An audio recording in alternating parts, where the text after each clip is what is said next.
ಅದೇ ರೀತಿ ನನ್ನ ಆತ್ಮೀಯ ಸ್ನೇಹಿತರು ಯುವ ಹೋರಾಟಗಾರರು ಅಂತ ಹೇಳಿದ್ರೆ ತಪ್ಪಾಗಿರೋದು ಮಹೇಂದ್ರ ಜ್ಯೋತಿಗೌಡಪುರ, ಇವರು ಸಹ ನಮ್ಮ ಪ್ರತಿಭಟನೆಗೆ ಬೆಂಬಲವನ್ನು ಸೂಚಿಸಿ ನಮ್ಮ ಪ್ರತಿಭಟನೆಗೆ ಆಗಮಿಸಿದ್ದಾರೆ. ಇವರಿಗೂ ಸಹ ಅದೇ ರೀತಿ ಜನಹಿತಾಸಕ್ತಿ ಹೋರಾಟ ವೇದಿಕೆ ಅಧ್ಯಕ್ಷರಾದ ರಾಮಸಮುದ್ರ ಸುರೇಶ್ ರವರು ನಮ್ಮ ಸಹೋದರರು, ಇವರು ಸಹ ಆಗಮಿಸಿದ್ದಾರೆ. ಇವ್ರಿಗೂ ಸಹ ನಾನು ಎಲ್ಲರ ಪರವಾಗಿ ಸ್ವಾಗತವನ್ನು ಕೊಡ್ತೇನೆ. ಅದೇ ರೀತಿ SPB ಶಿವಣ್ಣರವರು ಅಂತ ಫೇಮಸ್, ಇವರು ಸಹ ನಮ್ಮ ಪ್ರತಿಭಟನೆಗೆ ಆಗಮಿಸಿದ್ದಾರೆ. ಇವ್ರಿಗೂ ಸಹ ನಾನು ಎಲ್ಲರ ಪರವಾಗಿ ಸ್ವಾಗತವನ್ನು ಕೊಡ್ತಾ, ಈ ಪ್ರತಿಭಟನೆಗೆ ಆಗಮಿಸಿರ್ತಕ್ಕಂಥ ಎಲ್ಲಕ್ಕಿಂತ ಮುಖ್ಯವಾಗಿ ನಮ್ಮ ಆಕ್ಸಿಜನ್ ಸಂತ್ರಸ್ತ ಕುಟುಂಬದ ಎಲ್ಲಾ ಸದಸ್ಯರು ಭಾಗಿಯಾಗಿದ್ದಾರೆ. ಮತ್ತೆ ರಿಮ್ನ ಮಹಿಳಾ ಸದಸ್ಯರು, ಹಾಗೆ ನಮ್ಮ ಪಕ್ಷದ ಹಿತೈಷಿಗಳು ಇದಕ್ಕೆ ಭಾಗಿಯಾಗಿದ್ದಾರೆ. ಇವ್ರಿಗೂ ಸಹ ಅದೇ ರೀತಿ ಸಾಹಿತಿಗಳು ಮತ್ತೆ ಹೋರಾಟಗಾರರಾದಂತಹ ಶ್ರೀಧರ್ ಕಲಿವೀರ್ರವರು ಸಹ ನಮ್ಮ ಪ್ರತಿಭಟನೆಗೆ ಆಗಮಿಸಿದ್ದಾರೆ. ಇವ್ರಿಗೂ ಸಹ ನಾನು ಎಲ್ಲರ ಪರವಾಗಿ ಸ್ವಾಗತವನ್ನು ಕೋರ್ತಾ, ಈ ಪ್ರತಿಭಟನೆಗೆ ಪ್ರತ್ಯಕ್ಷವಾಗಿ ಹಾಗೆ ಪರೋಕ್ಷವಾಗಿ ಆಗಮಿಸಿ ನಮಗೆ ಬೆಂಬಲವನ್ನು ಸೂಚಿಸಿರ್ತಕ್ಕಂಥ ಎಲ್ಲರಿಗೂ ನಾನು ಸ್ವಾಗತವನ್ನು ಕೋರ್ತಾ, ಎಲ್ಲಕ್ಕಿಂತ ಹೆಚ್ಚಾಗಿ ಪ್ರತಿಭಟನೆಯ ನೇತೃತ್ವವನ್ನು ವಹಿಸಿರ್ತಕ್ಕಂಥ ಜಿಲ್ಲಾಧ್ಯಕ್ಷರಾದಂಥ ಖಲೀಲುಲ್ಲಾರವ್ರಿಗೂ ಸಹ ನಾನು ಸ್ವಾಗತವನ್ನು ಕೋರ್ತಾ, ಈ ಪ್ರತಿಭಟನೆಯನ್ನು ಉದ್ದೇಶಿಸಿ ನಮ್ಮ ರಾಜ್ಯ ಸಮಿತಿಯ ಸದಸ್ಯರಾದಂಥ ಅಬ್ರಾರ್ ಅಹಮದ್ ರವರು ಒಂದೆರಡು ಮಾತನಾಡಬೇಕು ಅಂತ ನಾನು ಕೇಳ್ಕೊತೇನೆ.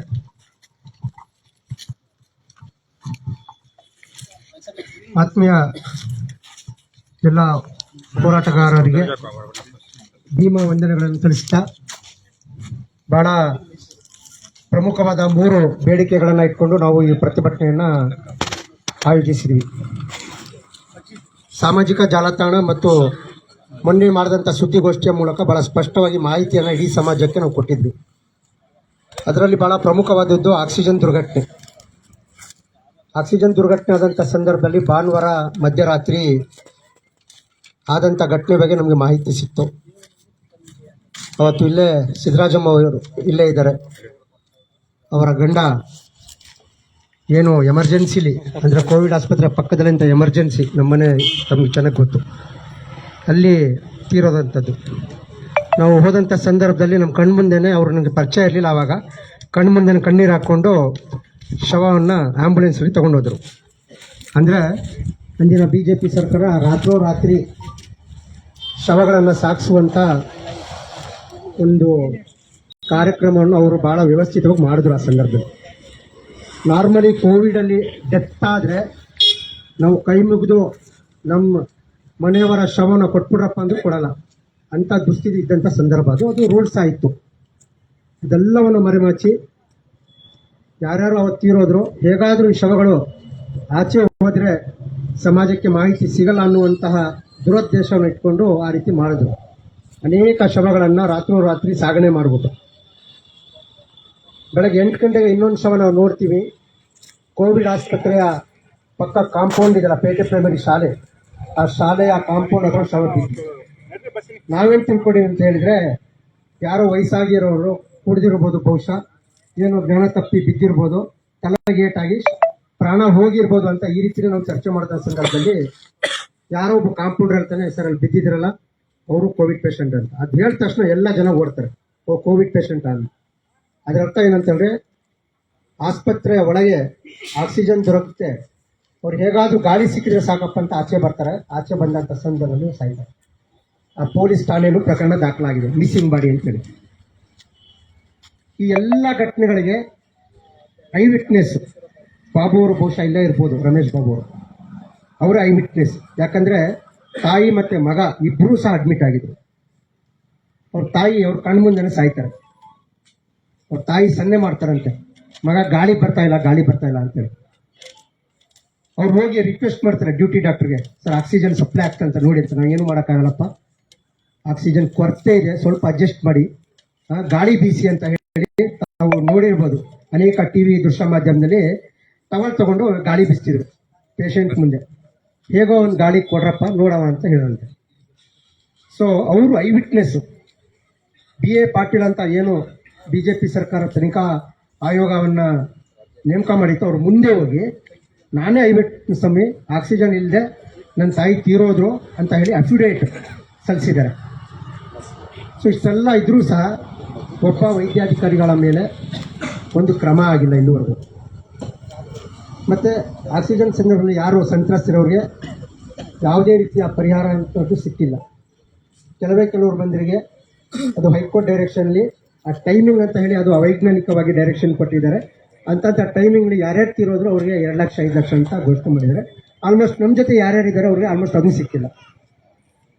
ಸೊ ಈ ರೀತಿಯಾದ ಒಂದು ಪರಿಸ್ಥಿತಿಯಲ್ಲಿ ನಿರಂತರವಾಗಿ ನಾವು ಅಂದಿನಿಂದ ಯಾವಾಗ ಆಕ್ಸಿಜನ್ ದುರ್ಘಟನೆ ಆಯಿತು ಅಂದಿನಿಂದ ಇಲ್ಲಿವರೆಗೂ ಆ ಸಂತ್ರಸ್ತರ ಪರ ಹೋರಾಟವನ್ನು ಮಾಡ್ಕೊಂಡು ಬರ್ತಾ ಇದ್ವಿ. ಎಲ್ಲಿವರೆಗೆ ಅಂತ ಹೇಳಿದ್ರೆ ಭಾಳ ಕಷ್ಟಪಟ್ಟು ಗವರ್ನರ್ ಅಪಾಯಿಂಟ್ಮೆಂಟ್ ತೊಗೊಂಡು ಗವರ್ನರ್ ಮೂಲಕ ಅಂದಿನ ಬೊಮ್ಮಾಯಿ ಸರ್ಕಾರಕ್ಕೆ ಡೈರೆಕ್ಷನ್ ಸಹ ಕೊಡಿಸಿದ್ವಿ, ನೀವು ಸೂಚನೆ ಕೊಡಿ ಸ್ವಾಮಿ ಅಂತೇಳಿ. ಸೊ ಏನೇ ನಾವು ಸರ್ಕಸ್ ಮಾಡಿದ್ರು ಅದಕ್ಕೆ ಫಲಿತಾಂಶ ಸಿಗ್ತಾ ಇದೆ. ಅಂದು ರಾಜ್ಯಾಧ್ಯಕ್ಷರು ಹೇಳಿದ್ರು ನಮ್ಮ ಅಬ್ದುಲ್ ಮಜೀದ್ ಅವರು, ಇದಕ್ಕೆ ಒಂದು ತಾರ್ಕಿಕ ಅಂತ್ಯ ಸಿಗೋವರೆಗೂ ನಾವು ಅಂತ ಮಾತ್ರ ಕೈ ಬಿಡಲ್ಲ ಅಂತೇಳಿ. ಅದೆಷ್ಟೋ ವರ್ಷ ಆಗಿ ಏನೂ ಮಾಡೋಕ್ಕಾಗಲ್ಲ, ವಿಧಿ ಇಲ್ಲ, ಹೋರಾಟ ಮಾಡಲೇಬೇಕು, ಇದಕ್ಕೊಂದು ತಾರ್ಕಿಕ ಅಂತ್ಯ ಕಾಣಲೇಬೇಕು ಅಂತ ಹೇಳಿ ಹೋರಾಟವನ್ನು ಅವರ ಡೈರೆಕ್ಷನಲ್ಲಿ ನಿರಂತರವಾಗಿ ಮಾಡ್ತಾ ಇದ್ವಿ. ತಾತ್ಕಾಲಿಕವಾಗಿ ಜಾಬ್ ಕೊಡ್ತೀವಿ ಅಂತ ಹೇಳಿ ಇದೇ ಸಿದ್ದರಾಮಯ್ಯ ಸರ್ಕಾರ ಕೆಲವ್ರಿಗೆ ಜಾಬ್ ಕೊಟ್ಟರು, ಅನಿವಾರ್ಯವಾಗಿ ಹೊಟ್ಟೆಪಾಡು. ಈಗ ಅಲ್ಲಿ ಹೋಗಲಿಲ್ಲ ಅಂದರೆ 4-5 ಜನ ಅನ್ನ ಇಲ್ಲದೆ ಸಾಯ್ಬೇಕಾಯ್ತು ಅವರು. ಆ ಪರಿಸ್ಥಿತಿ ನಾವು ನೋಡ್ಬಿಟ್ಟಿದ್ದೀವಿ ಅವ್ರ ಮನೆಗೆ ಹೋಗಿ, ನಾವು ಕಣ್ಣಾರೆ ನೋಡಿದ್ದೀವಿ ಅವ್ರ ಮನೆಗೆ ಹೋಗಿ.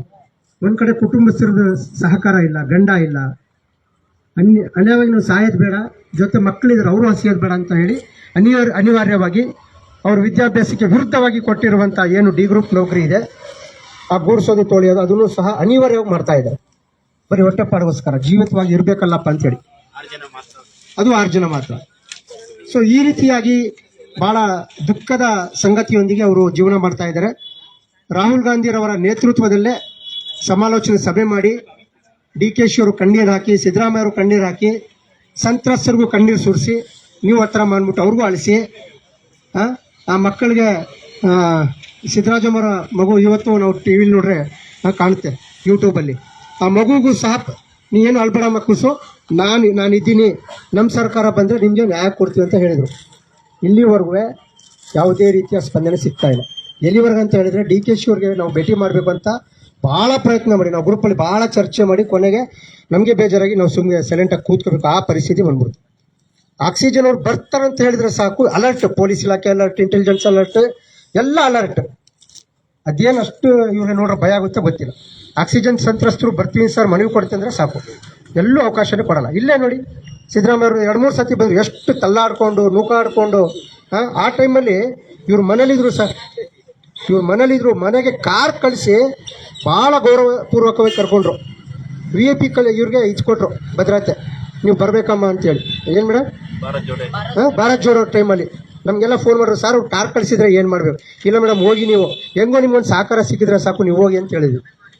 ಸೊ ಆ ರೀತಿ ನಾಟಕ ಆಡಿದಂಥ ಕಾಂಗ್ರೆಸ್ ಅವರು ಈಗ ನಾವು ಬರ್ತೀವಿ, ನಾವು ಭೇಟಿ ಮಾಡಬೇಕು, ಮನವಿ ಕೊಡಬೇಕಂದ್ರೆ ನಮ್ಮನ್ನು ತಳ್ತಾರೆ. ಇಲ್ಲೇ KDP ಮೀಟಿಂಗ್ ಬಂದಂಥ ಸಂದರ್ಭದಲ್ಲಿ ಇಲ್ಲೇ ತಳ್ಳಿದ್ರು ನಮ್ಮ ಲೇಡೀಸ್ನ, ಕಾಲಿಗೆ ಬಿದ್ರು ನಾಗರತ್ನವರು ಸಿದ್ದರಾಮಯ್ಯ ಅವ್ರಿಗೆ, ನಮ್ಮ ಮುಂದಿನ ಕಾಲಿಗೆ ಬಿದ್ದುಬಿಟ್ರು, ಆಯ್ತಮ್ಮ ಹೇಳಮ್ಮ ಅಂತ ಹೇಳಿದ್ರು. ಸೊ ಈ ರೀತಿ ಚಿತ್ರಾಂಶ ಕೊಟ್ಬಿಟ್ಟಿದ್ರು ಇವ್ರಿಗೆ, ನಮಗೂ ನೋಡಿ ಸಾಕಾಗ್ಬಿಟ್ಟಿದೆ. ಸೊ ಈಗ ಒಂದು ಆಶಾಕರಣ ಇಟ್ಕೊಂಡಿದ್ದೀವಿ ನಾವು, ಆಶಾಭಾವನೆಯಿಂದ ಈ ಪ್ರೊಟೆಸ್ಟ್ ಮಾಡ್ತಾ ಇರೋದು. ಮುಂದೆ ಕ್ಯಾಬಿನೆಟ್ ಮೀಟಿಂಗ್ ಇದೆ ನಮ್ಮ ಜಿಲ್ಲೆಯಲ್ಲೇ, ಈಗ ನೀವು ಘೋಷಣೆ ಮಾಡ್ತೀರಾ ಅಂತ ಹೇಳಿ ಈ ಪ್ರತಿಭಟನೆ ಮೂಲಕ ನಾವು ಈ ಒಂದು ಸಬ್ಜೆಕ್ಟನ್ನು ಇಟ್ಕೊಂಡು ನಾವು ಪ್ರತಿಭಟನೆ ಮಾಡ್ತಾ ಇದ್ವಿ. ಈ ಪ್ರತಿಭಟನೆಗೆ ತಾವೆಲ್ಲರೂ ಬಂದಿದ್ದೀರಾ, ನಮ್ಮ ಭಾಸ್ಕರ್ ಪ್ರಸಾದ್ ಅವರು ಬಂದಿದ್ದಾರೆ, ಚೇತನ್ ಸಹ ಬರ್ತಾ ಇದ್ದಾರೆ ಅಂತ ಹೇಳಿ ಒಂದು ಮಾಹಿತಿ ಇದೆ, ಬಹುಶಃ ಅವರು ಜಾಯ್ನ್ ಆಗ್ಬೋದು. ಸೊ ಒಟ್ಟಾರೆ ಇದು ಮತ್ತು ಕಾಂತರಾಜ್ ವರದಿ, ಅದು ಏನು ನಮ್ಮ ಕನಸಿನ ಕೂಸಲ್ಲ, ಅದು ಸಿದ್ದರಾಮಯ್ಯರವರ ಕನಸಿನ ಕೂಸು, ಅವರೇ ಹೇಳ್ಕೊಂಡಿರೋದು. ಸೊ ಅದನ್ನು ಜಾರಿ ಮಾಡಬೇಕು ಮತ್ತು 2B ಮೀಸಲಾತಿಯನ್ನು ಮರುಸ್ಥಾಪಿಸಬೇಕು. ಅದು ನಾವು ಹೇಳ್ತಾ ಇಲ್ಲ, ಅವರೇ ಹೇಳಿದ್ದು, ಚುನಾವಣಾ ಅವರ ಪ್ರಚಾರದಲ್ಲಿ ಹೇಳ್ಕೊಂಡ್ರು, ನಮ್ಮ ಸರ್ಕಾರ ಬಂದರೆ 2B ಮೀಸಲಾತಿನ ಮರುಸ್ಥಾಪನೆ ಮಾಡ್ತೀವಿ ಅಂತ ಹೇಳಿ. ಈ 3 ಸಬ್ಜೆಕ್ಟ್ ಇಟ್ಕೊಂಡು ನಾವು ಪ್ರತಿಭಟನೆ ಮಾಡ್ತಾ ಇದ್ವಿ. ಭಾಳ ನಾಯಕರು ನಮ್ಮ ಜೊತೆ ಇದ್ದಾರೆ, ಅವ್ರದ್ದೇ ಆದಂಥ ಅಭಿಪ್ರಾಯಗಳನ್ನು ವಿಚಾರವನ್ನು ಮಂಡನೆ ಮಾಡಲಿದ್ದಾರೆ. ನಾವು ಸ್ವಲ್ಪ ಶಾಂತಿಯಿಂದ ಇದ್ದು ಎಲ್ಲರ ಸಹಕಾರ ಬೇಕಾಗಿದೆ. ಒಂದು ನಿರಂತರವಾಗಿ ಬಹುಶಃ 1 hour 2 hour ಈ ಪ್ರತಿಭಟನಾ ಕಾರ್ಯಕ್ರಮ ಮುಂದೆ ಹೋಗುತ್ತೆ. ತಾವೆಲ್ಲ ಸಹಕಾರ ಕೊಡಬೇಕು ಅಂತ ತಮ್ಮಲ್ಲಿ ಕಳಕಳಿಯಾಗಿ ನಾನು ವಿನಂತಿ ಮಾಡ್ಕೊತಾ, ಈ ಸಂದರ್ಭದಲ್ಲಿ ನಮ್ಮ ಎಲ್ಲ ಪ್ರಗತಿಪರ ನಾಯಕರು ಒಬ್ಬೊಬ್ಬರು ಸಹ ಅವರವ್ರದ್ದೇ ಆದಂತಹ ಒಂದು ವಿಚಾರವನ್ನು ತಿಳಿಸ್ಕೊಡ್ತಾರೆ. ನಾವೆಲ್ಲರೂ ಬಹಳ ಗೌರವಪೂರ್ವಕವಾಗಿ ಆ ವಿಚಾರವನ್ನು ಕೇಳಬೇಕಾಗಿದೆ. ಮುಂದೆ ಯಾವ ರೀತಿ ಹೋರಾಟವನ್ನು ಮುಂದೆ ತಗೊಂಡು ಹೋಗಬೇಕು ಅನ್ನೋದನ್ನು ನಾವು ಮುಂದೆ ಆಲೋಚನೆಯನ್ನು ಮಾಡಬೇಕಾಗಿದೆ. ಮತ್ತು ಈ ಪ್ರತಿಭಟನೆಯಲ್ಲಿ ವಿಶೇಷವಾಗಿ ನಮ್ಮ ಮೈಸೂರು SDP ಜಿಲ್ಲಾ ನಾಯಕರು ಸಹ ತಾವು ಬಂದಿದ್ದೀರಾ, ಸಫಿಯವರು, ಫಿರ್ದೋಸ್ ಅವರು ತಮಗೂ ಸಹ ನಾನು ಈ ಕಾರ್ಯಕ್ರಮದಲ್ಲಿ ಪ್ರತಿಭಟನೆಯಲ್ಲಿ ಸ್ವಾಗತವನ್ನು ಕೋರ್ತಾ ನನ್ನ ಪ್ರಾಸ್ತಾವಿಕ ನುಡಿಯನ್ನು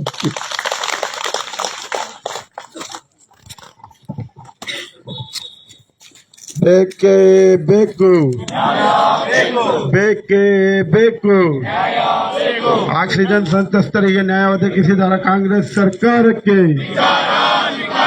ಆಕ್ಸಿಜನ್ ಸಂತ್ರಸ್ತರಿಗೆ ನ್ಯಾಯ ಒದಗಿಸಿದ ಕಾಂಗ್ರೆಸ್ ಸರ್ಕಾರಕ್ಕೆ, ಅಹಿಂದ ವಿರೋಧಿ ಸಿದ್ದರಾಮಯ್ಯ ಸರ್ಕಾರಕ್ಕೆ, ಜನ ವಿರೋಧಿ ಸಿದ್ದರಾಮಯ್ಯ ಸರ್ಕಾರಕ್ಕೆ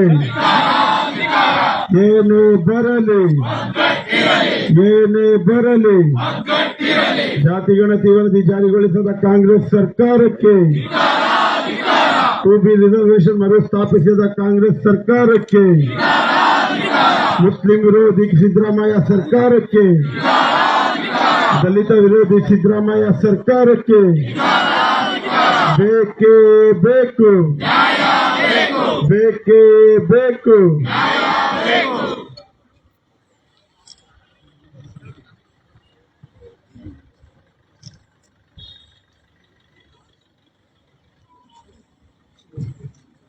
ಪ್ರತಿಭಟನೆಯನ್ನು ಉದ್ದೇಶಿಸಿ ಮಾತನಾಡಿದಂತಹ ರಾಜ್ಯ ಸಮಿತಿ ಸದಸ್ಯರಾದಂತಹ ಅಬ್ರಾರ್ ಅಹಮದ್ ಅವರಿಗೆ ಧನ್ಯವಾದಗಳು. ಈಗ ಈ ಪ್ರತಿಭಟನೆಯನ್ನು ಉದ್ದೇಶಿಸಿ ನಮ್ಮ ಪ್ರತಿಭಟನೆಗೆ ಆಗಮಿಸಿರ್ತಕ್ಕಂಥ ಎಲ್ಲ ಬೆಂಬಲವನ್ನು ಸೂಚಿಸಿರ್ತಕ್ಕಂಥ ಎಲ್ಲ ಸಂಘಟನೆಯವರು 5 ನಿಮಿಷ ಮಾತಾಡಬೇಕು ಅಂತ ಕೇಳ್ಕೊತೀನಿ. ನಾನು ಮೊದಲನೇದಾಗಿ ಪ್ರಶಾಂತರವರು ಪ್ರತಿಭಟನೆಯನ್ನು ಉದ್ದೇಶಿಸಿ ಮಾತಾಡಬೇಕು ಅಂತ ನಾನು ಕೇಳ್ಕೊತೀನಿ.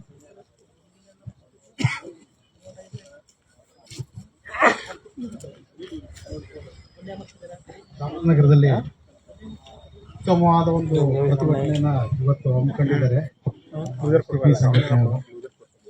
ಅವ್ರಿಗೆ ಈ ಮೂಲಕ ನಾನು ಧನ್ಯವಾದ ತಿಳಿಸ್ತಿದ್ದೀನಿ. ಯಾಕಂದ್ರೆ ಅವರು ಒಂದು 3 ಪಾಯಿಂಟ್ ಅಂದ್ರೆ ಮುಖ್ಯವಾಗಿ ಚಾಮರಾಜನಗರದಲ್ಲಿ ಆಕ್ಸಿಜನ್ ದುರಂತ, ಅದರ ಜೊತೆಗೆ ಕಳೆದ 4 ವರ್ಷದಿಂದನೂ ಅವರು ಶ್ರಮಿಸ್ತಾ ಬಂದಿದ್ದಾರೆ, ಅವ್ರ ಪರ ಹೋರಾಟ ಮಾಡ್ಕೊಂಡು ಬಂದಿದ್ದಾರೆ. ಹಾಗೇನೆ ಏನು ಚಾಮರಾಜನಗರದಲ್ಲಿ ಎಲ್ಲ ಸಂಘಟನೆಗಳು ಪ್ರತಿಭಟನೆ ಮಾಡಿದ್ರು, ಆದರೆ STBI ಸಂಘಟನೆ ಆ ಮಹಿಳೆಯರ ಪರವಾಗಿ ಇವತ್ತಿನ ದಿನದವರೆಗೂ ನಿಂತಿದೆ. ಅವ್ರಿಗೆಲ್ಲರ ಪರವಾಗಿನೂ ಒಂದು ಧನ್ಯವಾದ ತಿಳಿಸೋಣ. ಹಾಗೆ ನಮ್ಮ ಚಾಮರಾಜನಗರದಲ್ಲಿ 2ನೇ ತಾರೀಕು 5ನೇ ತಿಂಗಳು 2025ನೇ ತಾರೀಕು ಏನು ಒಂದು ದುರಂತ ಆಯಿತು, ಅದು ಚಾಮರಾಜನಗರ ಇತಿಹಾಸದಲ್ಲೇ ಆ ಕೆಲಸ ಮರುಕಳಿಸ್ಬಾರ್ದು. ಅದ್ರ ಜೊತೆಗೆ ಅವರು ಬರೀ 36 ಸಾವು ಅಂತ ಅವರು ಹೇಳ್ಕೊಂಡಿದ್ದಾರೆ. ಅದು 36 ಸಾವು ಅಲ್ಲ, ಕನಿಷ್ಠ ಪಕ್ಷ 86 ಸಾವು ಅಂತ ಎಲ್ಲರಿಗೂ ಅದು ಗೊತ್ತಿರೋಂಥ ವಿಚಾರ.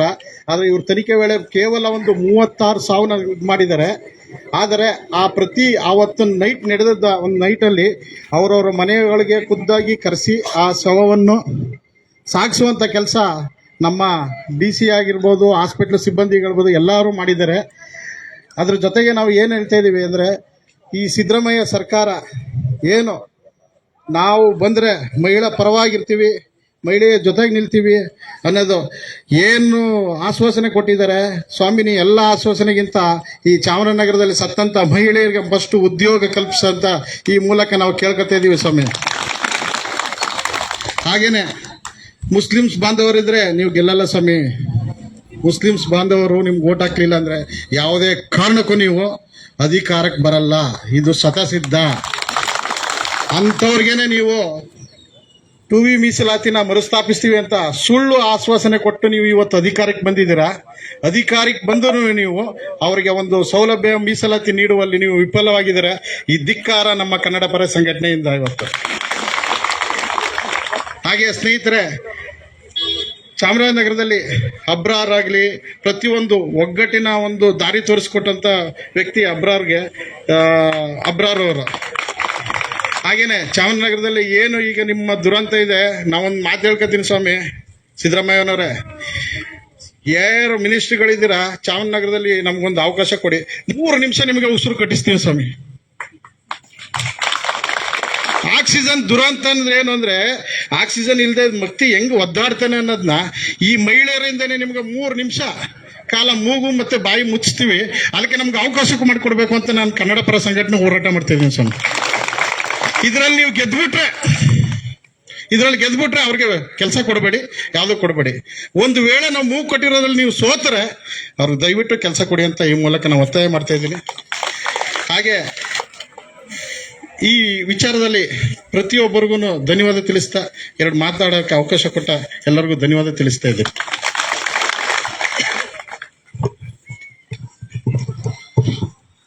ಧನ್ಯವಾದಗಳು ನಮ್ಮನೆ ಪ್ರಶಾಂತ್ರವರಿಗೆ.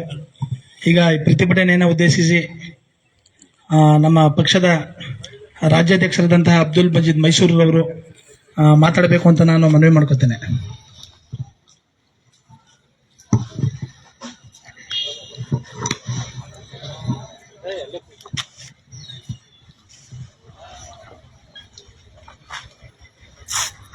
ಆಕ್ಸಿಜನ್ ಸಂತ್ರಸ್ತರಿಗೆ ನ್ಯಾಯ ಕೊಡಿ, ಕಾಂತರಾಜ್ ಆಯೋಗದ ಜಾತಿ ಗಣತಿ ವರದಿಯನ್ನು ಜಾರಿಗೊಳಿಸಿ, ಮುಸ್ಲಿಮರ ಟೋಬಿ ಮೀಸಲಾತಿಯನ್ನು ಮರುಸ್ಥಾಪಿಸಿ ಎಂಬ 3 ಮಹತ್ವದ ಬೇಡಿಕೆಯೊಂದಿಗೆ ಇವತ್ತು ಒಂದು ಪ್ರತಿಭಟನಾ ಸಮಾವೇಶದಲ್ಲಿ ಪಾಲ್ಗೊಂಡಿರುವಂತಹ ಎಲ್ಲ ಜನಪರ, ಜೀವಪರ, ಶೋಷಿತ ಪರ ಹೋರಾಟಗಾರರೇ, ಪತ್ರಕರ್ತ ಮಿತ್ರರೇ, ಬಹಳ ವಿಷಾದ ಮತ್ತೆ ದುರಂತ ಅನ್ನಿಸ್ತದೆ.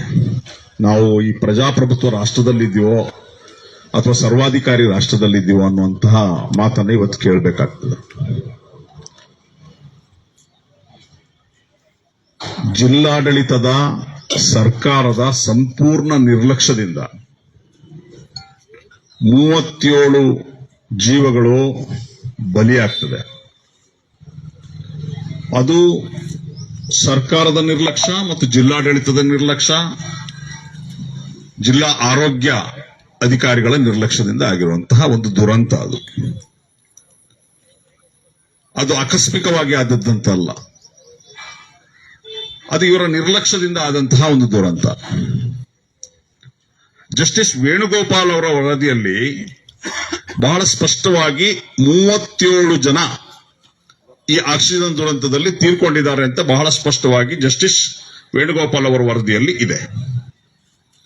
ಇವರು 12, 14, 24 ಅಂತೆಲ್ಲ ಹೇಳ್ತಾರೆ. 24 ಕುಟುಂಬಕ್ಕೆ ಬಹುಶಃ 2 ಲಕ್ಷ ರೂಪಾಯಿ ಕೊಟ್ಟಿದ್ದು ಅಲ್ವಾ?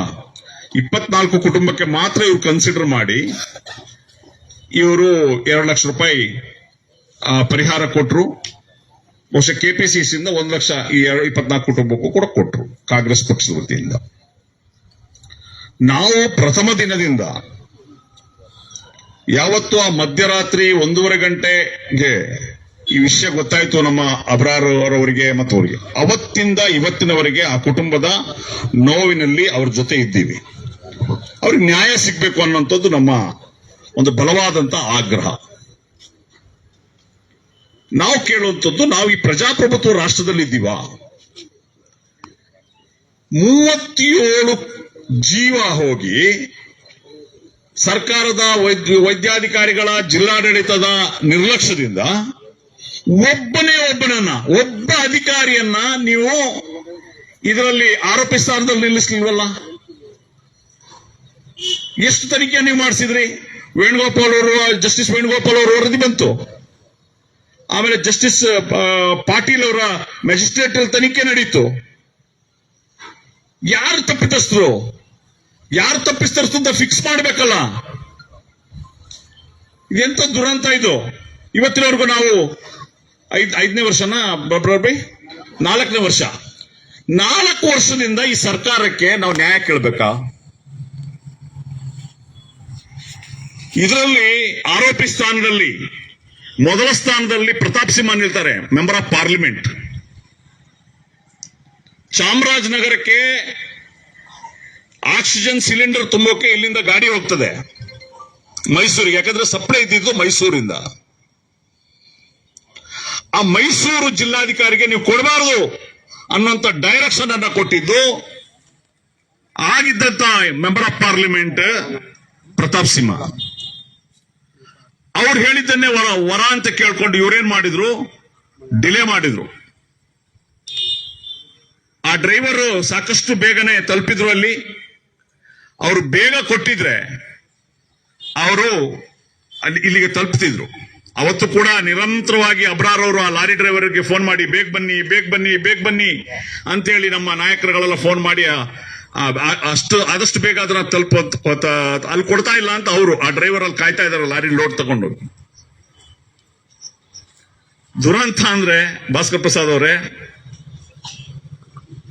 3 ದಿನ ಮೊದಲು ಆಗಿ ಇನ್ಚಾರ್ಜ್ ಮಿನಿಸ್ಟರ್ ಆಗಿದ್ದಂತಹ ಸುರೇಶ್ ರವರು, ಬಿಜೆಪಿ ಇನ್ಚಾರ್ಜ್ ಮಿನಿಸ್ಟರ್, ಅವರಿಲ್ಲಿ ಈ ಇದ್ರದ್ದು ಸಂಬಂಧಪಟ್ಟಂತ ಮೀಟಿಂಗ್ ಮಾಡಿದ್ದಾರೆ. ಕೋವಿಡ್ದು ಏನೆಲ್ಲ ನಡೀತಾ ಇದೆ ಅಂತ. ಅವತ್ತಿನ ಸ್ಟೇಟ್ಮೆಂಟ್ 3 ದಿವಸ ಮುಂದೆ ನಮಗೆ ಆಕ್ಸಿಜನ್ ಪ್ರಾಬ್ಲಮ್ ಇಲ್ಲ, ಎಲ್ಲ ಪ್ರತಿಯೊಂದು ಇದೆ, ಇಲ್ಲಿ ಯಾವುದೇ ತಕರಾರಿಲ್ಲ ಅಂತ ಸ್ಟೇಟ್ಮೆಂಟ್ ಅನ್ನು ಕೊಟ್ಟಿದ್ರಿ. ನೀವು ದೊಡ್ಡ ಮಾತಾಡೋರು ನೈತಿಕ ಹೊಣೆ ಇವತ್ತು ರಾಜೀನಾಮೆ ಕೊಡಬೇಕಾಗಿತ್ತು, ಅದು ಕೂಡ ಕೊಡ್ಲಿಲ್ಲ. ಈಗ ನಮ್ಮ ಈ ಸರ್ಕಾರಕ್ಕೆ ನಮ್ಮ ಆಗ್ರಹ ಏನು ಅಂತ ಹೇಳಿದ್ರೆ, ಒಂದನೇದು, ಯಾರು ಈ ದುರಂತದ ನಿರ್ಲಕ್ಷ್ಯ ಮಾಡಿದರೆ ಅವರನ್ನ ನ್ಯಾಯಾಲಯದ ಕಟಕಟೆ ಮೇಲೆ ನಿಲ್ಲಿಸಬೇಕು. ತಪ್ಪಿತಸ್ಥರು ಯಾರು ಅಂತೇಳಿ ಸರ್ಕಾರ ಹೇಳ್ಬೇಕು. ಈ ಸರ್ಕಾರಕ್ಕೆ ಮಾನ ಮರ್ಯಾದೆ, ಬಡವರ ಪರ ಒಂದು ಕರುಣೆ ಇದ್ರೆ ಇದನ್ನ ನೀವು ಮಾಡಬೇಕು. ಎರಡನೇದು, ನಿಮ್ಮ ಹತ್ರ ನಾವು ಭಿಕ್ಷೆ ಕೇಳ್ತಾ ಇಲ್ಲ. ಈ ಸರ್ಕಾರ ನಿಮಗೆ ಮಾನ ಮರ್ಯಾದೆ ಇದ್ರೆ, ಜನರ ಪರವಾಗಿದ್ದೀರಿ ಅಂತ ಇದ್ರೆ, ಈ 37 ಕುಟುಂಬದವರಿಗೆ ಕಾಯಂ ಉದ್ಯೋಗ ಕೊಡ್ಬೇಕು. ನೀವು ನಿಮ್ಮ ನಿರ್ಲಕ್ಷ್ಯದಿಂದ ತೀರ್ಕೊಂಡಿದಾರ್ರಿ. ಏನೆಲ್ಲ ಮಾಡ್ತೀರಿ ನೀವು, ಎಷ್ಟು ಭ್ರಷ್ಟಾಚಾರ ಮಾಡ್ತೀರಿ, ಮಿತಿ ಮೀರಿದ ಭ್ರಷ್ಟಾಚಾರ ಮಾಡ್ತೀರಿ. ನಿಮ್ಮೊಂದು ಕೇಸು ಮೂಡಾ ಮೇಲೆ ಮುಖ್ಯಮಂತ್ರಿ ಮೇಲೆ ಕೇಸ್ ಆದ್ರೆ ಏನಪ್ಪ ದೆಹಲಿಯಿಂದ ಅಡ್ವೊಕೇಟ್ಗಳು ಕಪಿಲ್ ಸಿಬಲಿಂದ ಹಿಡಿದು ಸುಪ್ರೀಂ ಕೋರ್ಟ್ ನ ಟಾಪ್, ಒಂದ್ ಸರಿ ಬಂದ್ರೆ 10 ಲಕ್ಷ ರೂಪಾಯಿ ಕೊಡ್ಬೇಕು ಅವ್ರಿಗೆ. ಒಂದು ಸರಿ ಹಿಯರಿಂಗ್ ಬಂದ್ರೆ ಕಪಿಲ್ ಸಿಬಲ್ ಅವ್ರಿಗೆ 10 ಲಕ್ಷ ರೂಪಾಯಿ ಕೊಡ್ಬೇಕು. ಅಂತಂತ ಅಡ್ವೊಕೇಟ್ ಗಳನ್ನ ಕರೆಸಿ ಕ್ಯಾಬಿನೆಟ್ ಮೀಟಿಂಗ್ ಮಾಡಿ ಏನೆಲ್ಲ ಮಾಡ್ತೀರಿ. ನಿಮ್ಮ ಮೇಲೆ ಒಂದು ಆರೋಪ ಬಂದ್ರೆ, ಈ ಬಡವರು ನಮಗೆ ಉದ್ಯೋಗ ಕೊಡಿ, ನಮ್ಮ ಹಕ್ಕು, ನಿಮ್ಮಿಂದ ನಮ್ಮ ಫ್ಯಾಮಿಲಿ ತೀರ್ಕೊಂಡಿದೆ ಅನ್ನೋದಕ್ಕೆ ನಿಮ್ಗೆ ಉದ್ಯೋಗ ಕೊಡಕ್ಕಾಗಲ್ಲ. 1 ವರ್ಷಕ್ಕೆ ಇವ್ರಿಗೂ ಎಲ್ರಿಗೂ ಉದ್ಯೋಗ ಕೊಟ್ರೆ, ಪುಟ್ಟಣಂಜಯ್ ಸರ್, ಇವ್ರು ಎಲ್ರಿಗೂ ಉದ್ಯೋಗ ಕೊಟ್ರೆ 1 ವರ್ಷಕ್ಕೆ ಮ್ಯಾಕ್ಸಿಮಮ್ 3 ಕೋಟಿ ರೂಪಾಯಿ ಬರ್ಬೋದು. 1 ವರ್ಷಕ್ಕೆ 3 ಕೋಟಿ ರೂಪಾಯಿ ಖರ್ಚು ಬರ್ಬೋದು. ಸರ್ಕಾರದಲ್ಲಿ 3 ಕೋಟಿ ಕೊಡಕ್ಕೆ ಖರ್ಚು ದುಡ್ಡಿಗಿಲ್ವಾ? ಏನ್ ತಡೆ ಆಗ್ತಾ ಇದೆ? ಮತ್ತ್ಯಾಕೆ ನೀವು ವಾಗ್ದಾನ ಮಾಡಬೇಕಾಗಿತ್ತು? ರಾಹುಲ್ ಗಾಂಧಿ ಮುಂದೆ ಕರೆಸಿ ಈ ಕುಟುಂಬನ ಮೆರವಣಿಗೆ ಮಾಡಿಸಿ, ಅವರೆಲ್ಲ ಅಶ್ಯೂರೆನ್ಸ್ ಕೊಡಿಸಿ. ಎಲ್ಲಿದ್ದಾರೆ ರಾಹುಲ್ ಗಾಂಧಿ? ನಮ್ ಸರ್ಕಾರ ಬಂದ್ರೆ ಎಲ್ಲವನ್ನೂ ಮಾಡ್ತೀವಿ ಅಂತ ಹೇಳಿ ಇವತ್ತು ಈ ಪರಿಸ್ಥಿತಿ. ನಾನು ಇಲ್ಲಿರುವ ಪೊಲೀಸ್ ಅಧಿಕಾರಿಗಳಿಗೆ ಹೇಳುವಂತದ್ದು, ಈ ಕ್ಯಾಬಿನೆಟ್ ಮೀಟಿಂಗ್ ಅಲ್ಲಿ ಇದರ ಬಗ್ಗೆ ತೀರ್ಮಾನ ಆಗ್ಬೇಕು ಅನ್ನೋಂತ ಮಾಹಿತಿ ನೀವು IB ಅವರು ಯಾರೆಲ್ಲ ಇದ್ದೀರಿ ಮಾಹಿತಿ ಕೊಡಿ. ಇಲ್ಲಿ ಕಾನ್ಫರೆನ್ಸ್ ಇರೋದು ಯಾವತ್ತು? ಕಾಂಗ್ರೆಸ್ ಕಾನ್ಫರೆನ್ಸ್ ಯಾವಾಗ? ನಾವು ಚಾಮರಾಜನಗರದಲ್ಲಿ ಮುಖ್ಯಮಂತ್ರಿಗೆ ಬಂದ್ರೆ ನಾವು ಮುಖ್ಯಮಂತ್ರಿ ಕಪ್ಪು ಬಾವುಟ ಹಿಡಿತೀವಿ. ನಾವು ಅದಕ್ಕಿಂತ ಮುಂಚೆ ನಮ್ಮ ಒಂದು ಮೀಟಿಂಗ್ ಅರೇಂಜ್ ಮಾಡಿಸಿ.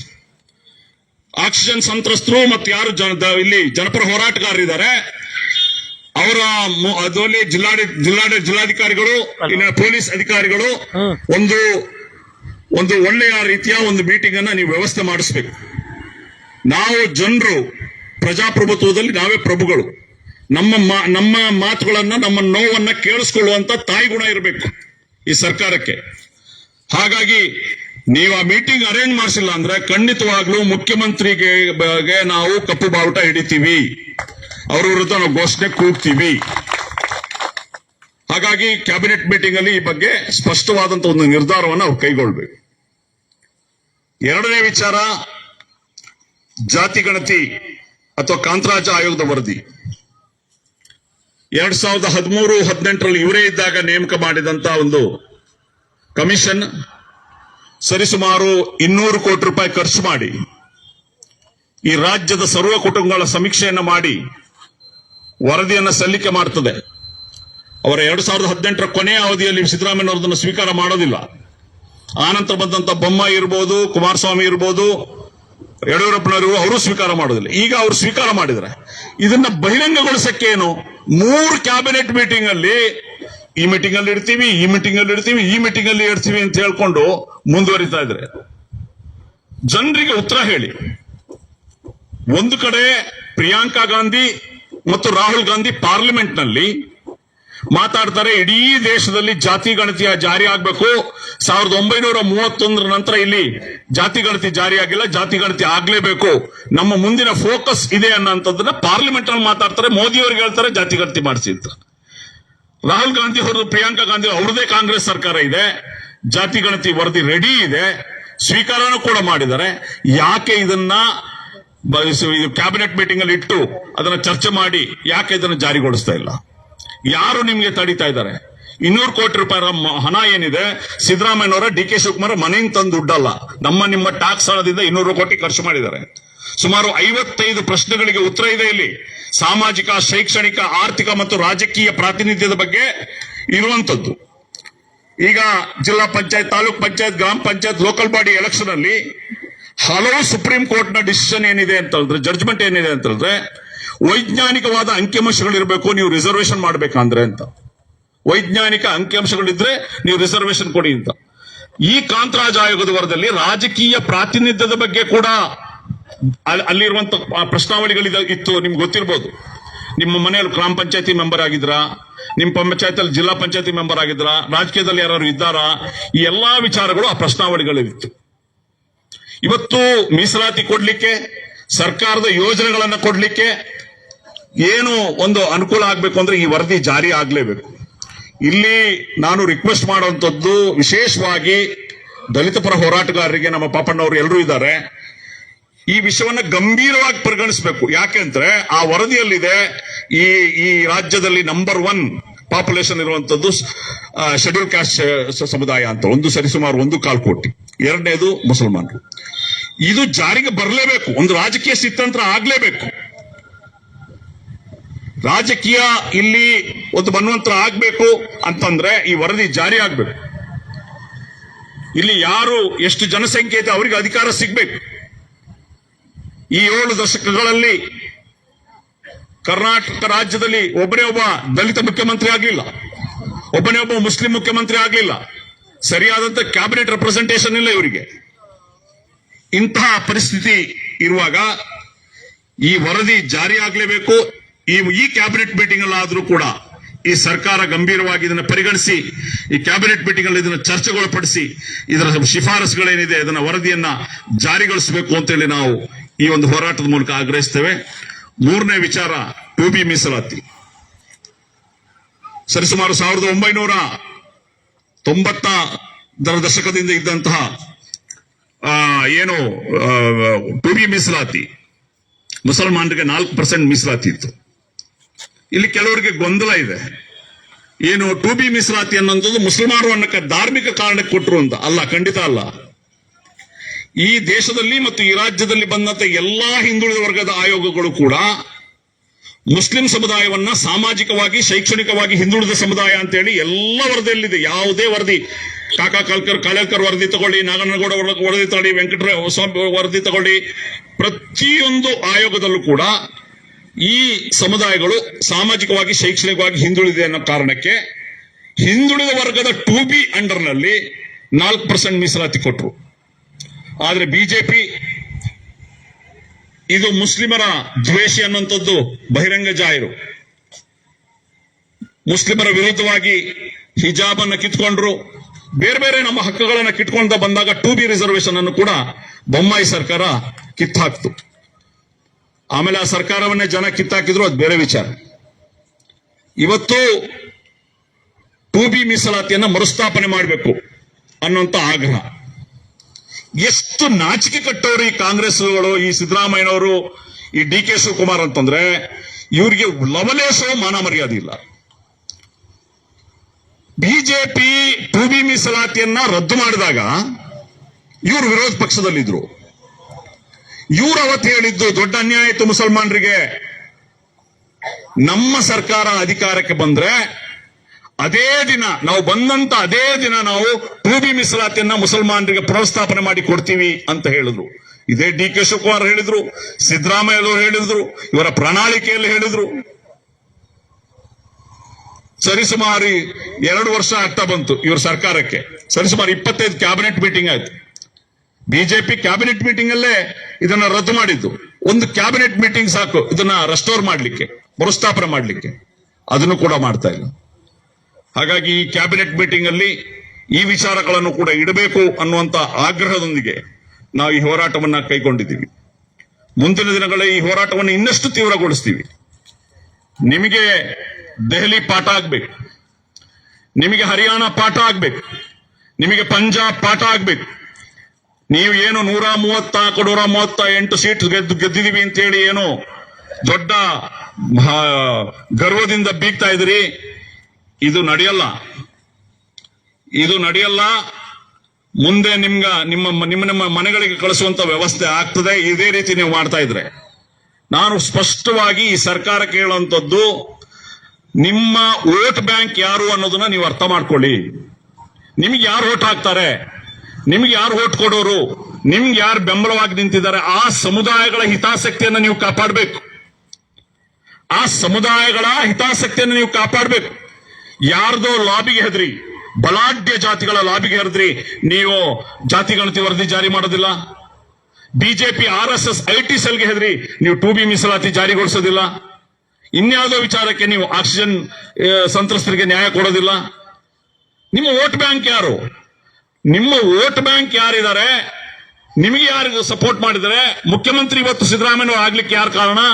DK ಶಿವಕುಮಾರ್ ಉಪಮುಖ್ಯಮಂತ್ರಿ ಯಾರು ಕಾರಣ ಅಂತ ಅಷ್ಟು ಕನಿಷ್ಠ ಜ್ಞಾನ ಇಲ್ವಾ ನಿಮ್ಗೆ? ನಿಮ್ಮ ವೋಟ್ ಬ್ಯಾಂಕ್ ಯಾರು, ನಿಮ್ಗೆ ಯಾರು ವೋಟ್ ಹಾಕಿದಾರು ಅಂತೇಳಿ.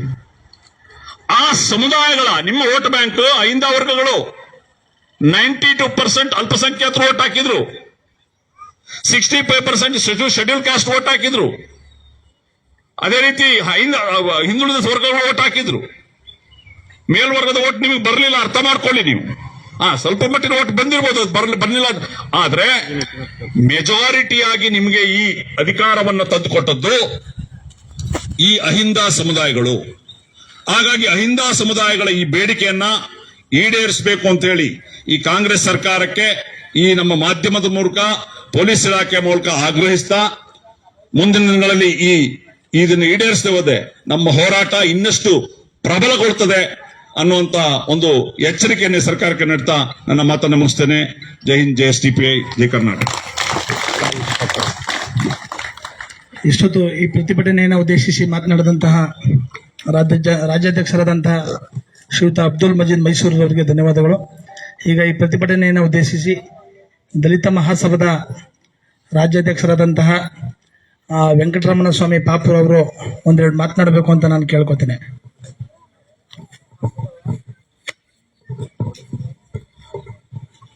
SDPI ಮುಖ್ಯಸ್ಥರಾದಂಥ ಅಬ್ದುಲ್ ಮಜೀದ್ ಅವರೇ, ಭಾಸ್ಕರ್ ಪ್ರಸಾದ್ ಅವರೇ, ಸಹೋದರ ಪುಟ್ನಂಜಯ್ಯನವರೇ, ಎಲ್ಲ ಆತ್ಮೀಯ SDPI ಕಾರ್ಯಕರ್ತರೇ, ಆತ್ಮೀಯ ಸಹೋದರಿಯರೇ, ತಮ್ಮ ನಿರಂತರ ಹೋರಾಟಕ್ಕೆ ನಮ್ಮ ದಲಿತ ಪರ ಹೋರಾಟ ಸದಾ ಬೆಂಬಲವಾಗಿ ನಿಲ್ಲುತ್ತೆ. ಮತ್ತು ಈ ಆಕ್ಸಿಜನ್ ದುರಂತ ಆದ ಸಂದರ್ಭದಲ್ಲಿ ನ್ಯಾಯಮೂರ್ತಿ ಪಾಟೀಲ್ ಆಯೋಗಕ್ಕೆ ಭಾಸ್ಕರ್ ಪ್ರಸಾದ್ ಅವರೇ ಚಾಪ ಕಾಗದದಲ್ಲಿ ಅಫಿಡವಿಟ್ ಸಲ್ಲಿಸ್ತೇನೆ. ನಾನು ಆಕ್ಸಿಜನ್ ದುರಂತಕ್ಕೆ ಡಾಕ್ಟರ್ ಕೇಳಬೇಕು. ಪಾಪ DC ದಲಿತ ಅಂತೇಳಿ DC ಹೊಣೆ ಮಾಡಿಕೊಟ್ರು MR ರವಿ. ಅವತ್ತು ರಾತ್ರಿ 8 ರಿಂದ 9 ಆಕ್ಸಿಜನ್ ದುರಂತ ಆದಂಥ ಸಂದರ್ಭದಲ್ಲಿ ನಮ್ಮ ಸ್ನೇಹಿತ ಬಿಲ್ವ ಮಹೇಶನ್ ತೋಟದಲ್ಲಿ DHO, ಜಿಲ್ಲಾ ಸರ್ಜನ್, ನೋಡಲ್ ಅಧಿಕಾರಿ ಒಂದು 4 ಜನ ಪಾರ್ಟಿ ಮಾಡ್ತಾರೆ. ಅಲ್ಲಿ ನಾ ಅಫಿಡವಿಟ್ ಸಲ್ಲಿಸ್ತೇನೆ. ನೀವು ಟವರ್ನ ಅವ್ರ ಫೋನ್ನಲ್ಲಿ ಟ್ರೇಸ್ ಮಾಡಿ ನೋಡ್ರಿ. ನೀವು DCಗೂ ಅದಕ್ಕೂ ಸಂಬಂಧ ಏನು? ಈಗ ಕರೆಂಟ್ ಇಲ್ದರೆ ನಾವು KV ಹೋಗ್ತೀವಿ, ನೀರು ಇಲ್ದರೆ ಮುನ್ಸಿಪಾಲ್ಟಿಗೆ ಹೋಗ್ತೀವಿ. DC ಅದ್ರ ಡಾಕ್ಟರ್ ಕೇಳಬೇಕಲ್ವೇ? ಆ ನೋಡಲ್ ಅಧಿಕಾರಿ ಮಹೇಶ ಆತನೇ ಮುಖ್ಯಸ್ಥಲಿ ಕೋವಿಡ್ ಇದಕ್ಕೆ ಅವನು ಬಿಟ್ಟೇ ಬಿಟ್ರು. ಆತ ಇಲ್ಲಿ ಡಾಕ್ಟ್ರ್ ಕೆಲಸ ಬಿಟ್ಟು ಎಲ್ಲ ಕೆಲಸನೂ ಮಾಡ್ತಾ ಇದ್ದಾನೆ. ಆತನ ಮೇಲೆ ಪನಿಷ್ಮೆಂಟ್ ಆಗಬೇಕು, ಮಾಡಿಲ್ಲ. ಅವತ್ತು ಆ ಟವರ್ನ ತೆಗೆದು ಈ ಬಿಲ್ವ ಮಹೇಶ್ ಅವನೇ ಸಾಕ್ಷಿ, ಅವ್ರ ಜಮೀನಿನಲ್ಲೇ ಪಾರ್ಟಿ, ಆತನೇ ಹೇಳ್ದಂಥ ವಿಚಾರ, ನನ್ನ ಜಮೀನಲ್ಲಿ ಪಾರ್ಟಿ ಮಾಡ್ತಾ ಇದ್ರು ಅಂತೇಳಿ. ಆದ್ರಿಂದ ಅವ್ರಿಗೆ ಅವ್ರ ಮೇಲೆ ಕ್ರಮ ಆಗಬೇಕು, ನಂತರ ಇವ್ರಿಗೆ ಪರಿಹಾರ ಸಿಕ್ಬೇಕು. ಇದೇನು ಕಾಂಗ್ರೆಸ್ ಸರ್ಕಾರಕ್ಕೆ ದೊಡ್ಡ ವಿಚಾರ ಏನಲ್ಲ. ಒಂದು ಸ್ಪೆಷಲ್ ರಿಕ್ರೂಟ್ಮೆಂಟ್ ಮಾಡಿ ಕೊಡ್ಬೋದು. ಪಾಪ ಸುಳ್ಳುವಾಡಿ ಅವ್ರದ್ದು ಹಂಗೆ ಆಯಿತು. ವಿಷಪ್ರಾಶನ ಮಾಡಿ ಆ ಸುಳ್ಳುವಾಡಿ ಅಲ್ಲಿ ಸುಮಾರು ಒಂದು 16 ಜನ ಸತ್ರು. ಕಾಂಗ್ರೆಸ್ಗೆ ಲಾಗಾಯತ್ನಿಂದ ಮುಸ್ಲಿಮ್ಸ್ ದಲಿತರು ಓಟ್ ಹಾಕಿ ಒಂದು 70 ವರ್ಷ ಎಂಜಾಯ್ ಮಾಡಿದ್ರು. ಇವರು ದುರಾಡಳಿತ ವ್ಯವಸ್ಥೆಗೆ SDPI ಮತ್ತೆ ಅನೇಕಾರು ಪಕ್ಷಗಳು, ಮುಸ್ಲಿಮಲ್ಲಿ, ದಲಿತರಲ್ಲಿ BSP ಸೇರಿದಂಗೆ ಅನೇಕಾರು ಪಕ್ಷಗಳು ಉಟ್ಕೊಂಡು ಈ ಕಾಂಗ್ರೆಸ್ನ ಬಲಿ ಹಾಕಿದ್ರು ಇಲ್ಲಿ ಇವರು ಬುದ್ಧಿ ಬಂದಿಲ್ಲ ಅಂತಂದ್ರೆ ಬೇರೆ ಬೇರೆ ಪಕ್ಷಗಳು, ಇವರು ಈ ಆಟದಿಂದ ಬೇರೆ ಬೇರೆ ಪಕ್ಷಗಳು ಹುಟ್ಕೋತಾ ಇದೆ. ಆದ್ರಿಂದ ಸಿದ್ದರಾಮಯ್ಯನವರೇ ಕಾಂತರಾಜ ಆಯೋಗ ನೀವೇ ಮಾಡಿದ್ರಿ, ನೀವೇ ಅದನ್ನ ಘೋಷಣೆ ಮಾಡಬೇಕು. ಯಾಕೆ ಎದುರ್ಕತಾ ಇದ್ದೀರಿ ಅಂತಕ್ಕಂಥದ್ದು ಗೊತ್ತಿಲ್ಲ. ಈಗ ನಾವು ಕರ್ನಾಟಕದಲ್ಲಿ ಹೆಚ್ಚು ಕಡಿಮೆ 1,08,00,000, ಒಂದು 70-80 ಲಕ್ಷ ಮುಸ್ಲಿಮ್ಸ್, 2 ಕೋಟಿ, ಹೆಚ್ಚು ಕಡಿಮೆ 2 ಕೋಟಿ, ಮತ್ತೆ OBC ಇವರೆಲ್ಲ ಸೇರಿದ್ರೆ ಅರ್ಧಕ್ಕಿಂತ ಜಾಸ್ತಿ ನಾವು ಘೋಷಣೆ ಮಾಡಿ ಅಂತ ಈ ಮುಖಾಂತರ ಹೇಳ್ತಾ ಇದ್ದೀವಿ. ದಯಮಾಡಿ ತಾವು ಎದುರುಬೇಡಿ, ಘೋಷಣೆ ಮಾಡಿ. ಹಾಗಾಗಿ ಆಕ್ಸಿಡೆಂಟ್ ದುರಂತರ ಆದಂತವ್ರಿಗೆ ನಮ್ಮ ಅಬ್ರಾರ್ ಅಹಮದ್ ಇವರೆಲ್ಲ ಬಹಳ ನಿರಂತರ ಹೋರಾಟ ಮಾಡ್ತಾ ಇದ್ರಿ. 16ಕ್ಕೆ ಚಾಮರಾಜನಗರದಲ್ಲಿ ಒಂದು ಸಭೆ ಇದೆ. ಆ ಸಭೆಯಲ್ಲಿ ಇನ್ನೂ ಒಂದು ಹೆಚ್ಚಿನ ರೀತಿಯಲ್ಲಿ ಹೋರಾಟ ನಾವೆಲ್ಲ ಕೂತ್ಕೊಂಡು ರೂಪಿಸೋಣ. ಆ ಸಭೆಗೆ ಅಬ್ದುಲ್ ಮಜೀದ್ ಅವರು ನಿಮ್ಗೆ ಗೈಡೆನ್ಸ್ ಕೊಡಿ. 16ಕ್ಕೆ ಇಲ್ಲಿ ದೊಡ್ಡ ಸಭೆ ಇದೆ, 17ಕ್ಕೆ ಕ್ಯಾಬಿನೆಟ್ ಅಲ್ಲಿ ಹೋಗ್ತಾರೆ ಬೆಟ್ಟಕ್ಕೆ. ಹಾಗಾಗಿ ನೀವೇನೋ ಒಂದು ತೀರ್ಮಾನ ತಗೊಳ್ಳಿ, ನಾವೆಲ್ಲ ನಿಮ್ಮ ಜೊತೆ ಸಂಪೂರ್ಣ ನಿಲ್ತೀವಿ. ಆ ತಾಯಂದ್ರಿಗೆ ಪಾಪ ಅದು ದುಃಖ ಭರಿಸುವಂತ ಅವ್ರಿಗೆ ಏನ್ ಬಾಯಿ ಮಾತಿಂದ ಹೇಳಿದ್ರೆ ಆಗಲ್ಲ, ಅವ್ರಿಗೆ ದುಡ್ಡು ಕೊಟ್ಟರು ಆಗಲ್ಲ, ಒಂದು ಸರ್ಕಾರಿ ನೌಕರಿ ಆಗ್ಲೇಬೇಕು ಅವ್ರಿಗೆ. ಹಾಗಾಗಿ ಈ ಮೂಲಕ ಸಿದ್ದರಾಮಯ್ಯನವ್ರು ಯಾಕೆ ಎದುರ್ತಾ ಇದ್ದಾರೋ ಗೊತ್ತಾಯ್ತಾ ಇಲ್ಲ. ಹೆಂಗೋ ಸ್ವಲ್ಪ ಸೇಕ್ ಆಯ್ತಾ ಇದ್ರಿ, ನಮ್ಮ ಬೇಡಿಕೆ ಈಡೇರಿಸ್ಬಿಟ್ಟು ಇಳಿದು ಬಿಡಿ ಅಂತ ಹೇಳಿ ಕೋರಿ ತಮ್ಮೆಲ್ಲರಿಗೂ ಇದಕ್ಕೆ ಬೆಂಬಲ ಸೂಚಿಸಿ ನನ್ನ ಮಾತನ್ನು ಮುಗಿಸ್ತೀನಿ. ನಮಸ್ಕಾರ.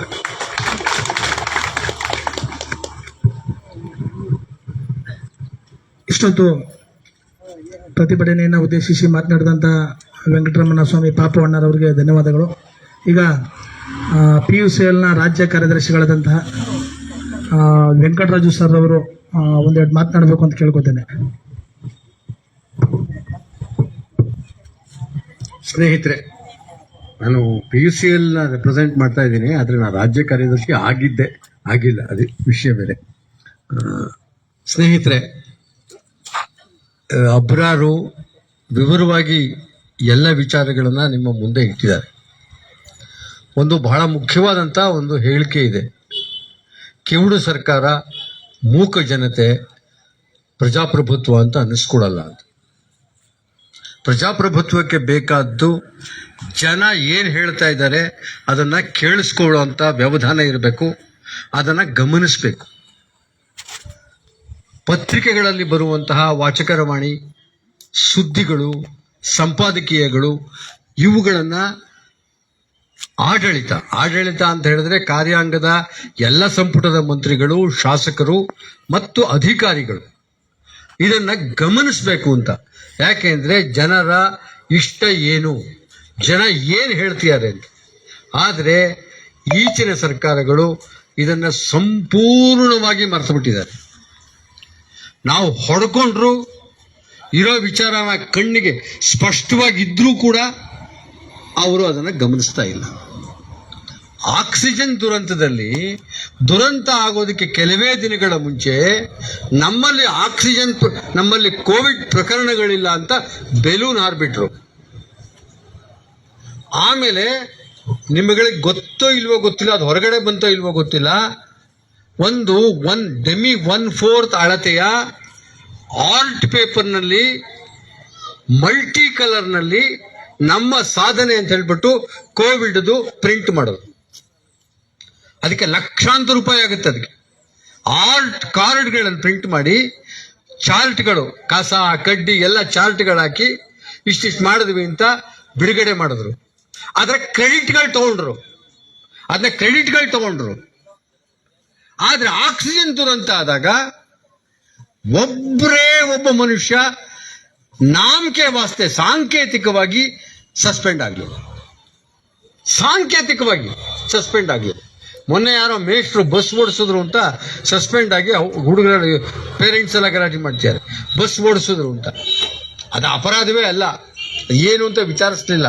ಒಂದು ವಾರ್ನಿಂಗ್ ಕೊಟ್ಟು ಬಿಡ್ಬೋದಾಗಿತ್ತು, ಅಥವಾ ವಿಚಾರಣೆ ಮಾಡ್ಬೋದಾಗಿ ಬಿಟ್ರು, ಅಮಾನತ್ ಮಾಡ್ಯಾರೆ. ಆದರೆ ಇಂಥ ದೊಡ್ಡ ದುರಂತ, ಇದು ಚಾಮರಾಜನಗರದ ದುರಂತ ಅಂತ ಪ್ರಶಾಂತ್ ಹೇಳಿದ್ರು. ಚಾಮರಾಜನಗರದ ದುರಂತ ಅಲ್ಲ, ಮನುಕುಲಕ್ಕೆ ಮಾಡಿದ ಅವಮಾನ. ಕರ್ನಾಟಕನೂ ಅಲ್ಲ, ಭಾರತನೂ ಅಲ್ಲ, ಮಾನವ ಕುಲಕ್ಕೆ. ಇದು ಮನುಷ್ಯ ನಿರ್ಮಿತವಾದಂಥ ಕೊಲೆ ಇದು. ಇದನ್ನ ಅವಾಯ್ಡ್ ಮಾಡಬಹುದಾಗಿತ್ತು. ಅವಾಯ್ಡ್ ಮಾಡುವಂತ ಮನಸ್ಸನ್ನ ಮಾಡಲಿಲ್ಲ. ಅದರ ಬಗ್ಗೆ ಕೂಲಂಕುಷವಾದ ತನಿಖೆ ಆಗಬೇಕು. 2 ಆಯೋಗಗಳು, ಪಾಟೀಲ್ ಆಯೋಗ ಒಂದು, ಇನ್ನೊಂದು ವೇಣುಗೋಪಾಲ್ ಗೌಡ್ರದ್ದು ಆಯೋಗ ಒಂದು ಜಸ್ಟಿಸ್ ಆಯಿತು. ಅದರ ವರದಿಗಳು ಬರಲಿಲ್ಲ, ವರದಿ ಪ್ರಕಾರ ಕ್ರಮ ಆಗಲಿಲ್ಲ, ಏನೂ ಆಗಲಿಲ್ಲ.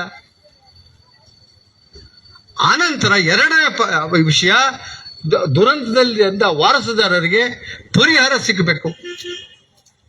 ಖಂಡಿತ ಒಂದೇ ಒಂದು ದೃಷ್ಟಿಯಿಂದ ನಗಣ್ಯವಾದಂತ ಲೆಕ್ಕ, ಅದು ನಗಣ್ಯವಾದಂತ ಕೆಲಸ. ಅವರು ಮಾನವ ಪರ, ಜೀವ ಪರ ಇದ್ರೆ ಯಾವುದೇ ಸರ್ಕಾರ ಆಗಲಿ, ಆ ಸರ್ಕಾರ ತಕ್ಷಣವೇ ಸರ್ಕಾರಿ ಆದೇಶ ಮಾಡಿ ಒಂದು ಆದೇಶವನ್ನ ಕೊಡುವಂತ ಸಾಧ್ಯತೆಗಳಿವೆ. ಆದ್ರೆ ಇದನ್ನ ಕೇಳ್ತಾ ಇದ್ರು ಕೂಡ ಕೇಳಿಸ್ಕೊಳ್ಳುವಂತ ಮನಸ್ಸಿಲ್ಲ. ಇದು ನಾವೇ ಕೇಳಬೇಕಾಗಿರ್ಲಿಲ್ಲ, ಕಾಂಗ್ರೆಸ್ನವರೇ ಕೇಳಬೇಕಾಗಿತ್ತು. ನಮ್ಮ ಕ್ಷೇತ್ರದಲ್ಲಿ ಹೀಗಾಗಿದೆ ಅಂತ ಕೇಳಲಿಲ್ಲ. ಬೇರೆ ಪಕ್ಷಗಳು ಕೇಳ್ಬೋದಾಗಿತ್ತು. ನಾವೇನು ಇದು ಗುತ್ತಿಗೆ ಏನು ತಗೊಂಡಿಲ್ಲ ಇವರು ಅಂತ, ಅವ್ರ ಪಕ್ಷದವರೇ ಮಾಡ್ಬೋದಾಗಿತ್ತು. ಈ ತರ ಆಗಿದೆ ಸ್ವಾಮಿ, ಇವ್ರಿಗೆ ಪರಿಹಾರ ಕೊಡಿ ಅಂತ. ಆದ್ರೆ ಮಾಡಿಲ್ಲ. ತಕ್ಷಣ ಇದು ಆಯಕಟ್ಟಿನ ಜಾಗದಲ್ಲಿ ನಾವು ಮಾಡ್ತಾ ಇದ್ದೀವಿ, ಆಯಕಟ್ಟಿನ ಸಮಯದಲ್ಲಿ ಮಾಡ್ತಾ ಇದ್ದೀವಿ. ಚಾಮರಾಜನಗರ ಜಿಲ್ಲೆಯಲ್ಲಿ ಕ್ಯಾಬಿನೆಟ್ ಮೀಟಿಂಗ್ ಆಗೋದಿದೆ. ಈ ಕ್ಯಾಬಿನೆಟ್ ಮೀಟಿಂಗ್ ಆದರೂ ಕೂಡ ತಮ್ಮ ಕಿವುಡುತನವನ್ನು ತೆಗೆದು ಕೇಳಿಸ್ಕೋಬೇಕಾಗಿಲ್ಲ, ಗೊತ್ತಿದೆ ಅವ್ರಿಗೆ, ತಗೊಂಡು ಒಂದು ಸೂಕ್ತವಾದ ನಿರ್ಧಾರ ತೆಗೆದುಕೊಳ್ಳಿ ಅಂತ ನಾನು ಈ ಮೂಲಕ ಆಗ್ರಹಿಸ್ತೀನಿ. 2ನೇದು ಜಾತಿ ಗಣತಿ. ಭಾರಿ ಗಾಬರಿ ಬಿಟ್ಬಿಟ್ಟಿದ್ದಾರೆ. ಸುಳ್ಳು ವದಂತಿಗಳಿಗೆ, ಸುಳ್ಳು ಮಾಹಿತಿಗಳಿಗೆ ಗಾಬರಿ ಬಿದ್ದಿದ್ದಾರೆ. ಗಣತಿ ಇಲ್ಲದೆ ನಾವು ಏನೂ ಮಾಡೋದಕ್ಕೆ ಸಾಧ್ಯ ಇಲ್ಲ. ಅಂಕಿಅಂಶಗಳಿಲ್ಲದೆ ನಾವು ಇದುವರೆಗೆ ಪೂರ್ತಿ ನಾಶ ಆಗಿ ಹೋಗಿದ್ದೀವಿ. ಒಂದು ಜಾತಿ ಗಣತಿ ನಡೆದಿದೆ. ಆಮೇಲೆ ಯಾವುದೇ ಜನಗಳ ಗಣತಿಗಳನ್ನು ಆದಾಗ ಇಷ್ಟು ದಿವಸ ಬಿಟ್ರೆ ಅಷ್ಟು ದಿವಸದಲ್ಲಿ ಬೇರೆ ಸ್ಥಿತ್ಯಂತರಗಳಾಗ್ತವೆ. ಈಗ ಉದಾಹರಣೆಗೆ ಈ 3ನೇ ಮಹಡಿ ಒಳಗಡೆ ಇರುವಂತ ಎಲ್ಲ ಇಲಾಖೆಗಳಲ್ಲಿ ಜಿಲ್ಲಾ ಜನಗಣತಿ, ಜಿಲ್ಲೆಯಲ್ಲಿ ಎಷ್ಟು ಜನ ಇದ್ದಾರೆ ಅಂತ ತಗೊಂಡ್ರೆ ಒಂದೊಂದು ಇಲಾಖೆ ಒಂದೊಂದು ಫಿಗರ್ ಕೊಡುತ್ತೆ. ಯಾಕೆ ಕೊಡುತ್ತೆ ಅಂದ್ರೆ, ಯಾವುದೋ ಒಂದು ಪಾಯಿಂಟ್ ಆಫ್ ಟೈಮ್ ಅಲ್ಲಿ ನಾವು ಗಣತಿ ಮಾಡಿರ್ತೀವಿ. ಅದಾದ 1 ತಿಂಗಳಿಗೋ 6 ತಿಂಗಳಿಗೋ 3 ತಿಂಗಳಿಗೋ ವ್ಯತ್ಯಾಸ ಆಗೇ ಆಗುತ್ತೆ. ಇನ್ ಮೈಗ್ರೇಷನ್, ಔಟ್ ಮೈಗ್ರೇಷನ್ ಇದೆ, ಹಾಗೇ ಆಗುತ್ತೆ. ಇವರು ಇಷ್ಟು ವರ್ಷಗಳ ಕಾಲ ಆ ಜಾತಿ ಗಣತಿ ವರದಿಯನ್ನು ಅಡಿಯಲ್ಲಿ ಹಾಕೊಂಡು ಕೂತ್ಕೊಂಡ್ಬಿಟ್ಟು ಇವತ್ತೊಂದು ದಿವಸ ಅದೇ ಸರಿ ಇಲ್ಲ, ಇದು ಸರಿ ಇಲ್ಲ ಅಂತ ಯಾರೋ ಹೇಳಿದ್ರು ಅಂತ ಆ ಜಾತಿ ಗಣತಿಯ ವರದಿಯನ್ನು ಬಿಡುಗಡೆ ಮಾಡದೆ ಹೋದ್ರೆ ತೊಂದರೆ ಯಾರಿಗೆ? ನಮ್ಮ ಎಲ್ಲ ಪ್ರಗತಿಗೆ, ನಮ್ಮ ಎಲ್ಲ ಅಭಿವೃದ್ಧಿಗೆ, ಬರೀ ಒಳ ಮೀಸಲಾತಿಗೆ ಮಾತ್ರ ಅಲ್ಲ, ಎಲ್ಲದಕ್ಕೂ ಬೇಕಿದೆ, ಪ್ರತಿಯೊಂದು ಅಂಶಕ್ಕೂ ಬೇಕು. ಈಗ ನಾವು ಏನಾದ್ರು ಹಾಳಾಗಿದ್ದೀವಿ ಅಂದ್ರೆ ಸುಳ್ಳು ಗಣತಿಗಳಿಂದ ಹಾಳಾಗಿದ್ದೀವಿ. ಪ್ಲಾನಿಂಗ್ ಮಾಡೋದಕ್ಕೆ ಅಂಕಿಅಂಶಗಳು ಸುಳ್ಳು, ಇವ್ಯಾಲ್ಯೂಯೇಟ್ ಮಾಡೋದಕ್ಕೆ ಅಂಕಿಅಂಶಗಳು ಸುಳ್ಳು, ಜಾರಿ ಮಾಡೋದಕ್ಕೆ ಅಂಕಿಅಂಶಗಳು ಸುಳ್ಳು. ಈ ಸುಳ್ಳು ಅಂಕಿಅಂಶಗಳನ್ನು ಇಟ್ಟುಕೊಂಡು ನಾವು ಪ್ರಗತಿಯನ್ನು ಸಾಧಿಸೋದೇ. ನಮ್ಗೊಂದು ಬೇಸ್ ಲೈನ್ ಬೇಕು. ಇಲ್ಲಿ ಎಷ್ಟು ಜನ ಬಂದಿದ್ದಾರೆ, ಎಷ್ಟು ಜನಕ್ಕೆ ನೀರು ಕೊಡಬೇಕು, ಎಷ್ಟು ಬಾಟಲ್ ನೀರು ತರಿಸ್ಬೇಕು, ಸರಳವಾದಂತ ಅಂಕಿಅಂಶ. ಇಂಥದೇ ಅಂಕಿಅಂಶ ಜಾತಿ ಗಣತಿ ಒಳಗಡೆ ಇರೋದು. ಅದಕ್ಕೆ ಗಾಬರಿ ಆಗಬೇಕಾದಂತ ಅಗತ್ಯ ಏನೂ ಇಲ್ಲ. ಸಣ್ಣ ಪುಟ್ಟ ತಪ್ಪುಗಳಿರ್ತವೆ, ತಪ್ಪುಗಳನ್ನ ತಿದ್ದುಕೊಳ್ಬೋದು. ಆಮೇಲೆ ನಿಖರವಾದ ಅನ್ನುವ ಶಬ್ದ ಮಾತಾಡ್ತಿರುವಾಗಲೇ ನೀನಲ್ಲಿ ಏನ್ ಫಿಗರ್ ಇರುತ್ತೋ ಅದು ಕಮ್ಮಿ ಆಗುತ್ತೆ, ಜಾಸ್ತಿ ಆಗುತ್ತೆ. ಆ ನಿಖರವಾದ ಅನ್ನೋ ಸಮಸ್ಯೆ ಅಲ್ಲ, ಅದು ಪರ್ಸೆಂಟೇಜು. ಮತ್ತೆ ಬೇರೆ ಬೇರೆ ಕ್ರೈಟೀರಿಯಾಗಳಿರ್ತವೆ. ಆ ಕ್ರೈಟೀರಿಯಾಗಳನ್ನ ಅನುಸರಿಸ್ಕೊಂಡು ಏನ್ ಮಾಡಬೇಕು ಅನ್ನೋದನ್ನ ಹೇಳುವಂತ ಕೆಲಸಗಳಾಗಬೇಕು.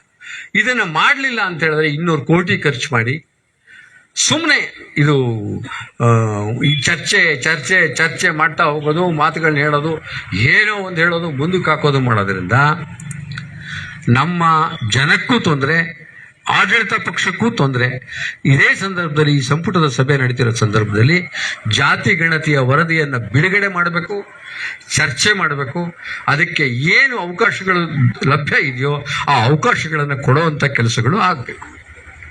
ಹಾಗೇನೆ ಮುಸ್ಲಿಂ 2AB ತುಂಬಾ ಸ್ಪಷ್ಟ ಇದೆ. ಅದು ಯಾಕೆ ತೆಗೆದ್ರು ಅಂತ ನಾವು ವಿವರಿಸಿ ಹೇಳಬೇಕಾದ್ದೇನಿಲ್ಲ. ಇವ್ರು ಮಾಡಿರೋ ಕೆಲಸ ಇಷ್ಟೇನೆ, ಎಮೋಷನಲ್ ಕೆಲಸಗಳು.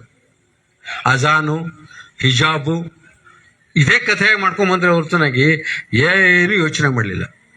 ದೊಡ್ಡ ಎಮೋಷನಲ್ಲಿ ಇಡೀ ಕರ್ನಾಟಕವನ್ನು ಹಾಳು ಮಾಡಿಟ್ರು.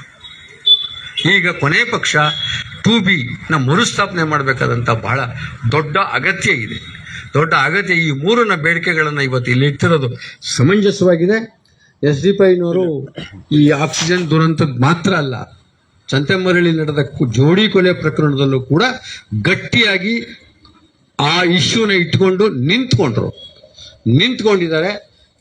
ಆ ನಿಂತ್ಕೊಂಡಿಂದ ಇದಕ್ಕೆ ನಾವುಗಳು ಎಲ್ಲ ಇಲ್ಲಿ ಸೇರಿರುವಂಥ SDPI ಅಲ್ಲದಿದ್ದವರು ನಾವೆಲ್ಲರೂ ಕೂಡ ಏಕಪಕ್ಷೀಯವಾಗಿ ಬೇಷರತ್ತಾಗಿ ಈ ವಿಚಾರದಲ್ಲಿ ನಾವು ಅವರಿಗೆ ಬೆಂಬಲವನ್ನು ಸಹಕಾರವನ್ನು ಕೊಡ್ತೀವಿ. ಆದರೆ ಇದು ಸಂಪುಟದ ಸಭೆಯಲ್ಲಿ ಬರಲೇಬೇಕು ಅನ್ನೋ ಒಂದು ಆಗ್ರಹವನ್ನು ನಾವು ಮಾಡ್ತಾ ಇದ್ದೀವಿ. ನಮಸ್ಕಾರ. ಧನ್ಯವಾದಗಳು ವೆಂಕಟರಾಜು ಸರ್ ಅವರಿಗೆ. ಈಗ CM ಕೃಷ್ಣಮೂರ್ತಿರವರು ಒಂದೆರಡು ಮಾತನಾಡಬೇಕು ಅಂತ ಕೇಳ್ಕೊತೇನೆ.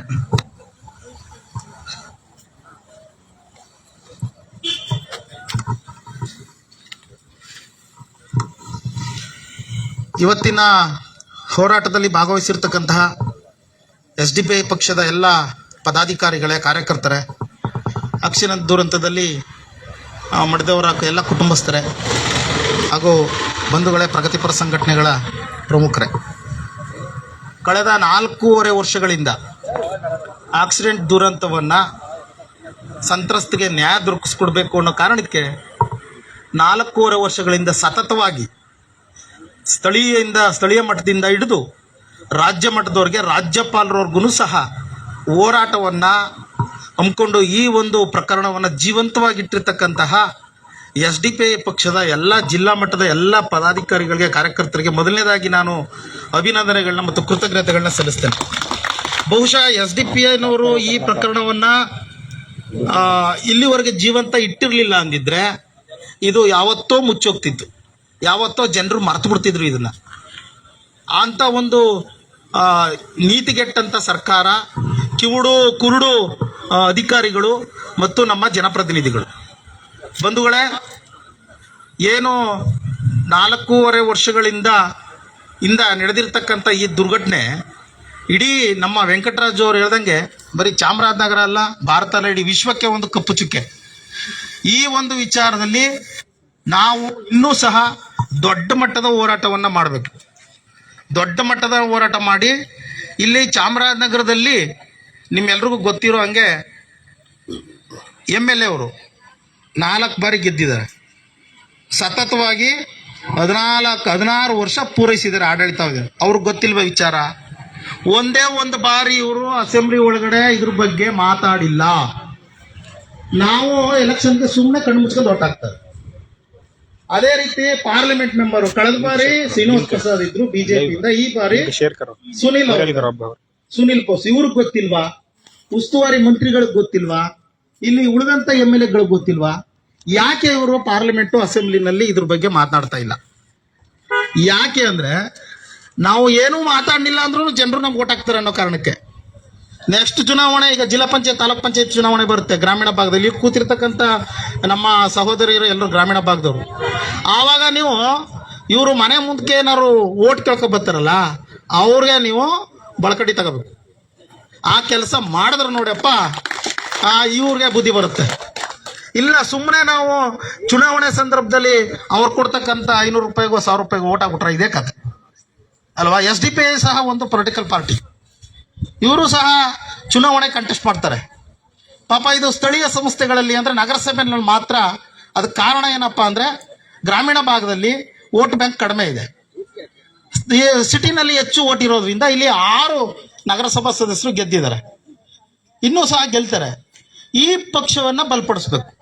ಯಾರು ಹಿಂದುಳಿದವ್ರ ಬಗ್ಗೆ, ದಲಿತರ ಬಗ್ಗೆ, ಅಲ್ಪಸಂಖ್ಯಾತರ ಬಗ್ಗೆ ಕಾಳಜಿಕೊಂಡು ಹೋರಾಟ ಮಾಡ್ತಾರೆ, ಅವ್ರ ಪರವಾಗಿ ಆಡಳಿತ ಕೊಡ್ತಾರೆ, ಅವ್ರನ್ನ ನಾವು ಬಲಪಡಿಸ್ಬೇಕು.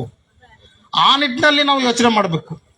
ರಾಜಕೀಯ ಅಧಿಕಾರವೇ ನಮ್ಮ ಎಲ್ಲ ಸಮಸ್ಯೆಗಳಿಗೂ ಮೂಲ ಕಾರಣ. ನಮ್ಮಿಂದ ಗೆದ್ದೋಗಿರ್ತಕ್ಕಂಥವ್ರು ಈಗ ಅಲ್ಲೆಲ್ಲೋ 4-5 ಜಿಲ್ಲೆನಲ್ಲಿ ಬಾಣಂತಿಯರು ಸತ್ರು, ಗೊತ್ತಲ್ಲ, ನೀವೆಲ್ಲ TV ನೋಡಿದ್ದೀರಾ. ಬಾಣಂತಿಯರು ಸತ್ತಾಗ 5 ಲಕ್ಷ ರೂಪಾಯಿ ಪರಿಹಾರ ಘೋಷಣೆ ಮಾಡಿದ್ರು, ದೊಡ್ಡ ಇಶ್ಯೂ ಆಯಿತು, ಸ್ಟೇಟ್ ನ್ಯಾಷನಲ್ ಇಶ್ಯೂ ಆಯಿತು. ಆಯ್ತಾ? ಅದೇ ರೀತಿ ಇದೂ ನಿಮಗೆ ಕೊಟ್ಟಿರೋ 2 ಲಕ್ಷ 1 ಲಕ್ಷ ಅದು ಪರಿಹಾರನೇ ಅಲ್ಲ. ನಿಮಗೆ ಪರ್ಮನೆಂಟ್ ಆಗಿ ಒಂದು ಉದ್ಯೋಗ ಕೊಟ್ಟರೆ ನಿಮ್ಮ ಎಲ್ಲರ ಬದುಕು ಹಸನಾಗುತ್ತೆ, ನೀವೆಲ್ಲರೂ ಬದುಕೋಬಹುದು. ಕೇವಲ 1 ಲಕ್ಷ 2 ಲಕ್ಷ ಕೊಟ್ಬಿಟ್ಟು ಕೈ ತೊಳ್ಕೊಂಡ್ರೆ ಅದು ಒಂದು ವರ್ಷದ ಜೀವನ ಅಷ್ಟೇ ಅದು, ಅಥವಾ ಒಂದು ಅಪ ಮಾಡಿಬಿಟ್ರೆ 1 ಲಕ್ಷ ಮುಗಿದೋಗುತ್ತೆ. ಇಂಥ ಪರಿಸ್ಥಿತಿ. ಇದಕ್ಕೆ ಯಾಕೆ ನೀವು ಸರಿಯಾಗಿ ಆ ಬಾಣಂತಿಯರ ಸತ್ತಾಗ 5 ಲಕ್ಷ ಕೊಟ್ಟರು, ಅವ್ರಿಗೆ ಇಡೀ ಸರ್ಕಾರಗಳು ಎಲ್ಲರೂ ಭಯಪಡ್ಕೊಂಡು ಅಲ್ಲೇ ಸ್ಪಾಟ್ಗೆ ಹೋಗಿ ಘೋಷಣೆಯನ್ನು ಮಾಡಿದ್ರು. ಇದಕ್ಕೆ ಮಾತ್ರ ಕುರುಡರಾಗಿ ಇದ್ದಾರೆ. ಹಾಗಾಗಿ ಆ ಬಂಧುಗಳೇ, ಈ ಒಂದು ಹೋರಾಟವನ್ನು ನಾವು ಇನ್ನೂ ಸಹ ದೊಡ್ಡ ಮಟ್ಟಕ್ಕೆ ತಗೊಂಡು ಹೋಗಬೇಕಾಗಿದೆ. ಇನ್ನೂ ದೊಡ್ಡ ಮಟ್ಟದಲ್ಲಿ ಹೋರಾಟ ಮಾಡಬೇಕಾಗಿದೆ. ಸರ್ಕಾರದ ಜನಪ್ರತಿನಿಧಿಗಳ ಕಣ್ಣು ತೆರೆಸಬೇಕಾಗಿದೆ. ಬಹುಶಃ ಈ ಒಂದು ಹೋರಾಟಕ್ಕೆ ನನ್ನ ವೈಯಕ್ತಿಕ ಅಭಿಪ್ರಾಯ, ಮುಂದಿನ ದಿನಗಳಲ್ಲಿ ನೀವೆಲ್ಲರೂ ಸಾಥ್ ಕೊಟ್ಟರೆ ನಾವೆಲ್ಲ ಸೇರಿಕೊಂಡು ಒಂದು ಚಾಮರಾಜನಗರ ಬಂದ್ ಮಾಡೋಣ. ಚಾಮರಾಜನಗರ ಬಂದ್ ಮಾಡಿಸಿದ್ರೆ ಬಹುಶಃ ಅದು ಸ್ವಲ್ಪ ಬಿಸಿ ಮುಟ್ಟುತ್ತೆ. ಈಗ ರಾಜ್ಯಪಾಲರವರೆಗೂ ನೀವು ತಗೊಂಡೋಗಿದ್ದೀರಾ, ಅದು ಬಹಳ ಅತ್ಯಂತ ದೊಡ್ಡ ಹೋರಾಟನೇ ಅದು. ಆದರೆ ಸ್ಥಳೀಯವಾಗಿ ನಾವು ಚಾಮರಾಜನಗರ ಜಿಲ್ಲೆನೋ ಅಥವಾ ನಗರನೋ ಬಂದ್ ಮಾಡಿಸಿ ಇಡೀ ಸರ್ಕಾರದ ಗಮನವನ್ನು ಈ ಕಡೆಗೆ ಸೆಳಿಬೇಕು. ಅದಕ್ಕೆ ಎಲ್ಲರೂ ನಿಂತ್ಕೊಳ್ಬೇಕು, ಸಹಕಾರ ಕೊಡಬೇಕು. ಅದಕ್ಕೆ ನಾವು ಸಹ ಮುಂಚೂಣಿನಲ್ಲಿ ಸಹಕಾರ ಕೊಡ್ತೀವಿ. ನಮ್ಮ ಎಲ್ಲ ಸಂಘಟನೆಗಳು, ದಲಿತ ಪರ ಸಂಘಟನೆಗಳು, ಪ್ರಗತಿಪರ ಸಂಘಟನೆಗಳು ಎಲ್ಲರನ್ನೂ ಸೇರಿಸಿ ಒಂದು ಸಭೆ ಮಾಡಿ ಒಂದು ಒಳ್ಳೆ ದಿನ, ಒಳ್ಳೆ ನಿರ್ಧಾರವನ್ನು ತೆಗೆದುಕೊಂಡು ಒಂದು ಬಿಸಿ ಮುಟ್ಟಿಸೋಣ ಅಂತ ಹೇಳ್ತಾ ಇದ್ದೇನೆ. ಈ ಒಂದು ದುರಂತ ಏನು ನಡೆದಿದೆ, ಇದಕ್ಕೆ ಖಂಡಿತವಾಗ್ಲೂ ಈ ಸರ್ಕಾರಕ್ಕೆ ಮಾನ ಮರ್ಯಾದೆ, ನಿಜವಾಗ್ಲೂ ಬಡವರ ಬಗ್ಗೆ, ದೀನದಲಿತರ ಬಗ್ಗೆ ಒಂದು ಕಾಳಜಿ ಇದ್ರೆ ಇವರೆಲ್ರಿಗೂ ಈ ನಿಮ್ಮ ಯಾವುದಾದ್ರು ಪರಿಹಾರಕ್ಕಿಂತ ಹೆಚ್ಚಾಗಿ ನಮಗೆ ಉದ್ಯೋಗ ಬೇಕು, ಶಾಶ್ವತವಾದಂಥ ಉದ್ಯೋಗ ಬೇಕು. ಸುಳ್ವಾಡಿ ದುರಂತದಲ್ಲಿ 6 ಜನರಿಗೆ ಉದ್ಯೋಗ ಕೊಟ್ಟಿದ್ದಾರೆ. ಅದಕ್ಕೆ ಕಾರಣ ಏನಪ್ಪಾ ಅಂದರೆ ಅವರು SC/ST ಜನರು 6 ಜನ ಸತ್ತಿದ್ದಾರೆ. ಅದು SC/ST ದೌರ್ಜನ್ಯ ಪ್ರಕರಣ ಕಾಯ್ದೆ ಅಡಿಯಲ್ಲಿ ದೂರು ದಾಖಲಾಗಿ ಅದು ಕಾನೂನಿದೆ, ಅದರ ಪ್ರಕಾರ 6 ಜನರಿಗೆ ಉದ್ಯೋಗ ಕೊಟ್ಟಿದ್ದಾರೆ. ಇದು ಸಹ ನೀವು ಇದು ಒಂದು ದುರಂತನೂ ಸಹ ಅದು ಒಂದು ನಮ್ಮ ಸ್ನೇಹಿತರು ಹೇಳ್ದಂಗೆ 1 ನಿಮಿಷದ ಕೆಲಸ. ಸಚಿವ ಸಂಪುಟ 17ನೇ ತಾರೀಕು ಸಚಿವ ಸಂಪುಟ ಮಹದೇಶ್ವರ ಬೆಟ್ಟದಲ್ಲಿ ಇದೆ. ಪ್ರಥಮ ಬಾರಿಗೆ ಜಿಲ್ಲೆ ಆದಮೇಲೆ ನಮ್ಮ ಜಿಲ್ಲೆನಲ್ಲಿ ಸಚಿವ ಸಂಪುಟ ಮಹತ್ತರವಾದಂಥ ಸಚಿವ ಸಂಪುಟ ಸಭೆ ನಡೀತಾ ಇದೆ. ಈ ಸಚಿವ ಸಂಪುಟ ಸಭೆನಲ್ಲೇ ತೀರ್ಮಾನ ಮಾಡಬೇಕು, ಎಲ್ರಿಗೂ ಆದಂತಹ ಒಂದು ಪರ್ಮನೆಂಟ್ ಆದಂಥ ಒಂದು ಉದ್ಯೋಗವನ್ನ ಕೊಡಬೇಕು ಅಂತ ನಾನೂ ಸಹ ಒತ್ತಾಯ ಮಾಡಿ, ಅದೇ ರೀತಿ ಎಲ್ಲ ಆಯೋಗಗಳು, ಕಾಂತರಾಜು ಆಯೋಗ, ಮತ್ತೆ ಹಿಂದೆ ನಡೆದಿರ್ತಕ್ಕಂಥ LG ಅವನೂರು ಆಯೋಗ, ಮಂಡಲ್ ಕಮಿಷನ್ ಆಯೋಗ, ಸಹಚಾರ ಸಮಿತಿ, ಎಲ್ಲ ಸಮಿತಿಗಳು, ಹಲವಾರು ಸಮಿತಿಗಳು ಅಲ್ಪಸಂಖ್ಯಾತರು, ಅತ್ಯಂತ ಹಿಂದುಳಿದ ಸಮುದಾಯ ಅನ್ನೋ ಕಾರಣಕ್ಕೇನೆ ಅವ್ರಿಗೆ ಮೀಸಲಾತಿಯನ್ನು ಕೊಟ್ಟಿದ್ದಂಥದ್ದು. ಅದನ್ನು ಮರುತು ಸ್ಥಾಪಿಸಬೇಕು. ಈ ಕಾಂಗ್ರೆಸ್ನವ್ರು ಇದಾರಲ್ಲ, ಎಲೆಕ್ಷನ್ ಟೈಮ್ಗೆ ಸುಳ್ಳು ಹೇಳ್ತಾರೆ ಅಷ್ಟೇ. ಕಾಂಶಿರಾಮ್ ಸಾಹೇಬ್ರು ಹೇಳ್ತಾರೆ, Congress is the cobra under the grass, BJP is the cobra above the grass. ಎರಡು ಸಹ ಕೋಬ್ರನೇ, ಎರಡು ಸಹ ನಾಗರಾವೇ. ನಾವು ಅರ್ಥ ಮಾಡ್ಕೋಬೇಕು. ಅದು ಹುಲ್ಲಿನ ಒಳಗಡೆ ಉತ್ಕೊಂಡಿದೆ, BJP ಹುಲ್ಲಿನ ಮೇಲ್ಗಡೆ ಎಡೆ ಎತ್ತಿ ಹಾಡ್ತಾ ಇದೆ. ಹಾಗಾಗಿ ನಾವು ಯಾವ್ದನ್ನ ಆಯ್ಕೆ ಮಾಡ್ಕೋಬೇಕು ಯೋಚನೆ ಮಾಡಿ ಅಂತ ಹೇಳ್ತಾರೆ. ಅದು ನಿಜ. ಅದು ಇವರು ಎಲೆಕ್ಷನ್ ಟೈಮ್ ಬಂದಾಗ ಮಾತ್ರ ಹಿಂದುಳಿದವ್ರನ್ನ, ದಲಿತರನ್ನ ಮತ್ತು ಮೈನಾರಿಟಿ ಸಮುದಾಯವನ್ನ ಓಟನ್ನ ಕಿತ್ಕೊಳ್ಳೋದಕ್ಕೆ ಎಲ್ಲವನ್ನು ತೋರಿಸ್ತಾರೆ. ಅಧಿಕಾರದ ಕೂತ್ಕೊಂಡ್ಮೇಲೆ ಎಲ್ಲವನ್ನು ಮರೆತು ನಮ್ಮ ರಾಜ್ಯಾಧ್ಯಕ್ಷರು ಹೇಳ್ದಂಗೆ ಮೇಲ್ವರ್ಗದವರ ಒತ್ತಡಕ್ಕೆ ಅಥವಾ ಅವರ ಒಂದು ಪಿತೂರಿಗೆ ಒಳಗಾಗಿ ಎಲ್ಲವನ್ನು ಮರೆತು ಮಲಗ್ತಾರೆ. ಮತ್ತೆ ಎಲೆಕ್ಷನ್ ಬಂದಾಗ ನಮ್ಮ ಹತ್ರ ಬಂದು ಅದೇ ಪುರಾಣ ಹೊಡಿತಾರೆ. ಇದು ನಿಜವಾದಂಥ ಈ ದೇಶದಲ್ಲಿ ಕಳೆದ 75 ವರ್ಷಗಳಿಂದ ನಡ್ಕೊ ಬಂದಿರತಕ್ಕಂಥ ರಾಜಕಾರಣ. ಹಾಗಾಗಿ ಎಲ್ಲಿವರೆಗೆ ನಿಜವಾಗ್ಲೂ ಅಹಿಂದ ಸಮುದಾಯದ ಒಂದು ಸರ್ಕಾರ ಕೇಂದ್ರದಲ್ಲಿರ್ಬೋದು, ರಾಜ್ಯದಲ್ಲಿರ್ಬೋದು, ಈ ಸರ್ಕಾರಗಳು ಅಧಿಕಾರಕ್ಕೆ ಬರಲಿಲ್ಲ ಅಂದ್ರೆ ನಮ್ಮೆಲ್ಲರ ಪರಿಸ್ಥಿತಿ ಹೀಗೆ. ಮುಂದಿನ ದಿನಗಳಲ್ಲಿ ಆ ನಿಟ್ಟಿನಲ್ಲಿ ನಾವು ಹೋರಾಟಗಾರರನ್ನ, ಜೊತೆಗೆ ಪ್ರಗತಿಪರವಾಗಿ ಚಿಂತನೆ ಮಾಡ್ತಕ್ಕಂಥವ್ರನ್ನ, ನಿಜವಾದ ಅಹಿಂದ ಸರ್ಕಾರವನ್ನ ತರೋದಕ್ಕೆ ನಮ್ಮ ಮತ ಇದೆಯಲ್ಲ, ಮತನೇ ಎಲ್ಲಕ್ಕೂ ಮೂಲ. ಆ ಮತಗಳ ಮೂಲಕ ಈ ಎಲ್ಲ ಪಕ್ಷಗಳಿಗೂ ನಾವು ಬುದ್ಧಿ ಕಲಿಸಿ ನಮ್ಮದೇ ಆದಂತಹ ಸರ್ಕಾರಗಳನ್ನ ನಾವು ರಚನೆ ಮಾಡೋದಕ್ಕೆ ಮುಂದಿನ ದಿನಗಳಲ್ಲಿ ನಾವೆಲ್ಲರೂ ಕಾರ್ಯಪ್ರವೃತ್ತರಾಗಬೇಕು. ಆ ನಿಟ್ಟಿನಲ್ಲಿ ಈ ರಾಜ್ಯದ, ಈ ದೇಶದ ಎಲ್ಲ ಅಹಿಂದ ವರ್ಗದವರು ಕೂತು ಸಮಾಲೋಚನೆ ಮಾಡಿ ನಾವು ಒಂದು ತೀರ್ಮಾನಕ್ಕೆ ಬರಬೇಕು ಅಂತ ಹೇಳಿ, ನನಗೂ ಮಾತನಾಡೋದಕ್ಕೆ ಅವಕಾಶ ಮಾಡಿಕೊಟ್ಟಂತಹ ಎಲ್ಲ ಬಂಧುಗಳಿಗೆ ಒಂದ್ಸಿ ನಾನು ಮಾತನ್ನ ಮುಗಿಸ್ತೇನೆ. ಜೈ ಭೀಮ್, ಜೈ ಭಾರತ್, ಜೈ ಸಂವಿಧಾನ. ಧನ್ಯವಾದಗಳು. ಸಿ.ಎಂ. ಕೃಷ್ಣಮೂರ್ತಿ ಸರ್ ಅವರಿಗೆ. ಈಗ ಈ ಪ್ರತಿಭಟನೆಯನ್ನು ಉದ್ದೇಶಿಸಿ ನಮ್ಮ ರಾಜ್ಯ ಪ್ರಧಾನ ಕಾರ್ಯದರ್ಶಿಗಳಾದಂತಹ BR ಭಾಸ್ಕರ್ ಪ್ರಸಾದ್ ಸರ್ ಅವರು ಮಾತಾಡಬೇಕು ಅಂತ ನಾನು ಮನವಿ ಮಾಡ್ಕೊತೇನೆ.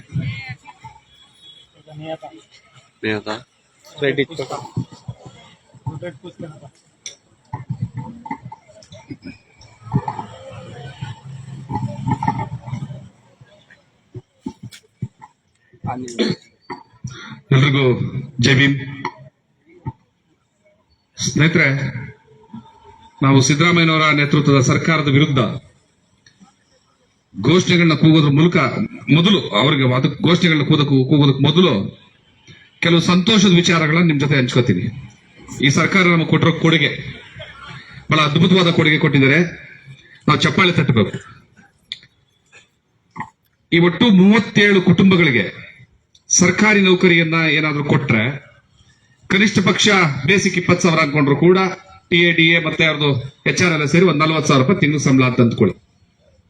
ಸ್ಟಾರ್ಟಿಂಗ್ ಅಲ್ಲಿ ಈ 37 ಕುಟುಂಬಗಳಿಗೂ ಕೂಡ ಉದ್ಯೋಗವನ್ನು ಕೊಟ್ರೆ ವರ್ಷಕ್ಕೆ 3 ಕೋಟಿ ಬೇಕಿಲ್ಲ ಸರ್, 1,77,00,000 ದುಡ್ಡು ಬೇಕು ಒಂದು ವರ್ಷಕ್ಕೆ. ಒಂದು 35 ವರ್ಷ ಸರ್ವಿಸ್ ಆಗುತ್ತೆ ಅವ್ರದೆಲ್ಲಾದ್ರೂ ಕೂಡ. ಒಟ್ಟು ಹಣ ಬಂದು 62 ಕೋಟಿ ರೂಪಾಯಿ ಆಗುತ್ತೆ. ಮುಗಿದೋಯ್ತು. 35 ವರ್ಷ ನೀವೆಲ್ಲ ಸರ್ವಿಸ್ ಮಾಡಿದ್ರು ಒಟ್ಟು ಈ ಸರ್ಕಾರ ಕೊಡಬೇಕಾಗಿರೋದು 62 ಕೋಟಿ ಇವತ್ತಿನ ಹಣದ ಮೌಲ್ಯಕ್ಕೆ. ಆ ನಂತರ ಅದು ಹೆಚ್ಚಾದ್ರೂ ಕೂಡ ಅವತ್ತಿನ ಮೌಲ್ಯಕ್ಕೆ ಅದು ಸರಿ ಹೋಗ್ತದೆ. ಆದ್ರೆ ಈ 62 ಕೋಟಿ ರೂಪಾಯಿ ಅಷ್ಟು ಈ ಪರಿಹಾರವನ್ನ 35 ವರ್ಷಗಳ ಕಾಲ ಅವ್ರಿಗೆ ಕೊಡೋದ್ರ ಬದಲಾಗಿ ಇದು ಸುಮ್ಮನೆ ವೇಸ್ಟ್ ಆಫ್ ಮನಿ. ಇದು ಪುಣ್ಯದ ಕೆಲಸ ಮಾಡಿದ್ದಾರೆ. ಅಯೋಧ್ಯೆಯಲ್ಲಿ ಪ್ರವಾಸಿ ಮಂದಿರ ಕಟ್ಟೋದಕ್ಕೆ ರಾಮನ ಹೆಸರಿನಲ್ಲಿ 100 ಕೋಟಿ ರೂಪಾಯಿನ ಬಿಡುಗಡೆ ಮಾಡಿದ್ದಾರೆ ನಮ್ಮ ಸರ್ಕಾರದವರು. ಚಪ್ಪಾಳೆ ಹೊಡಿಬೇಕಲ್ವ? ಈಗ ಚಪ್ಪಾಳೆ ಹೊಡಿದಲ್ಲ, ಮೆಟ್ನಾಗ ಹಾಕ್ಬೇಕು. ನನ್ನ ಮಾತು ಸ್ವಲ್ಪ ಹೊರಟಾಗಿರ್ತದೆ, ಅದು ಸತ್ಯವಾಗಿರ್ತದೆ. ಚಪ್ಪಾಳೆ ಅಲ್ಲ, ಮೆಟ್ನಾಗ ಹಾಕ್ಬೇಕು. ಅವ್ರಿಗೆ 100 ಕೋಟಿ ರೂಪಾಯಿ ವಸತಿ ಗೃಹ ಕಟ್ಟೋದಕ್ಕೆ ಕೊಟ್ಟಿದ್ದಾರೆ. 62 ಕೋಟಿ ರೂಪಾಯಿ 35 ವರ್ಷ ಕೊಡೋದಕ್ಕೆ ಇವರಿಗೆ ರೋಗ ಬಂದಿದೆ. ಅದು 100 ಕೋಟಿ ರೂಪಾಯಿ ವಸತಿ ಗೃಹ ಕಟ್ಟಿದ್ದಾರೆ. ಇನ್ನೊಂದು ಪುಣ್ಯದ ಕೆಲಸ ಮಾಡಿದ್ದಾರೆ. ಇಡೀ ಕರ್ನಾಟಕದಾದ್ಯಂತ ಇರುವಂತಹ ರಾಮ ಮಂದಿರಗಳ ಪುನರುಜ್ಜೀವನಕ್ಕಾಗಿ 100 ಕೋಟಿ ರೂಪಾಯಿಗಳನ್ನ ಖರ್ಚು ಮಾಡಿದ್ದಾರೆ. ಈಗ ಕಳೆದ ಸಾರಿಯ ಬಜೆಟ್ ನಲ್ಲಿ ರಾಮ ಮಂದಿರ ಪುನರುಜ್ಜೀವನ. ಬಹುಶಃ ರಾಮ ಏನಾದ್ರೂ ಕೂಡ ಇವತ್ತು ಎಲ್ಲಾದ್ರೂ ಇದ್ರೆ, ಕಣ್ಣು ಬಿಟ್ಟು ನೋಡ್ತಾ ಇದ್ರೆ, ಸಿದ್ದರಾಮಯ್ಯ ಅನ್ನುವಂತ ಹೆಸರಿನಲ್ಲಿ ಆ ರಾಮನ್ನ ಕಿತ್ತು ಆತನನ್ನ ಆದಷ್ಟು ಬೇಗ ಕರ್ಕೊಂಡು ಹೋಗ್ಬಿಡ್ತಿದ್ದ ರಾಮ ಇದ್ದಿದ್ರೆ. ಯಾಕಂದ್ರೆ ಸಾಮಾನ್ಯ ಜನರ ನೋವು ಅರ್ಥ ಆಗ್ತಾ ಇಲ್ಲ, ಅವ್ರ ಕಣ್ಣೀರು ಗೊತ್ತಾಗ್ತಾ ಇಲ್ಲ, ಅವ್ರ ಬದುಕು ಗೊತ್ತಾಗ್ತಾ ಇಲ್ಲ. ಆದ್ರೆ ನಾನು ಎಲ್ಲೋ ಇದ್ದೀರಪ್ಪ, ನನ್ನ ಹೆಸರಿನಲ್ಲಿ ನೀವು ರಾಮಾಂಧ್ರ ಕಟ್ಟಕ್ ಬಂದಿದ್ದೀರಲ್ಲ, ನಿಮ್ಮಂತ ಅಯೋಗ್ಯರು ಯಾಕೆ ಇರ್ಬೇಕು ಈ ಭೂಮಿ ಮೇಲೆ, ಬಂದ್ಬಿಡು ನನ್ನ ಜೊತೆಗೆ ಅಂತ ಕರ್ಕೊಂಡು ಹೋಗ್ಬಿಡೋರು ಆ ರಾಮ ಇದ್ದಿದ್ರೆ. ಅಂತ ಒಂದು ದುರಂತವಾದಂತಹ ಅಸಹಾಯಕರು ಸುಮಾರು ಜನ ಮಾತಾಡ್ತಾರೆ. ಸಿದ್ದರಾಮಯ್ಯನವರು ಅಂತಂದ್ರೆ ಬಹಳ ವೀರರು ಧೀರರು, 56 ಇಂಚಿನ ಮೋದಿಯನ್ನೇ ನಡಗಿಸ್ಬಿಡ್ತಾರೆ ಅಂತ. ಆದ್ರೆ ಸಿದ್ದರಾಮಯ್ಯನಂತ ಒಬ್ಬ ಹೇಳಿ, ಒಬ್ಬ ಅಸಹಾಯಕ, ಒಬ್ಬ ಹೆದರು ಬುಕ್ಲ ಮತ್ತೊಬ್ಬ ಇರೋದು ಸಾಧ್ಯನೇ ಇಲ್ಲ ಈ ಕರ್ನಾಟಕದಲ್ಲಿ. 100 ಕೋಟಿ ರೂಪಾಯಿ ದೇವಸ್ಥಾನಕ್ಕಂತೆ, 100 ಕೋಟಿ ರೂಪಾಯಿ ಇದಕ್ಕಂತೆ, ಮತ್ತೆ ಒಂದು 200 ಕೋಟಿ ರೂಪಾಯಿಗಳನ್ನ ಬಿಡುಗಡೆ ಮಾಡಿದ್ದಾರೆ. ಯಾವುದಕ್ಕೆ? ಈ ಪ್ರಯಾಗ್ರಾಜ್ ಇದೆಯಲ್ಲ, ಅಲ್ಲೆಲ್ಲವೂ ಕೂಡ ಕರ್ನಾಟಕ ಸರ್ಕಾರದಿಂದ ಒಂದಷ್ಟು ಅನುಕೂಲಗಳನ್ನ ಮಾಡ್ಕೊಡೋದಕ್ಕೆ ಅಲ್ಲೊಂದು 200 ಕೋಟಿ ರೂಪಾಯಿಗಳನ್ನ ಖರ್ಚು ಮಾಡ್ತಾ ಇದ್ದಾರೆ. ಮತ್ತೆ ಕರ್ನಾಟಕದಲ್ಲಿ ಈಗ 28 ತಾರೀಕು 10, ನಾಳೆ 11, 12, 13 ದಿವಸ, 13ನೇ ತಾರೀಕುವರೆಗೂ 3 ದಿವಸ ನರಸೀಪುರದಲ್ಲಿ ಕುಂಭಮೇಳ ನಡೆಸ್ತಾ ಇದ್ದಾರೆ. 6 ಕೋಟಿ ರೂಪಾಯಿ ಖರ್ಚು ಮಾಡ್ತಾ ಇದ್ದಾರೆ. ನನ್ಗನ್ಸುತ್ತೆ ಈ ಕುಂಭಮೇಳದಲ್ಲಿ ಇವರೆಲ್ಲರೂ ಕೂಡ ಸ್ನಾನ ಮಾಡಕ್ ಹೋಗಿ ಪುಣ್ಯ ಪಡಿಬೇಕು ಅನ್ನುವಂತ ಪ್ರಯತ್ನವನ್ನ ಮಾಡಬೇಕು. ಆ ತಾಯಿ ಕಾವೇರಿ ಹಂಗೆ ಕರ್ಕೊಂಡು ಹೋಗ್ಬಿಡ್ಬೇಕು ಇವ್ರನ್ನ. 6 ಕೋಟಿ ರೂಪಾಯಿ ನೀರಲ್ಲಿ ಮುಳುಗೋಕೆ. ಏನು 6 ಕೋಟಿ ಕೊಟ್ಟಿಲ್ಲ ನೀರಲ್ಲಿ ಮುಳುಗುದ್ರ ದ್ಯಾಯ ಏನ್ ಬೇಡ ಅನ್ನೋಳ? ಅದೇ 6 ಕೋಟಿ ರೂಪಾಯಿನ ಈ ಬಡ ಕುಟುಂಬಗಳು, ಏನು ಸಂತ್ರಸ್ತ ಕುಟುಂಬಗಳಿದಾವಲ್ಲ, ಅವ್ರ ಮೇಲೆ ವಿನಿಯೋಗಿಸಿದ್ರೆ 10 ವರ್ಷ ಹೋಗುತ್ತೆ ಅವ್ರದ್ದು ಬಡ್ಜೆಟ್. ಸೊ ಇಂಥ ಒಂದು ಕನಿಷ್ಠ ಸೆನ್ಸ್ ಇಲ್ಲದೆ ಇರುವಂತಹ ಈ ಜನ, ಮತ್ತೆ ಆಕ್ಸಿಜನ್ ಏನ್ ದುರಂತ ಆಯ್ತಲ್ಲ, ಆಕ್ಸಿಜನ್ ಕೊರತೆಯಿಂದ ಆದಂತಹ ಸಾವಿನ ದುರಂತ, ಆ ದುರಂತಕ್ಕೆ ನಾನು ಈ ಸಿದ್ದರಾಮಯ್ಯನವರು ಹೊಣೆ ಮಾಡ್ತಾ ಇಲ್ಲ. ಯಾಕಂದ್ರೆ ಆಗ ಬಿಜೆಪಿ ಸರ್ಕಾರ ಇತ್ತು. ಆದ್ರೆ ವಿರೋಧ ಪಕ್ಷವಾಗಿ ಅವತ್ತಿನ ಬಿಜೆಪಿ ಸರ್ಕಾರದ ಬೇಜವಾಬ್ದಾರಿತನವನ್ನ ಖಂಡಿಸೋದ್ರಲ್ಲಿ ಬಹಳ ದೊಡ್ಡ ಎದೆಗಾರಿಕೆಯನ್ನು ತೋರಿದ್ದು ಇದೇ ಕಾಂಗ್ರೆಸ್ನವರು, ಇದೇ ಸಿದ್ದರಾಮಯ್ಯನವರು. ಆ ನಂತರ ಇವ್ರ ಬಾಯಿಗೆ ಕಾಯಿಲೆ ಬಂದಿದೆ, ಆ ನಾಲ್ಗೆ ಮಾತಾಡಕ್ಕಾಗ್ತಾ ಇಲ್ಲ. ನಾನು ಅನ್ಕೊಳ್ತೀನಿ ಇಷ್ಟು ಬಹಳ ಇಲ್ಲಿ ಕೂತ್ಕೊಂಡು ತುಂಬಾ ಸಾಫ್ಟ್ ಆಗಿ ಇವ್ರ ವಿರುದ್ಧ ಮಾತಾಡ್ತಾ ನ್ಯಾಯಕ್ಕಾಗಿ ಆಗ್ರಹಿಸಿದ್ರೆ ಬಗ್ಗುವಂತಹ ಬಡಪೆಟ್ಟಿನ ಜೀವಗಳು ಇವಲ್ಲ. ಒಂದು ಮಾತಿದೆ ನಮ್ಮ ಹತ್ರ, ಏನು ಅಂತಂದ್ರೆ ಒಳ್ಳೆ ದೇವರಿಗೆ ಹಣ್ಣು ಕಾಯಿ ಪೂಜೆ, ಕೆಟ್ಟ ದೇವರಿಗೆ ಕೆರದ ಪೂಜೆ ಅಂತ. ನಾವ್ ಹಂಗೆ ಮಾತಾಡೋದು. ಒಳ್ಳೆ ದೇವರಿಗೆ ಹಣ್ಣು ಕಾಯಿ ಪೂಜೆ, ಚಂಡಿ ದೇವರಿಗೆ ಮೆಟ್ಟಿನ ಪೂಜೆ ಅಂತ. ಹಂಗೆ ಇವ್ರಿಗೆ ನೀವು ಏನು ಸಂತ್ರಸ್ತ ಕುಟುಂಬಗಳಿದಾರಲ್ಲ, ನೀವು ಇಲ್ಲಿ ಪರಕೆಗಳನ್ನ ಹಿಡ್ಕೊಂಡು ವಿಧಾನಸೌಧಕ್ಕೆ ಇಲ್ಲಿಂದ ಚಲೋ ಹೋಗದೆ ಹೋದ್ರೆ, ಅವ್ರಿಗೆ ಆ ಪರಕೆಯ ರುಚಿಯ ದರ್ಶನವನ್ನ ಮಾಡಿಸದೆ ಹೋದ್ರೆ ಇವರು ಬುದ್ಧಿ ಕಲಿಯೋದೇ ಇಲ್ಲ. ಆ ಭಾರತ್ ಜೋಡೋ ಸಂದರ್ಭದಲ್ಲಿ ರಾಹುಲ್ ಗಾಂಧಿ ಅವ್ರನ್ನ ಪಕ್ಕದಲ್ಲಿ ಕೂರಿಸ್ಕೊಂಡು ಡಿ ಕೆ ಶಿವಕುಮಾರ್ ಅವರು ಏನ್ ಕಣ್ಣೀರ್ ಹಾಕಿದ್ದು. ಆ ಒಳಗಡೆ ಒಬ್ಬ ಮನುಷ್ಯ ಏನಾದ್ರೂ ಆಗಿದ್ರೆ, ಆ ಮನುಷ್ಯತ್ವ ಬದುಕಿದ್ದಿದ್ರೆ ಅವತ್ತು ಕಣ್ಣೀರ್ ಹಾಕಿದ್ದು ಒಂದ ನಾಟಕ ಅಂತ ಒಪ್ಕೋಬೇಕು. ಇಲ್ಲ ನಾನು ಪ್ರಾಮಾಣಿಕವಾಗಿ ಕಣ್ಣೀರ್ ಹಾಕಿದ್ರೆ ಅದು ಈ ಕುಟುಂಬದ ಪರವಾಗಿದ್ದೀನಿ ನಾನು ಅನ್ನುವಂತಹ ಮಾತಲ್ಲ, ಕೃತಿಯಲ್ಲಿ ಅದನ್ನ ನಿಲ್ಲಿಸಬೇಕು. ಅವರೆಲ್ಲರಿಗೂ ಕೂಡ ಪರಿಹಾರ ಮತ್ತೆ ಏನು ಉದ್ಯೋಗ ಕೊಡ್ಬೇಕು ಅದನ್ನ ಸಿಗ್ಲೇಬೇಕು.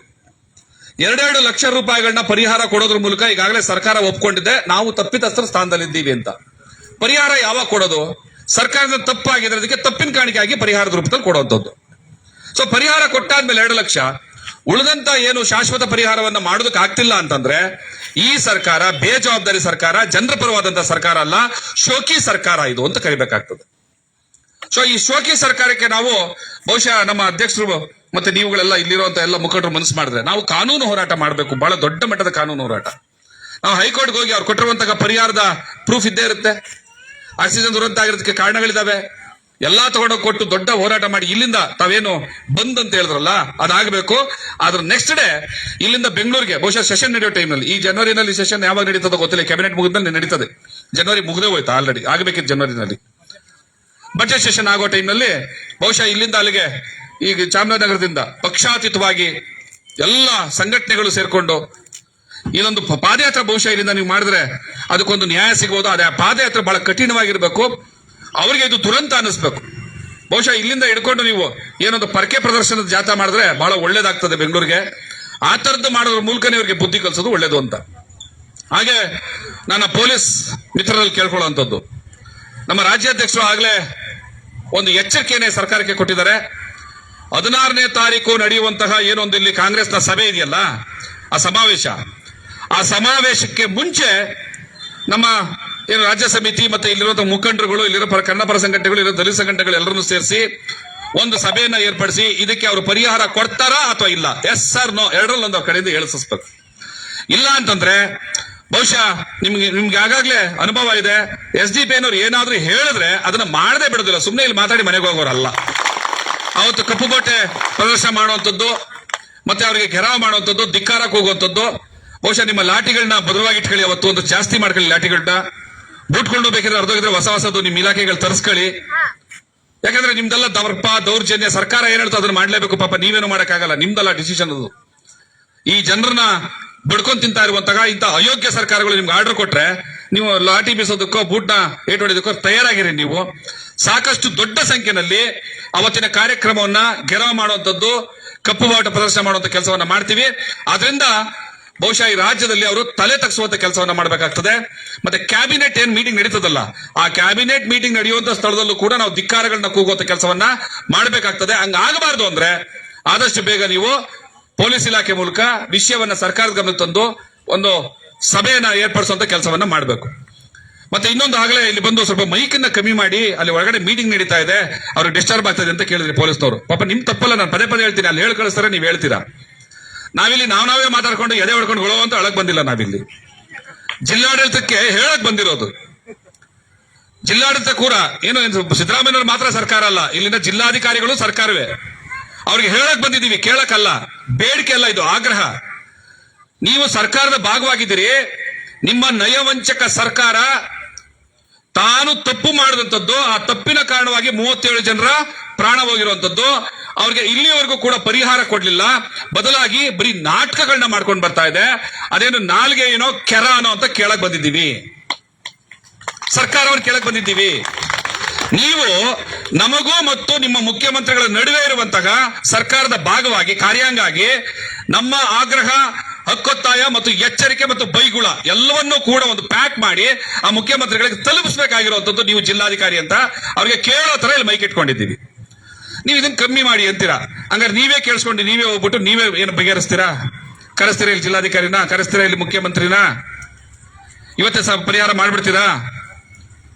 ಪ್ರತಿಭಟನೆ ಅಂತಂದ್ರೆ ಚೌಕಾಬಾರ ಆಡೋದಲ್ಲ. ಪ್ರತಿಭಟನೆ ಅಂದ್ರೆ ಸರ್ಕಾರವನ್ನು ಎಚ್ಚರಿಸುವಂತ ಕೆಲಸ. ನಿಮ್ಗಳಿಗೂ ಅನ್ಯಾಯ ಆದಾಗ ನೀವ್ ಹೆಂಗೆ ಪ್ರತಿಭಟಿಸ್ತೀರಿ, ನಮ್ಗಳಿಗೆ ಅನ್ಯಾಯ ಆದಾಗ ನಾವು ಪ್ರತಿಭಟಿಸ್ತಾ ಇದೀವಿ. ದಯಮಾಡಿ ನೀವು ನಮ್ಮ ಜೊತೆ ಕೋಆಪರೇಟ್ ಮಾಡಬೇಕು. ಮತ್ತೆ ಮತ್ತೆ ರಿಪೀಟ್ ಮಾಡ್ತಾ ಇದ್ದೀನಿ, ನೀವು ಈ ವಿಚಾರವನ್ನ ನಮ್ಮ ಏನು ಪ್ರತಿಭಟನೆ ನಿಮ್ಮ ಸಮಾವೇಶ ಸಂದರ್ಭದಲ್ಲಿ ಮತ್ತೆ ಕ್ಯಾಬಿನೆಟ್ ಮೀಟಿಂಗ್ ಸಂದರ್ಭದಲ್ಲಿ ಏನಿದೆ ಅದ್ರ ಬಗ್ಗೆ ಆದಷ್ಟು ಬೇಗ ಸರ್ಕಾರದ ಗಮನ ಸೆಳೆದು ನಮ್ಮ ಜೊತೆನಲ್ಲಿ ಅದೊಂದು ಮೀಟಿಂಗ್ ಅನ್ನು ಏರ್ಪಡಿಸಬೇಕು ಅನ್ನುವಂಥದ್ದು ಮತ್ತೆ ನಾನು ಪೊಲೀಸ್ ಇಲಾಖೆಯವರ ಗಮನಕ್ಕೆ ತರ್ತಾ ಇದ್ದೀನಿ. ಮತ್ತೆ ಸಂತ್ರಸ್ತರ ಬಗ್ಗೆ ನಾನು ಇನ್ನೇನು ಹೆಚ್ಚು ಹೇಳುವಂಥದ್ದಲ್ಲ, ಎಲ್ಲರೂ ಹೇಳಿದ ಮಾತನ್ನೇ ಮತ್ತೆ ನಾನು ಹೇಳ್ಬೇಕು. ಈ ಸಂದರ್ಭದಲ್ಲಿ ಈ ಒಂದು ದುರಂತಕ್ಕೆ ಕಾರಣವಾದಂತ ಯಾವ ಅಧಿಕಾರಿಗಳನ್ನು ಕೂಡ ಇಲ್ಲಿವರೆಗೂ ಕೂಡ ಒಂದು ಸಸ್ಪೆಂಡ್ ಮಾಡಲಿಲ್ಲ. 100 ರೂಪಾಯಿ ಯಾವನಾದ್ರೂ ಕೂಡ ಲಂಚ ಇಸ್ಕೊಳ್ತಾ ಇದ್ದಾನೆ ಅಂತಂದ್ರೆ ಲೋಕಾಯುಕ್ತದವ್ರನ್ನ ಹಿಡ್ಕೊಂಡು ಅವ್ರನ್ನ ಸಸ್ಪೆಂಡ್ ಮಾಡಿಸ್ತೀರಿ. ಪೊಲೀಸ್ ಇಲಾಖೆಯಲ್ಲಿ ಯಾರೋ 50 ರೂಪಾಯಿ ಕೇಳಿದ್ರು ಅಂತ ಒಬ್ಬ ಪೀಸಿನ ಸಸ್ಪೆಂಡ್ ಮಾಡಿಸ್ತೀರಿ. ಇನ್ನೆಲ್ಲ 1,000ನೋ 10,000ನೋ 1,00,000ನೋ ಯಾವನ ಒಡ್ಕೊಂಡ್ ತಿಂದ ಅಂತ ಸಸ್ಪೆಂಡ್ ಮಾಡಿಸ್ತೀರಿ. 37 ಜನರ ಪ್ರಾಣವನ್ನ ನುಂಗಾಕಿದಿರಲ್ರಿ ಪಿಶಾಚಿಗಳು ನೀವು. ಒಬ್ಬನ ಮೇಲೂ ಕ್ರಮ ವಹಿಸಲ್ಲ ಅಂತಂದ್ರೆ ನಿಮಗೆ ಈ ನೆಲದ ಕಾನೂನು ಬಗ್ಗೆ, ಮಾನವ ಹಕ್ಕುಗಳ ರಕ್ಷಣೆ ಬಗ್ಗೆ ಅಥವಾ ಈ ದೇಶದ ಸಂವಿಧಾನದ ಬಗ್ಗೆ ಏನ್ ಗೌರವ ಇದೆ ಅಂತ. ಅವತ್ತಿನ ಮೈಸೂರಿನ ಜಿಲ್ಲಾಧಿಕಾರಿ ಯಾರು, ರೋಹಿಣಿ ಸಿಂಧೂರಿ ಅಲ್ವಾ, ಅವರ ಒಂದು ಆಡಿಯೋ ಕನ್ವರ್ಸೇಷನ್ ಎಲ್ಲ ಕಡೆ ಲೀಕ್ ಆಯ್ತು.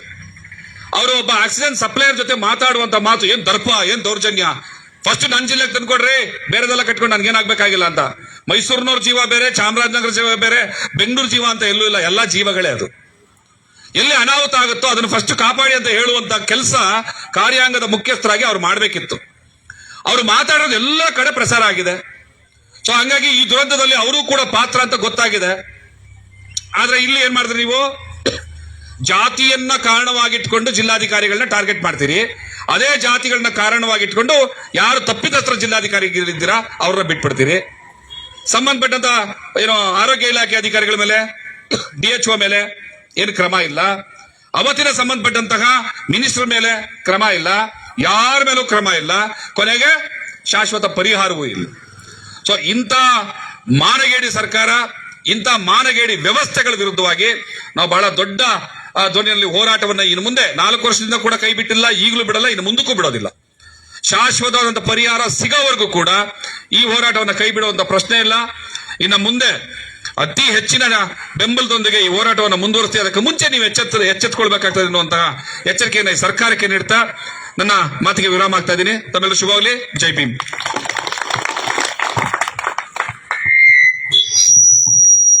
ಧನ್ಯವಾದಗಳು ಭಾಸ್ಕರ್ ಪ್ರಸಾದ್ ಅವರಿಗೆ.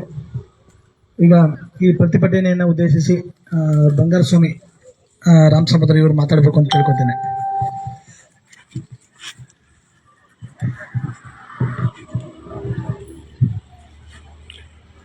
ಎಲ್ಲ ಬಂಧುಗಳಿಗೂ ನನ್ನ ನಮನಗಳು. ಬಂಧುಗಳೇ, ಈ ಸರ್ಕಾರ ಬಂದು ಸುಳ್ಳು ಹೇಳಿ ಅಧಿಕಾರ ಅನುಭವಿಸ್ತಂತ ಈ ಸರ್ಕಾರ, ಹಿಂದೆ ಇದ್ದಂಥ ಕಳ್ಳ ಸರ್ಕಾರ ಅಂತ ಇವ್ರಿಗೂ ಗೊತ್ತಿತ್ತು, ಇವ್ರ ಅನುಕೂಲಕ್ಕೆ ತಕ್ಕಂತೆ ಇವ್ರು ಮಾಡ್ಕೊಂಡು ಹೋದ್ರು. ಅಂದ್ರೆ ಹಳ್ಳಿಲಿ ಒಂದು ಗಾದೆ ಹೇಳ್ತಾರೆ, ಗಂಡ ಹೊಡೆದಂಗೆಲ್ಲ ಎಡ್ತಿ ಹತ್ತಂಗಲ್ಲ ಅಂತ. ಅವ್ರ ಚಾಳಿನ ಇವ್ರು ಉಪಯೋಗಿಸ್ಕೊಂಡು ಮುಂದುವರಿತಾ ಇದಾರೆ ಅಷ್ಟೇ, ಇನ್ನೇನು ಇಲ್ಲ.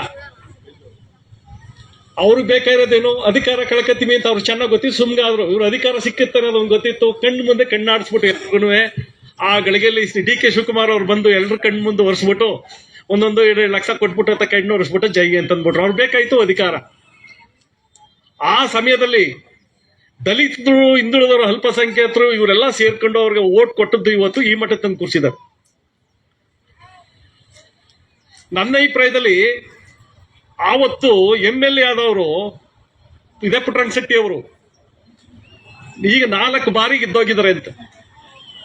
ಅವ್ರಿಗೆ ನಾನು ಯಾಕೆ ಒಂದ್ಸಲ ಬುದ್ಧಿ ಕಲಿಸಬಾರ್ದು? ಬುದ್ಧಿ ಕಲಿಸೋದು ಹಿಂಗಲ್ಲ. ನನ್ನ ಅಭಿಪ್ರಾಯದಲ್ಲಿ ಅವ್ರನ್ನೇ ಯಾಕೆ ಗಿರ ಮಾಡಬಾರ್ದು ನಾವು? ಸಭೆ ಒಳಗೆ ಯಾಕೆ ಚರ್ಚೆ ಮಾಡೋ ತಾಕತ್ತು ಇವ್ರಿಗಿಲ್ಲ ಅಂದ್ರೆ ಇವ್ರು ಗಂಡಸರಲ್ವಾ? ಈ ಗಂಡಸರು ಕುಳ್ಳುವುದಕ್ಕೆ ಸೇರಿಲ್ವಾ ಇವರು? ಯಾಕೆ ನಾವು ಅವ್ರನ್ನ ಗಿರ ಮಾಡಬಾರ್ದು? ನೆನ್ನ ಬಂದ್ರೆ MP ಇರ್ಬೋದು, MP ಯಾಕೆ ಮಾಡ್ಬೇಕು ಕೇಳಿ ಬಿಡಿ ಸಂಸತ್ತೊಳಗೆ. ಇವ್ರನ್ನ ಯಾಕೆ ಗೆರವ್ ಮಾಡಬಾರ್ದು? ಅವ್ರಿಗೆ ಗೆರವ್ ಮಾಡಿದ್ರೆ ಅವ್ರಿಗೆ ಎಚ್ಚರಿಕೆ ಕೊಡಕ್ಕೊಂದು ಧೈರ್ಯ ಆಗುತ್ತೆ.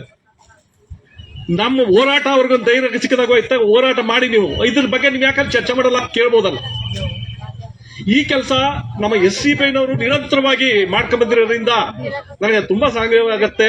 ಇಂಥ ಹೋರಾಟನ ಬೇರೆಯವರು ಯಾರು ಮಾಡಿದ್ರೆ ಕೈ ಬಿಡ್ಬಿಡ್ತಿದ್ರೆ ಏನೋ ಮಧ್ಯಂತರ. ನಿರಂತರವಾಗಿ 4 ವರ್ಷಗಳಿಂದನೂ ಕೂಡ ನಮ್ಮ SDPI ನವರು ಮಾಡ್ಕೊಂಡ್ ಬರ್ತಿರೋದ್ರಿಂದ ನಾವು ಬಹಳ ಇಂಥವ್ರಿಗೆ ಕೈ ಮುಗಿದು ಕೇಳ್ಬೇಕು ಅನಿಸುತ್ತೆ ನನಗೆ. ಅನ್ಯತಾ ಬಯಸೋದೇನಿಲ್ಲ. ನಮ್ಮ ತಾಯಂದ್ರು ಎಷ್ಟೋ ಜನ ನಿರ್ಗರಾಗರೆ ಕೊಟ್ಟಂತ ಕ್ಷಣದಲ್ಲಿ ಒಂದ್ 1 ಲಕ್ಷನ 2 ಲಕ್ಷನ ಕೊಟ್ಬಿಟ್ರು.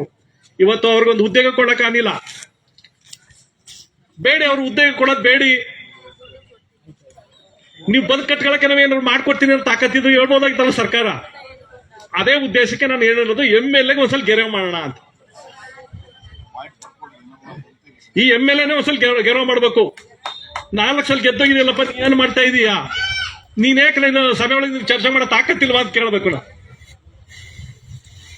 ಈ ಬರೀ MLA ಅಲ್ಲ, MP ಸಹಿತ ಕೇಳಬೇಕು. ಒತ್ತಾಯ ಮಾಡ್ಲಿ ಬಿಡಿ. ಅವ್ರ ವಿರೋಧ ಪಕ್ಷದ ನಾಯಕರು, ಅವ್ರ ನಾಯಕರು ಇಲ್ವೇ, ಕೇಳ್ತಾನೆ ಬಿಡಿ.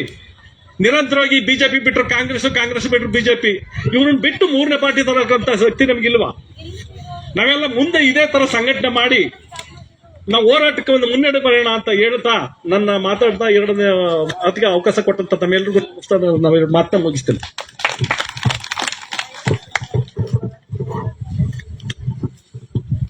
ಧನ್ಯವಾದಗಳು ಬಂಗಾರಸ್ವಾಮಿ ಸರ್ ಅವರಿಗೆ. ಈಗ ಸಂತ್ರಸ್ತರ ಪರವಾಗಿ ಯಾರಾದರೂ ಮಾತಾಡಬೇಕು ಅಂತ ನಾನು ಕೇಳ್ಕೊತೇನೆ.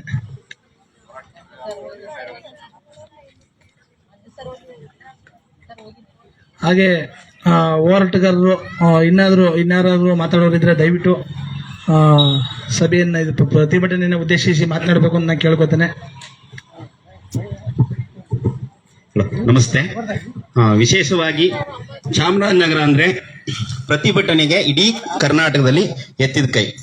ದುರಂತ ಅಂದ್ರೆ ನಮ್ಮ ದಲಿತ ಪರ ಸಂಘಟನೆಗಳಾಗಿರ್ಬೋದು, ಇತರ ಯಾವುದೇ ಪಕ್ಷಗಳು ಇಲ್ಲಿವರೆಗೆ 4 ವರ್ಷ ಇದ್ರು ಅವರು ರಸ್ತೆಗೆ ಬಂದಿರಲಿಲ್ಲ. ಈ ವಿಷಯದಲ್ಲಿ ಮಾತ್ರ ಸಂತ್ರಸ್ತರ ಪರವಾಗಿ ಇದುವರೆಗೂ ಬಂದಿಲ್ಲ. ಆದ್ರೆ ಮೊದಲನೇ ಬಾರಿಗೆ ಎಲ್ಲಾ ಸಂಘಟನೆಗಳು, ಕನ್ನಡ ಪರ ಸಂಘಟನೆಗಳು, ದಲಿತ ಪರ ಸಂಘಟನೆ ಎಲ್ಲರೂ ಫಸ್ಟ್ ಕೈ ಜೋಡಿಸಿದ್ರೆ ನಿಮಗೆ ನಮ್ಮೆಲ್ಲಾ ಕುಟುಂಬದ ಪರವಾಗಿ ಮೊದಲಾಗಿ ನಿಮಗೆ ಧನ್ಯವಾದಗಳು ತಿಳಿಸ್ತಾ ಇದ್ದೀನಿ.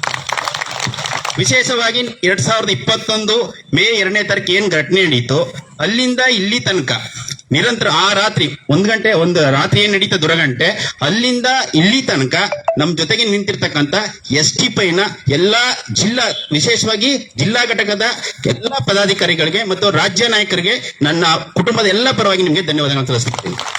ವಿಶೇಷವಾಗಿ ನಾವು ಚಾಮರಾಜನಗರದಿಂದ ಬೆಂಗಳೂರಲ್ಲಿ 3 ಸರಿ ಹೋಗ್ತೀವಿ ಪ್ರತಿಭಟನೆಗೆ.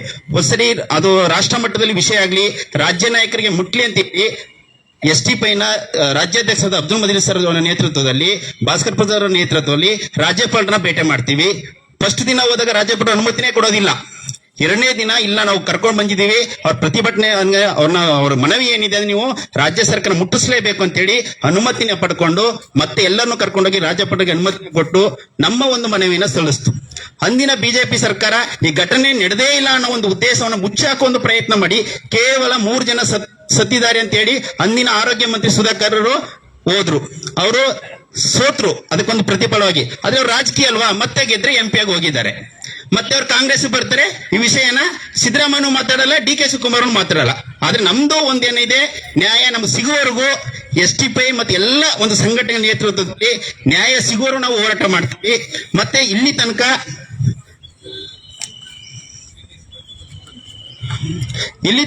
ನಮ್ಮ ಒಟ್ಟಿಗಿದ್ದ ಎಲ್ಲ ಸಂಘಟನೆಗಳನ್ನು ಧನ್ಯವಾದ ತಿಳಿಸ್ತೀನಿ. ಮತ್ತೆ ಏನೀಗ ಪ್ರಸ್ತುತ ಈ ಕ್ಯಾಬಿನೆಟ್ ಮೀಟಿಂಗ್ ಅಲ್ಲಿ ನಡೀತಾ ಇದೆ, ಅಲ್ಲಾದ್ರೂ ಸಿದ್ದರಾಮಯ್ಯನಿಗೆ ಮನುಷ್ಯತ್ವ ಇದ್ರೆ ಅಥವಾ ಮೊಸಳೆ ಕಣ್ಣೀರು ಹಾಕ್ತೀರಾ, ಇಲ್ಲ ನಾನು ಮೊಸಳೆ ಕಣ್ಣೀರೇ ಹಾಕಿರೋದು ಅಂತ ಏನು DK ಶಿವಕುಮಾರ್ ಒಪ್ಕೊಂಡ್ರೆ, ನಿಮ್ಮ ಒಂದು ಏನ್ ಹೇಳಿಕೆಗಳನ್ನ ಕೊಟ್ಟಿದ್ದೀರಾ ಆ ಹೇಳಿಕೆಗೆ ಬದ್ಧವಾಗಿ ನಮ್ಮ 36 ಕುಟುಂಬದವರಿಗೆ ನೀವು ಕೊಟ್ಟ ಮಾತು ನಾವೇನ್ ಕೇಳಿರ್ಲಿಲ್ಲ. ಅವತ್ತು ನಾವು ದುರ್ಘಟನೆ ಆಗಿದೆ, ನಮ್ ನ್ಯಾಯ ಕೊಡಿ ಅಂತ ನಾವೇನು ಕೇಳಿಲ್ಲ.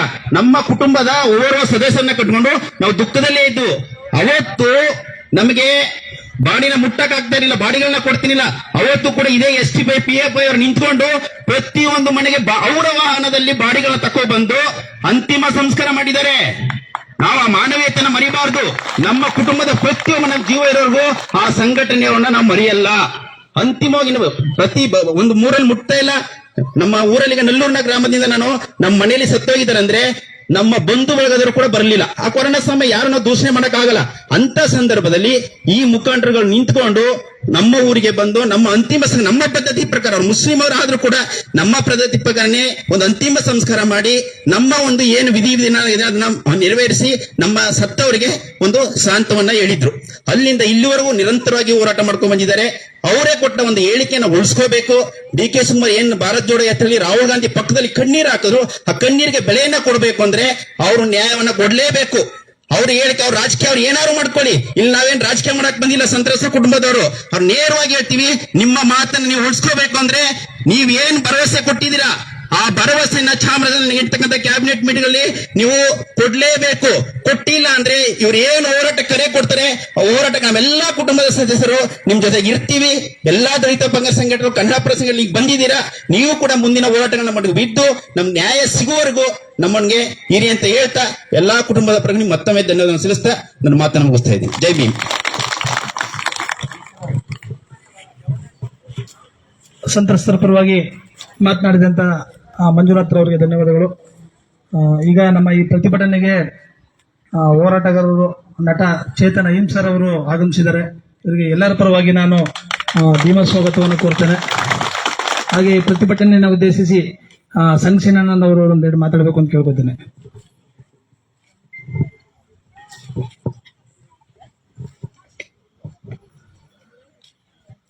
ಎಲ್ಲರಿಗೂ ನಮಸ್ಕಾರ. SDPIನ ರಾಜ್ಯಾಧ್ಯಕ್ಷರೇ ಹಾಗೂ ಮುಖಂಡರೇ ಹಾಗೂ ನಟ ಚೇತನ್ ಅವರೇ, ಬಂಧುಗಳೇ, ನಾವು ಹೋರಾಟ ಮಾಡ್ತಾನೆ ಸುಮಾರು 40 ವರ್ಷದಿಂದ ಹೋರಾಟ ಮಾಡ್ತಾನೆ ಇದ್ದೀವಿ. ಈ ದೇಶ ಇಂದು ಅಪಾಯದಲ್ಲಿದೆ. ಹೊರಗಿನ ಶತ್ರುಗಳಿಂದ ಅಪಾಯ ಇಲ್ಲ, ಒಳಗಿನ ಶತ್ರುಗಳಿಂದ ಅಪಾಯ ಇದೆ. ಒಳಗಿನ ಶತ್ರುಗಳು ಯಾರು ಅಂದ್ರೆ ಬೇರೆಯವರು ಯಾರು ಸಾಮಾನ್ಯ ಜನರಲ್ಲ, ಈ ದೇಶದಲ್ಲಿ ನ್ಯಾಯ ಕೇಳೋರಲ್ಲ, ಆಳುವ ವರ್ಗಗಳು ಈ ದೇಶದ ಶತ್ರುಗಳು. ಈ ದೇಶದ ಶತ್ರುಗಳಿದ್ರೆ ಯಾರಪ್ಪ ಅಂದ್ರೆ ಈಗ ಆಳುವ ವರ್ಗಗಳು. ಅದು ನರೇಂದ್ರ ಮೋದಿ ಅಂತ ಮಹಾನ್ ಜಗತ್ತಿನ ಸುಳ್ಳುಗಾರ, ಈ ದೇಶದ ಜನರಿಗೆಲ್ಲ ಮೋಸ ಸುಳ್ಳು ಹೇಳಿ ಜಗತ್ತಿನಲ್ಲಿ ಅತ್ಯಂತ ಸುಳ್ಳುಗಾರ ಅಂತ ಹೆಸರ್ತಕ್ಕಂಥ ನರೇಂದ್ರ ಮೋದಿ ಅವರು ಅಧಿಕಾರ ಈ ದೇಶಕ್ಕೆ ಏನ್ ಹೇಳಿದ್ರು ಅಂದ್ರೆ ಸಬ್ಕಾ ವಿಕಾಸ್ ಅಂತ ಹೇಳಿದ್ರು. ಎಲ್ಲರ ಒಟ್ಟಿಗೆ ಎಲ್ಲರೂ ಸೇರಿ ನಾವೆಲ್ಲರೂ ಅಭಿವೃದ್ಧಿ ತಗೊಂಡೋಗ್ತೀವಿ ಅಂತ. ಅಧಿಕಾರಕ್ಕೆ ಬಂದ್ಮೇಲೆ ಮುಸಲ್ಮಾನರ ವಿರುದ್ಧ, ದಲಿತರ ವಿರುದ್ಧ ಮತ್ತೆ ಅಲ್ಪಸಂಖ್ಯಾತ ಯಾರಿದ್ದಾರೋ ಅವರೆಲ್ಲ ವಿರುದ್ಧ ಮಾಡಿ ಅವ್ರ ಎಲ್ಲಾ ಕಾನೂನುಗಳನ್ನ ಬಳಸಿದ್ರು. ಯಾವ್ದು ಬಂತು ಎಲ್ಲಾ ಕಾನೂನುಗಳು. ಎಂತ ಕಾನೂನುಗಳು ಅಂದ್ರೆ 2018ರಲ್ಲಿ ಭೀಮಾ ಕೊರೆಗಾಂವ್ ಅಂತ ಒಂದು ಬೆಗ್ಗರ್ ಪರಿಷತ್ ಮಾಡುತ್ತೆ. ಅಲ್ಲಿ ಒಂದು ದೊಡ್ಡ ಸಂಚು ಹುಡ್ತಾರೆ. ಎಂತ ಸಂಚು ಅಂದ್ರೆ 2017ರಲ್ಲಿ 18ರಲ್ಲಿ ಹಿಡಿದಂಥದ್ದು 2010 ಹಿಂದೆ ಒಂದು 200 ವರ್ಷಗಳ ಹಿಂದೆ ಒಂದು ಕೋರೆಗಾಂವ್ ಯುದ್ಧ ಆಗಿತ್ತು. ಆ ಕೋರೆಗಾಂವ್ ಯುದ್ಧಕ್ಕೆ ಪ್ರತಿಸಂಚು ಮಾಡುವಂತ ನರೇಂದ್ರ ಮೋದಿ ಅವರ ಗುರು ಸಂಭಾಜಿ ಬಿಳಿಂದ ಏಕಬೋಟೆ ಅಂತ ಅವರಿಬ್ಬರು ಸೇರ್ಕೊಂಡು ನರೇಂದ್ರ ಮೋದಿ ಅವರ ಸಪೋರ್ಟ್ ತಗೊಂಡು ಅಲ್ಲಿ ಬಂದಿರತಕ್ಕಂಥ ಮೇಲೆ ಪೆಟ್ರೋಲ್ ಬಾಂಬ್ ಬೇಕು, ಪೆಟ್ರೋಲ್ ಸುಡಬೇಕು, ಬ್ಲಾಸ್ಟ್ ಒಂದು ಸರ್ಕಲ್ ಅಲ್ಲಿ ಇವರು ಸೀಮೆ ಎಣ್ಣೆ, ಪೆಟ್ರೋಲ್, ಡೀಸೆಲ್, ಪೆಟ್ರೋಲ್ ಟ್ಯಾಂಕರ್ ಇಟ್ಟುಕೊಂಡು ರೆಡಿ ಆಗಿರ್ತಾರೆ. ಅದೃಷ್ಟವಶಾತ್ ಆವತ್ತು ಬೆಗ್ಗರ್ ಪರಿಷತ್ ಒಂದು ಸ್ವಲ್ಪ ಬುದ್ಧಿವಂತರಾದ್ರಿಂದ ಏನಾಯ್ತಾ ದುರ್ಘಟನೆ ತಪ್ಪಿತು. ಇಲ್ಲ ಅಂದಿದ್ರೆ ನಾವು ದಡ್ಡರಾಗಿದ್ದೆ ಅವತ್ತು ಸಾವಿರಾರು ಜನ ಹೋಗಿದ್ದವರು ಸಾಯ್ತರು. ಇಂಥ ಒಂದು ಸಂಚನ ರೂಪಿಸಿದ್ದಾರೆ. ಇದೇನು ಹೊಸ ಸಂಚಲ್ಲ. ನಾವು ಇಲ್ಲಿ ನೋಡ್ತೀವಿ, ಗುಜರಾತಲ್ಲಿ ನೋಡ್ತೀವಿ. ಗುಜರಾತಲ್ಲಿ ಸಂಬಂಧಿಸಿದಕ್ಕೆ ಪಾಪ ಅಲ್ಪಸಂಖ್ಯಾತರ ಮೇಲೆ ಅಲ್ಪಸಂಖ್ಯಾತ ಸುಮಾರು 5,000 ಜನರನ್ನ ಕೊಲೆ ಮಾಡಿಸ್ತಾರೆ. ಅಲ್ಲಿ ಒಬ್ರು MP ಅವರು ಮನೆಗೆ 100 ಜನ ಹೋಗ್ತಾರೆ, ನಮ್ಗೆ ಕಾಪಾಡಿ MP ಆಗಿದ್ದೀರಿ ಅಂತ. ಇದೇ BJP, ಇದೇ ನರೇಂದ್ರ ಮೋದಿ, ಅಮಿತ್ ಶಾ ಅವರು ಅವ್ರ ಮಾತಿಗೆ ಬೆಲೆನೇ ಕೊಡಲ್ಲ. ನೀ ಇನ್ನೂ ಬದುಕಿದೆಯಾ ಸತ್ತಿಲ್ವಾ ಅಂತ ಹೇಳ್ತಾರೆ. ಅವ್ರನ್ನ ನಮ್ಗೆ ರಕ್ಷಣೆ ಕೊಡಿ ಅಂತ ಹೇಳಿದಕ್ಕೆ ಇನ್ನೂ ಬದುಕಿದೆಯಾ ನೀ ಸತ್ತಿಲ್ವಾ ಅಂತ ಹೇಳ್ತಾರೆ. ಇಂಥ ಒಂದು ಆಳು ವ್ಯವಸ್ಥೆ ನಮ್ದು. ಮತ್ತೆ ಈಗ ಎಲ್ಲದಕ್ಕೂ ಹೇಳ್ಬೇಕಾರೆ ಮಾಡ್ತಾರೆ ಇವರು ಮಹಾನ್ ದೊಡ್ಡ ಸುಳ್ಳು, ಅಂತಿನ ಸುಳ್ಳಲ್ಲ. ಇತ್ತೀಚೆಗೆ ಮಣಿಪುರದಲ್ಲಿ ನಡೀತು. ಮಣಿಪುರದಲ್ಲಿ ಉದ್ದೇಶಪೂರ್ವಕವಾಗಿ ಒಂದು ಸಮುದಾಯ, ಕುಕಿ ಸಮುದಾಯವನ್ನ ಸರ್ವನಾಶ ಮಾಡಬೇಕು. ಕಾರಣ ಯಾಕಂದ್ರೆ ಅವರೆಲ್ಲ ಕ್ರಿಶ್ಚಿಯನ್ ಕನ್ವರ್ಟ್ ಆಗಿದ್ರೆ ಅವ್ರಿಗೊಂದು ಎಚ್ಚರಿಕೆ ಕೊಡಬೇಕು ಅಂತ ಡೆಲ್ಲಿಯಲ್ಲಿ ಯಾವುದೋ ಒಂದು ಹೆಣ್ಣು ಮಗಳು ಸತ್ತೋಗ್ತಾಳೆ. ಡೆಲ್ಲಿಯಲ್ಲಿ ಹೆಣ್ಮಗಳು ಸತ್ತೋದಕ್ಕೆ ಇವ್ರು ಏನು ಮೆಸೇಜ್ ಪಾಸ್ ಮಾಡ್ತಾರೆ ಎಲ್ಲರ ಕಡೆಗೆ ಅಂದ್ರೆ ವಾಟ್ಸಾಪ್ ಗ್ರೂಪ್ಗಳಲ್ಲಿ ಮೈತೈ ಜನಾಂಗದವ್ರನ್ನ ಕುಕಿ ಜನಾಂಗದವರು ರೇಪ್ ಮಾಡಿ, ಸಾಮೂಹಿಕ ಅತ್ಯಾಚಾರ ಮಾಡಿ, ಕೊಲೆ ಮಾಡಿ ಬಿಸಾಕಿದಾರಂತೆ.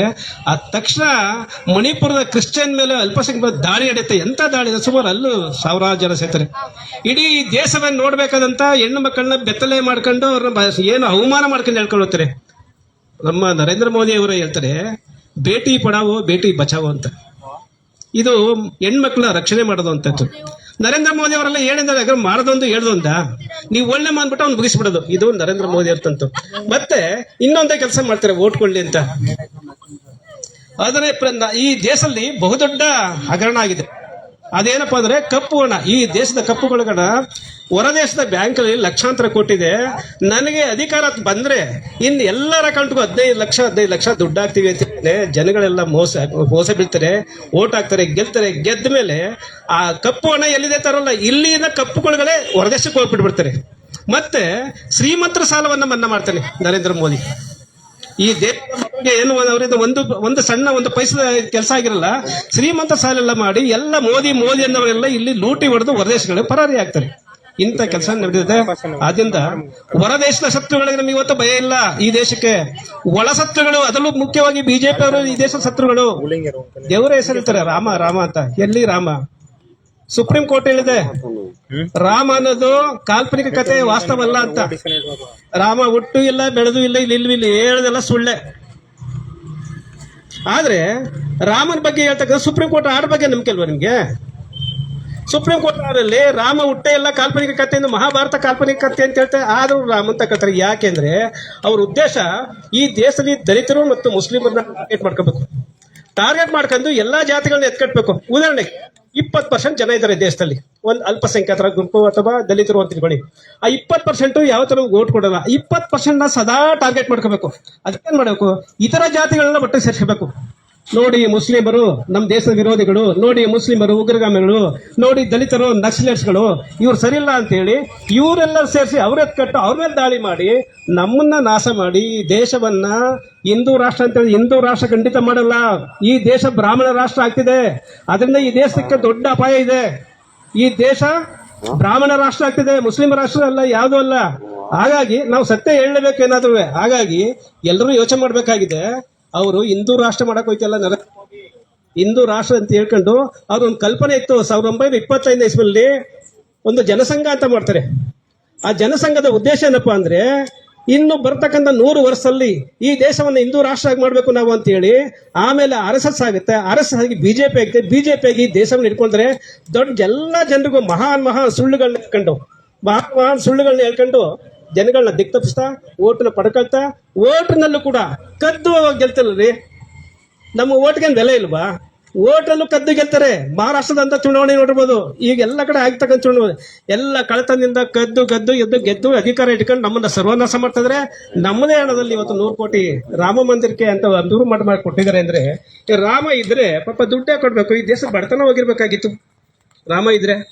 ಮತ್ತೆ ರಾಮ ಅಷ್ಟು ದೊಡ್ಡ ದೇವರೇ ಆಗಿದ್ರೆ ನಮ್ಮ ದೇಶ ಶತ್ರುಗಳಾದಂತ ಉದಾಹರಣೆಗೆ ಪಾಕಿಸ್ತಾನ ಇರ್ಬೋದು, ಇನ್ನೊಂದಿರ್ಬೋದು, ಚೈನಾ ಇರ್ಬೋದು, ಅವು ಏನು ಮೆಸನ್ಗಳು ಕಂಡಿರ್ತಾರೆ ಅದಕ್ಕೆಲ್ಲ ರಾಮನ ಒಂದು ಬಾಣ ಬಿಡಿಸಿ ಅದನ್ನೆಲ್ಲ ನಿಷ್ಕ್ರಿಯಗೊಳಿಸಬಹುದಾಗಿತ್ತು. ಆಯ್ತಲ್ವಾ? ಆಮೇಲೆ ಇನ್ನೇನನ್ನು ಹೇಳ್ತಾರೆ ನಮ್ಮ ದೇವರು ಹಾಗೆ ಅಂತೆಲ್ಲ ಮಾಡಿ ದೇವರಿದ್ದಾನೆ. ದೇವರು ಯಾವುದೇ ಕಾರಣಕ್ಕೂ ಇರೋಕ್ಕೆ ಸಾಧ್ಯವಿಲ್ಲ. ದೇವರು ನಮಗೆ ಮೊಬೈಲ್ ಕಂಡಿರ್ದಿಲ್ಲ, ಸ್ಕೂಟರ್ ಕಂಡಿರ್ದಿಲ್ಲ, ಆಮೇಲೆ ಬೈಕ್ ಕಂಡಿರ್ದಿಲ್ಲ. ಕರೆನ್ಸಿ ಹಾಕಿಸ್ತಾನೆ ಮೊಬೈಲ್ ಅಲ್ಲಿ. ನೀವು ಒಂದು ಮಾತಾಡಿ ನೋಡಮ್ಮ, ದೇವರಿದ್ರೆ ಕರೆನ್ಸಿ ಹಾಕ್ಸ್ಬೇಡಿ, ನಿಮ್ಮ ಮೊಬೈಲಲ್ಲಿ ಮಾತಾಡಿ. ದೇವರಿದ್ರೆ ಮಾತಾಡ್ಸಿ ಯಾರಾದ್ರು. ಬೇಡ ನಿಮ್ಮ ಗಾಡಿಗೆ ಪೆಟ್ರೋಲ್ ಹಾಕ್ಸ್ಬೇಡಿ, ಪೆಟ್ರೋಲ್ ಹಾಕ್ಸಿ ಡ್ರೈವ್ ಮಾಡ್ಬಿಟ್ಟು ಗಾಡಿ ಓಡಿಸಿ ದೇವ್ರ ಪೂಜೆ ಮಾಡ್ಬಿಟ್ಟು. ಸಾಧ್ಯನೇ ಇದು? ನರೇಂದ್ರ ಮೋದಿ ಅವರೇ ಮಾಡಲಿ ಈ ಕೆಲಸನ. ರಾಮನ ತಂದೆ, ರಾಮನ ಇದು ಮಾಡಿದೆ ಅಂತ ಹೇಳ್ಬಿಟ್ಟು ನಮ್ಗೆಲ್ಲ ಮಂಕುದೇರಿಸ್ಬಿಟ್ಟು ಇವತ್ತು ಪ್ರಯೋಗರಾಜಲ್ಲಿ ಎಷ್ಟು ಜನ ಕಾಲು ತೊಡಿಸ್ ಸತ್ತರು. ಇದಕ್ಕೆ ಬೆಲೆ ಕಟ್ಟವ್ರು ಯಾರು? ಕೊರೋನಾ ಬಂತು. ಕೊರೋನಾದು ಅದು ರೋಗನೇ ಅಲ್ಲ. ಜನಗಳಿಗೆ ರೋಗ ಅನ್ಸಕ್ಕೆ ಸತ್ಯ ಹೇಳ್ದಲ್ಲಿ ದುಡ್ಡು ತೆಗೋಸ್ಕರ ಇವರು ರೋಗ ಅಂಟಿಸ್ರು. ಟ್ರಂಪ್ ಕರ್ಕೊಂಬಂದ್ರು, 1 ಲಕ್ಷ ಜನ ಸೇರಿಸಿದ್ರು ಅಮೆರಿಕದಿಂದ. ಒಬ್ಬರಿಗೊಬ್ಬರಿಗೆ ಅಲ್ಲಿಂದ ಬಂದ ರೋಗ ಅಂಟಿಸ್ರು. ಬೇರೆಯವ್ರಿಗೆಲ್ಲ ಕೊರೋನಾ ಬಂದಿದ್ದು. ಎಲ್ಲರಿಗೂ ಸಾಯ ಇಂಜೆಕ್ಷನ್ ಕೊಟ್ಟದ್ದು. ಕೊರೋನಾ ಇಂಜೆಕ್ಷನ್ ತಕೊಂಡ್ರಲ್ಲ ಆರೋಗ್ಯವಂತರಲ್ಲ. ಮೂಳೆ ಸಂಬಂಧಪಟ್ಟಂತ ಕಾಯಿಲೆಗಳಿದೆ ಎಲ್ಲರಿಗೂ. ಈಗ ಇದು ತನಿಖೆ ಆಗಬೇಕು. ಹಾಗಾಗಿ ನಾವು ಅತ್ಯಂತ ಅಪಾಯದಲ್ಲಿದ್ದೀವಿ. ನಮ್ಮ ದೇಶ ಸುರಕ್ಷಿತವಾಗಿಲ್ಲ. ನಾವು ಇನ್ನು ಮುಂದೆ ಯಾರೋ ಜಾಗೃತರಾಗಿ ಆಳುವ ಪಕ್ಷದ ವಿರುದ್ಧ ಸರಿಯಾದ ರೀತಿ ಹೋರಾಟ ಮಾಡಲಿಲ್ಲ ಅಂದ್ರೆ ನಾವು ನಾಶ ಆಗ್ತೀವಿ, ನಮ್ಮ ಪೀಳಿಗೆ ನಾಶ ಆಗುತ್ತೆ. ಎಲ್ಲರೂ ಜಾಗೃತರಾಗಲಿ ಅಂತ ಹೇಳ್ತೀನಿ. ನನ್ನ ಮಾತನ್ನು ಮುಗಿಸ್ತೇನೆ. ಜೈ ಭೀಮ್.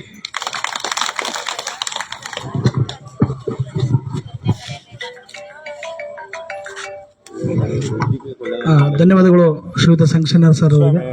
ಈಗ ಈ ಪ್ರತಿಭಟನೆಯನ್ನು ಉದ್ದೇಶಿಸಿ ನಟ ಚೇತನ್ ಸರ್ ಅವರು ಮಾತಾಡಬೇಕು ಅಂತ ನಾನು ಮನವಿ ಮಾಡ್ಕೋತೇನೆ. ಪ್ರತಿಷ್ಠೆ SDP ಆಗ್ಬಂದು ಹಾಯ್ ಹಿರಿಯರೇ, ಸ್ನೇಹಿತರೆ, ಎಲ್ಲರಿಗೂ ನಮಸ್ಕಾರ, ಎಲ್ಲರಿಗೂ ಜೈ ಭೀಮ್. ಸ್ನೇಹಿತರೆ, ಇವತ್ತು ನಿಮ್ಮೆಲ್ಲರ ಜೊತೆ ಈ ಅರ್ಥಪೂರ್ಣವಾದ ಹೋರಾಟದಲ್ಲಿ ಭಾಗವಹಿಸಕ್ಕೆ ನನಗೆ ಅವಕಾಶ ಸಿಕ್ಕಿರೋದು ಬಹಳ ಸಂತೋಷ ಆಗಿದೆ. ಈ ಒಂದು ಅವಕಾಶ ಮಾಡಿಕೊಟ್ಟಿರೋದ ಭಾಸ್ಕರ್ ಪ್ರಸಾದ್ ಅವರಿಗೆ ನಾನು ಮೊದಲನೇದಾಗಿ ಧನ್ಯವಾದಗಳು ಹೇಳಕ್ಕೆ ಇಷ್ಟಪಡ್ತೀನಿ. ಭಾಸ್ಕರ್ ಪ್ರಸಾದ್ ಅವರು ಬಹಳ ಗಟ್ಟಿ ಧ್ವನಿ, ನನಗೆ ಸಹೋದರರು, ಮತ್ತೆ ನಾವು ಅನೇಕ ಹೋರಾಟಗಳ ಜೊತೆಗೆ ಸೇರ್ ಮಾಡಿದೀವಿ. ಪ್ರತಿಯೊಂದು ಹೋರಾಟ ನಾವು ಮಾಡಿದಾಗ ಅದು ನಾವು ಪ್ಲಾನ್ ಮಾಡ್ಕೊಂಡು ಅನ್ಯಾಯದ ವಿರುದ್ಧ ನ್ಯಾಯದ ಬೇಡಿಕೆ ಇಟ್ಕೊಂಡು ಹೋರಾಟ ಮಾಡ್ತೀವಿ. ಇದು ಅಂತ ಹೋರಾಟನೇ. ಸೊ ಆ ಹೋರಾಟದಲ್ಲಿ ನನಗೆ ಭಾಸ್ಕರ್ ಪ್ರಸಾದ್ ಅವರು ನನಗೆ ಅವಕಾಶ ಮಾಡಿಕೊಟ್ಟಿದ್ದು ಧನ್ಯವಾದಗಳು. ಮತ್ತೆ ನಮಗೆ ಎಷ್ಟೋ ಜನ ಅಕ್ಕ ತಂಗಿಯವರು ನಮಗೆ ಇವತ್ತು ನನಗೆ ಹೇಳಿದ್ದಾರೆ ಈ ಹೋರಾಟದ ಬಗ್ಗೆ, ನಿಮ್ಮ ಕಷ್ಟ, ನಿಮ್ಮ ಸಂಸಾರಗಳಿಗೆ ಏನೇನು ಅನ್ಯಾಯ ಆಗಿದೆ ನನಗೆ ಗೊತ್ತಾಗಿದೆ. ಸೊ ನಿಮ್ಮ ಕೂಗಿಗೆ ನಾನು ಕೂಡ ಸ್ಪಂದಿಸಬೇಕು ಅಂತ ಬಂದಿದ್ದೀನಿ. ಮತ್ತೆ ಮೂರನೇದಾಗಿ ನಮಗೆ STPI ಅವರು, ನಾನು ಒಂದ್ಸಲಿ STPI ಹೋರಾಟಗಾರರ ಜೊತೆ ಮಾತಾಡ್ತಾ ಟ್ರೈನ್ನಲ್ಲಿ ಮಾಮೂಲಾಗಿ ಜನ ಏನ್ ಹೇಳ್ತಾರೆ, ನೀವು ಸಿನಿಮಾ ಮಾಡ್ಬೋದಲ್ಲ, ಸಿನಿಮಾ ಮಾಡ್ಕೊಂಡಿರಿ, ಸಿನಿಮಾ ಎಷ್ಟೋ ಇದು ಅಂತ. ಸಿನಿಮಾ ಲೋಕದಲ್ಲಿ, ಮಾಯಾ ಲೋಕದಲ್ಲಿ ಬಹಳ ಒಂದು ವ್ಯಾಮೋಹ ಪಡೆದಿರೋ ಜನ ನಮ್ದು ಬಹುತೇಕರು ಇರ್ತಾರೆ. ಆದರೆ STPI ಕಾರ್ಯಕರ್ತರು ಹೆಂಗಿದ್ರು ಅಂದ್ರೆ, ಸಿನಿಮಾಗಿಂತ ನೀವು ಹೋರಾಟ ಮಾಡ್ತಿರೋದೇ ಬಹಳ ಒಳ್ಳೇದು, ಹೋರಾಟ ಮುಂದುವರಿಸಿ ಅನ್ನೋ ಒಂದು ಕಿಚ್ಚಿರೋ ಹೋರಾಟಗಾರರು. ಆ ಹೋರಾಟಗಳನ್ನ ನಾವೆಲ್ಲರೂ ಸೇರಿ ಮುಂದುವರಿಸ್ಬೇಕು. ಸ್ನೇಹಿತರೆ, ಜ್ಞಾಪಕ ಇಟ್ಕೊಳ್ಳಿ, ಯಾವ್ದಾದ್ರು ಒಂದು ಉತ್ತಮ ಹೋರಾಟ ಅಂದ್ರೆ ಆ ಹೋರಾಟ ಎಷ್ಟು ಜನ ಸೇರ್ತಾರೆ, ಎಷ್ಟು ಮಾಧ್ಯಮದಲ್ಲಿ ಹೆಡ್ಲೈನ್ ಬರುತ್ತೆ, ಎಷ್ಟು ಒಂದು ಘೋಷಣೆ ನಾವು ಜೋರಾಗಿ ಕೂಗ್ತೀವಿ ಅಲ್ಲ. ಹೋರಾಟಕ್ಕೆ ಬೆಲೆ ಸಿಗಬೇಕು ಅಂದ್ರೆ ಅದರ ಬೇಡಿಕೆ ಎಷ್ಟು ಉತ್ತಮವಾಗಿರುತ್ತೆ. ಇವತ್ತಿನ ದಿನ ನಿಮ್ಮ 3 ಬೇಡಿಕೆಗಳು ಬಹಳ ಉತ್ತಮವಾಗಿದೆ. ಆ 3 ಬೇಡಿಕೆಗಳು ಏನು ಅಂದ್ರೆ, ಮೊದಲನೇದಾಗಿ ನಮಗೇನು ಕೋವಿಡ್ನಲ್ಲಿ ನಮಗೆ ಈ ಒಂದು ಆಮ್ಲಜನಕ ಮತ್ತೆ ಸರ್ಕಾರದ ನಿರ್ಲಕ್ಷ್ಯದಿಂದ ಮೃತಪಟ್ಟಿರೋ 36 ಜನ ಅವರ ಕುಟುಂಬಕ್ಕೆ ನ್ಯಾಯ ಸಿಗಬೇಕು, ಮೊದಲನೇ ಬೇಡಿಕೆ. ಎರಡನೇದು ಕಾಂತರಾಜ್ ವರದಿ ಮತ್ತೆ ಜಾತಿ ಜನಗಣತಿ ಅದು ಜಾರಿಗೊಳ್ಳಬೇಕು ಅನ್ನೋದು ಎರಡನೇ ಬೇಡಿಕೆ. ಮತ್ತೆ ಮೂರನೇದು ಮುಸಲ್ಮಾನರಿಗೆ ಮೀಸಲಾತಿ ಕಿತ್ತಾಕಿರೋದನ್ನ ವಾಪಸ್ ತರಬೇಕು, ಅದು ನ್ಯಾಯ ಒದಗಿಸಬೇಕು ಅನ್ನೋ ಮೂರನೇ ಬೇಡಿಕೆ. 3 ಬೇಡಿಕೆಗಳು ನ್ಯಾಯಬದ್ಧವಾಗಿದೆ. ಜ್ಞಾಪಕ ಇಟ್ಕೊಳ್ಳಿ, ಯಾವತ್ತಾದ್ರೂ ನಮಗೆ ನ್ಯಾಯ ಸಿಕ್ಕಿದೆ ಅಂದ್ರೆ ಅದ್ ಮೇಲಿಂದ ದಾನ ದಾಕ್ಷಣ್ಯದಿಂದ ಅಲ್ಲ, ತಳಮಟ್ಟದ ಹೋರಾಟದಿಂದ. ಆ ಹೋರಾಟ ನೀವು ಕೂಡ ಇವತ್ತಿನ ದಿನ ಗಟ್ಟಿಯಾಗಿ ಮಾಡ್ತಾ ಇದ್ದೀರಾ, ಬಹಳ ಒಳ್ಳೇದು.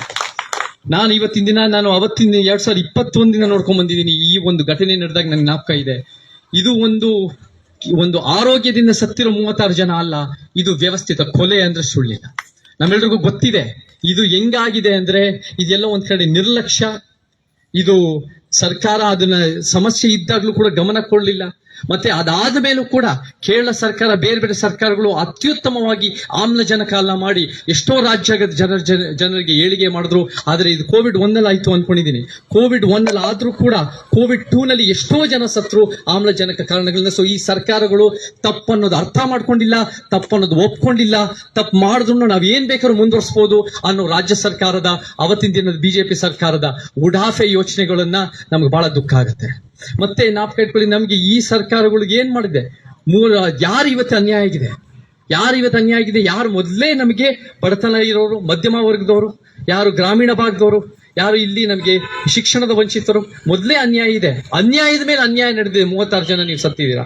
ಸೊ ಈ ನಿಟ್ಟಿನಲ್ಲಿ ಅನ್ಯಾಯದ ಮೇಲೆ ಅನ್ಯಾಯ ನಡೀತಿರೋದು ಇದು ಬಹಳ ದುರಂತ. ಮತ್ತೆ ಏನಾಗಿದೆ, ಅವತ್ತಿನ ದಿನ ಏನ್ ನಡೀತು, ನಮ್ಮ ಸ್ನೇಹಿತರು ಮಾತಾಡ್ತಾ ಬಂತು, 36 ಜನ ಸತ್ತಿದ್ರು, ಕೇವಲ 3 ಜನ ಸತ್ತಿದ್ದಾರೆ ಅಂತ ಮುಚ್ಚಾಕ ಕೊಡ್ತಾರೆ. ಈ ಸರ್ಕಾರಗಳು ತಪ್ಪನ್ನು ಒಪ್ಕೊಂಡು ಸರಿಪಡಿಸೋದ್ ಬಿಟ್ಟು ಅವ್ರ ತಪ್ಪುಗಳನ್ನ ಮುಚ್ಚಿ ಹಾಕಕ್ ನೋಡ್ತಾರೆ. ಅದು ಬಹಳ ದುಃಖ ಆಗುತ್ತೆ. ಆದ್ರೆ ಅದಕ್ಕೆ ಯಾರು ವಿರೋಧ ಪಕ್ಷ ಅಂತ ಮಾತಾಡ್ತಾರಲ್ಲ, ಯಾರು ಇದೆಲ್ಲ ತಪ್ಪು ಅಂತ ದೊಡ್ಡದಾಗಿ ಮಾತಾಡ್ತಾರಲ್ಲ, ಯಾರು ಇವತ್ತಿನ ನಾವು ಸರಿಪಡಿಸ್ತೀವಿ ಅವ್ರನ್ನ ಆಚೆ ಹಾಕಿ ಅಂತ ಮಾತಾಡ್ತಾರಲ್ಲ, ಅವರು ನಿಮ್ಮನ್ನ ಒಂದ್ ರೀತಿ ನಿಮ್ಮ ನಂಬಿಕೆ ದ್ರೋಹ ಮಾಡಿರೋದು ನಮಗೆ ಬಹಳ ದುಃಖ ಆಗಿದೆ. ಅವರ ವಿರುದ್ಧ ನಾವು ಬಹಳ ಗಟ್ಟಿಯಾಗಿ ಇವತ್ತಿನ ಆಳುವ ಪಕ್ಷ ಆಗಿದ್ದಾರೆ. ಇವತ್ತಿನ ರಾಜ್ಯ ಸರ್ಕಾರ ಅವ್ರದಲ್ಲೇ ಇದೆ. ಬಹಳ ಸುಲಭವಾಗಿ ಅವ್ರು ಏನ್ ನುಡಿದಂತೆ ನಡಿಬೇಕು ಅಂತ ನಾವು ಕೇಳ್ತಾ ಇದೀವಿ ಅಷ್ಟೇ, ಅದು ಕೂಡ ಮಾಡ್ತಾ ಇಲ್ಲ. ಅವ್ರು ಇವತ್ತಿನ ಬಹಳ ಜೋಡೋ ಯಾತ್ರಾ ಅಂತ ದೊಡ್ಡದಾಗಿ ಮಾತಾಡ್ತಾರೆ. ಜೋಡೋ ಯಾತ್ರದಲ್ಲಿ ಫೋಟೋಗಳು ತೆಕ್ಕೊಂಡಿರ್ತಾರೆ. ಆದ್ರೆ ಫೋಟೋಗಳು ತೆಗೆಯೋದಲ್ಲ, ಜನರ ಬದುಕನ್ನ ಅಭಿವೃದ್ಧಿ ಮಾಡಬೇಕು, ಜನರ ಜೀವನ ನೀವು ಅಭಿವೃದ್ಧಿ ಮಾಡ್ಕೋಬೇಕು. ಜನರ ಜೀವನ ಕಷ್ಟದಲ್ಲಿರೋರು ಯಾರು 36 ಜನ ಯಾರು ಅವರು ಈ ಒಂದು ಸರ್ಕಾರದ ವ್ಯವಸ್ಥಿತ ಕೊಲೆಯಿಂದ ಅನ್ಯಾಯ ಆಗಿದೆಯೋ ಅವ್ರ ಜೀವನಕ್ಕೆ, ಅವ್ರ ಸಂಸಾರಕ್ಕೆ, ಅವ್ರ ಮಕ್ಕಳನ್ನ ನೋಡ್ಕೊಳ್ಳೋದು ನಿಮ್ ಕರ್ತವ್ಯ. ಅದಕ್ಕೆ ಪರ್ಮನೆಂಟ್ ಆಗಿ ಕೆಲಸಗಳು ಕೊಡ್ಬೇಕು. ಬಹಳ ಸುಲಭವಾಗಿ ದುಡ್ಡು ಕೊಟ್ಬಿಟ್ಟು ಮುಚ್ಚಾಕ್ಬಿಡ್ತಾರೆ.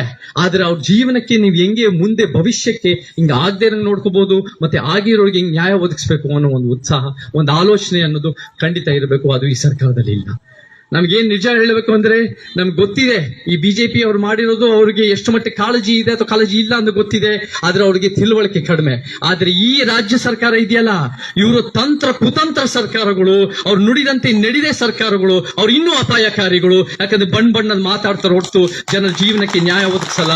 ಅದು ಬಹಳ ನಮಗ್ ದುಃಖ ಆಗತ್ತೆ, ನಂಬಿಕೆ ದ್ರೋಹ ಆಗತ್ತೆ. ಯಾಕಂದ್ರೆ ಆ ಸರ್ಕಾರಗಳು ಅದಕ್ಕೆ ಆಚೆ ಹಾಕಿದ್ದೀವಿ, ಆ ಸರ್ಕಾರಗಳನ್ನ ಒಪ್ಪಲ್ಲ ಅಂತ ಆಚೆ ಹಾಕಿದೀವಿ ನಿಮ್ ಕೆಟ್ಟ ಕೆಲಸ. ಆದ್ರೆ ಈ ಸರ್ಕಾರಗಳು ತಪ್ಪು ಮಾಡಿದವನು ಕೂಡ ಅದನ್ನ ತಿದ್ಕೊಳ್ಳಲ್ಲ. ಬಹಳ ಸುಲಭವಾಗಿ ಈ ಸರ್ಕಾರಗಳು ನಾವು ನೋಡಿದೀವಿ, ಸಂವಿಧಾನ ಜಾಥಾ ಮಾಡ್ತಾರೆ. ಸಂವಿಧಾನ ಜಾಥಾ ಬಹಳ ಸುಲಭವಾಗಿರುತ್ತೆ. ಆದ್ರೆ ನೀವು ಸಂವಿಧಾನ ಎತ್ತಿ ಹಿಡಿಯೋ ನ್ಯಾಯ ಅನ್ನೋದಿದೆ ಸಂವಿಧಾನದಲ್ಲಿ. ಆ ನ್ಯಾಯ ಅನ್ನೋದು ಇತಿಹಾಸದ ತಪ್ಪುಗಳನ್ನ ಸರಿಪಡಿಸಬೇಕು.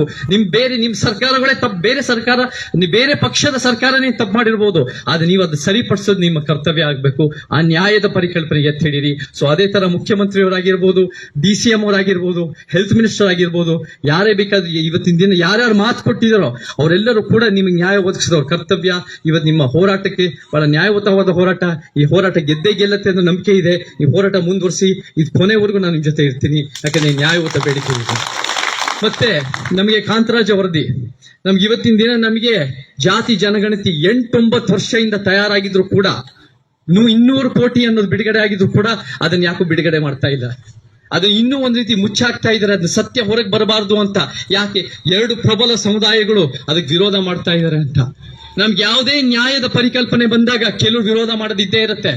ಬಡವರಿಗೆ ನೀವೇನಾದ್ರೂ ನ್ಯಾಯ ಕೊಡಿ, ಜನರ ಮನೆ ಕಟ್ಸಿ ಅಂದ್ರೆ ಸದಾಶಿವನಗರದ ಶ್ರೀಮಂತರು ಬೊಬ್ಬೆ ಹೊಡಿತಾರೆ, ನಮ್ ತೆರಿಗೆ ಹಣ ನಮ್ ದುಡ್ಡು ಅಂತ. ನಮ್ಗೆ ಇವತ್ತಿನ ದಿನ ನ್ಯಾಯ ಕೊಡೋ ಪರಿಕಲ್ಪನೆ ಇರಬೇಕು. ಅದು ಇತಿಹಾಸದ ತಪ್ಪುಗಳನ್ನ ಸರಿಪಡಿಸೋ ಮನಸ್ಥಿತಿ ಇರಬೇಕು. ಜಾತಿ ಜನಗಣತಿ ಅನ್ನೋದು ನೀವು ರಾಹುಲ್ ಗಾಂಧಿ ಅವರಿಗೆ ಕೇಂದ್ರಕ್ಕೆ ಹೇಳ್ತಾರೆ ನೀವು ಮಾಡಿ ಜಾತಿ ಜನಗಣತಿ ಅಂತ. ರಾಹುಲ್ ಗಾಂಧಿ ಅವರೇ, ನಿಮ್ಮ ಭಾರತ್ ಜೋಡೋ ಯಾತ್ರೆ ಫೋಟೋ ತೆಗೆಯೋದಕ್ಕಿಂತ ಬಂದ್ಬಿಟ್ಟು ಇಲ್ಲಿ ಮಾಡಿಸಿ, ಇಲ್ಲಿ ಬಿಡುಗಡೆ ಮಾಡಿಸಿ, ಇಲ್ಲಿ ತೋರಿಸಿ ಕರ್ನಾಟಕ ಎಂತ ಮಾರ್ಗದರ್ಶನ, ಒಂದು ಮಾದರಿ ರಾಜ್ಯ ಆಗ್ಬೋದು ಅಂತ ನೀವು ಮಾಡಿ ತೋರಿಸಿ ರಾಹುಲ್ ಗಾಂಧಿ ಅವರೇ ಅಂತ ನಾವು ಕೇಳಕ್ ಇಷ್ಟಪಡ್ತೀವಿ. ಮತ್ತೆ ಮುಖ್ಯಮಂತ್ರಿ ಸಿದ್ದರಾಮಯ್ಯನವರು ಇವತ್ತಿನ ದಿನ ಅವ್ರು ಹೇಳ್ತಾರೆ ನಾವು ಜಾತಿಯ ನಾಯಕ ಅಲ್ಲ. ಬಹಳ ದೊಡ್ಡದಾಗಿ ಬಸವಣ್ಣವ್ರ ವಚನಗಳು ಹೇಳ್ತಾರೆ. ನೀವು ಜಾತಿಯ ನಾಯಕ ಅಲ್ಲ, ನೀವು ಬಸವಣ್ಣವ್ರ ವಚನ ಹೇಳ್ತೀರಾ. ನೀವು ನಿಜವಾಗ್ಲೂ ಅಹಿಂದ ನಾಯಕರಂದ್ರೆ, ಅಲ್ಪಸಂಖ್ಯಾತರ ಹಿಂದುಳಿದ ದಲಿತರ ನಾಯಕರಂದ್ರೆ ನೀವು ಇವತ್ತಿನ ದಿನ ಜಾತಿ ಜನಗಣತಿ ಬಿಡುಗಡೆ ಮಾಡಿ ಸತ್ಯ ಏನಿದೆ ಅಂತ ನಮ್ಗೆ ಗೊತ್ತಾಗ್ಲಿ. ಯಾವ ಜನಸಂಖ್ಯೆಗಳಿಗೆ ಸಾಮಾಜಿಕ, ಆರ್ಥಿಕ, ಶೈಕ್ಷಣಿಕ ಅನ್ಯಾಯ ಆಗಿದೆ ಅದನ್ನ ಸರಿಪಡಿಸೋದು ನೀವು ಯೋಜನೆಗಳು, ನೀತಿಗಳು, ಕಾನೂನುಗಳು ತರ್ರಿ ಅಂತ ಹೇಳಕ್ ಇಷ್ಟಪಡ್ತೀನಿ. ಈ ಹೋರಾಟದ ಜೊತೆ ಎಂದೆಂದಿಗೂ ನಾವು ನಿಮ್ ಜೊತೆ ಇರ್ತೀವಿ. ಈ ಹೋರಾಟ ನ್ಯಾಯಬದ್ಧವಾಗಿದೆ. ಮತ್ತೆ 3ನೇದು ಕೂಡ ಮೀಸಲಾತಿ ವಿಚಾರದಲ್ಲಿ ಎಲ್ಲ ಮೀಸಲಾತಿಯ ಪರಿಕಲ್ಪನೆ ಜನಸಂಖ್ಯೆ ಆಧಾರದ ಮೇಲೆ ಪ್ರಾತಿನಿಧ್ಯ. ನಮಗೆ ಮೀಸಲಾತಿ ಅನ್ನೋದು ಏನು ತೆಗೆದಾಕಿರೋ 4% ವಾಪಸ್ ತರೋದಷ್ಟೇ ಅಲ್ಲ, ಬಹಳ ಮುಖ್ಯವಾಗಿ ಮುಸಲ್ಮಾನರ ಜನಸಂಖ್ಯೆ ಎಷ್ಟಿದೆಯೋ ಆ ಜನಸಂಖ್ಯೆ ಆಧಾರದ ಮೇಲೆ ಎಲ್ಲಾ ಸಮುದಾಯದ ತರ ಮೀಸಲಾತಿ ಅನ್ನೋದು ಅಗತ್ಯ ಇದೆ. ಅದು ಮೀಸಲಾತಿಯ ಪರಿಕಲ್ಪನೆ. ಆ ಪರಿಕಲ್ಪನೆ ಎತ್ತಿ ಹಿಡಿಯೋದು ಸರ್ಕಾರದ ಕರ್ತವ್ಯ ಆಗ್ಬೇಕು, ಸರ್ಕಾರದ ಆಲೋಚನೆ ಆಗಿರ್ಬೇಕು. ಈ ಸರ್ಕಾರಗಳು ಏನ್ ಮಾಡ್ತಾ ಇದೆ ಅಂದ್ರೆ 15% ಬಸ್ ಫೇರು, ಜನಸಾಮಾನ್ಯರು ಓಡಾಡೋ ಬಸ್ ಅಲ್ಲಿ, ಶ್ರಮಜೀವಿಗಳು ಓಡಾಡೋ ಬಸ್ ಮೇಲೆ 15% ಫೇರ್ ಜಾಸ್ತಿ ಮಾಡ್ತಾರೆ. ಅದ್ರ ಬಿಟ್ಟು ಮೆಟ್ರೋಗಳನ್ನ ಜಾಸ್ತಿ ಮಾಡ್ತಾರೆ. ಅದು ಬಿಟ್ಟು ಯಾವುದೋ ಒಂದು ಉಪಯೋಗಕರವಾದ ಯೋಜನೆಗಳು, ಕಾನೂನುಗಳು ತರ್ತಾ ಇಲ್ಲ. ಬಹುಶಃ ಕಡಲೆಕಾಯಿ ತಿನ್ನೋದು ಅವ್ರ ಕೆಲಸ ಆಗಿದೆ. ಅವ್ರಿಗೆ ಇವತ್ತಿನ ದಿನ ಸರ್ಕಾರ ಹೆಂಗ್ ಅಧಿಕಾರಕ್ಕೆ ಬರಬೇಕು ಅಂತ ಅವ್ರ ಆಲೋಚನೆ ಇದೆ ಹೊರತು ಅಧಿಕಾರಕ್ಕೆ ಬಂದ ಮೇಲೆ ಯಾವ ಉತ್ತಮವಾದ ಕೆಲಸ ಮಾಡೋ ಅವರ ಆಲೋಚನೆ ಇಲ್ಲವೇ ಇಲ್ಲ. ಅದು ಈ ಯಥಾಸ್ಥಿತಿ ಮನುವಾದಿ ಸರ್ಕಾರಗಳು. ಅದನ್ನ ನೀವು ಅರ್ಥೈಸ್ಕೋಬೇಕು ಸ್ನೇಹಿತರೆ. ಬಹಳ ಮುಖ್ಯವಾಗಿ ನಮಗೆ ಇವತ್ತಿನ ದಿನ ಏನ್ ಬೇಕು? ಸಂವಿಧಾನವಾದ, ಉತ್ತಮ ಸಮಾಜವಾದ. ನಾವು ಹೇಳೋ ಒಂದು ಅಂಬೇಡ್ಕರ್, ಪೆರಿಯಾರ್, ಕಾಂಚೀರಾಮ್ ವಾದ ಅಂದ್ರೆ ಏನು?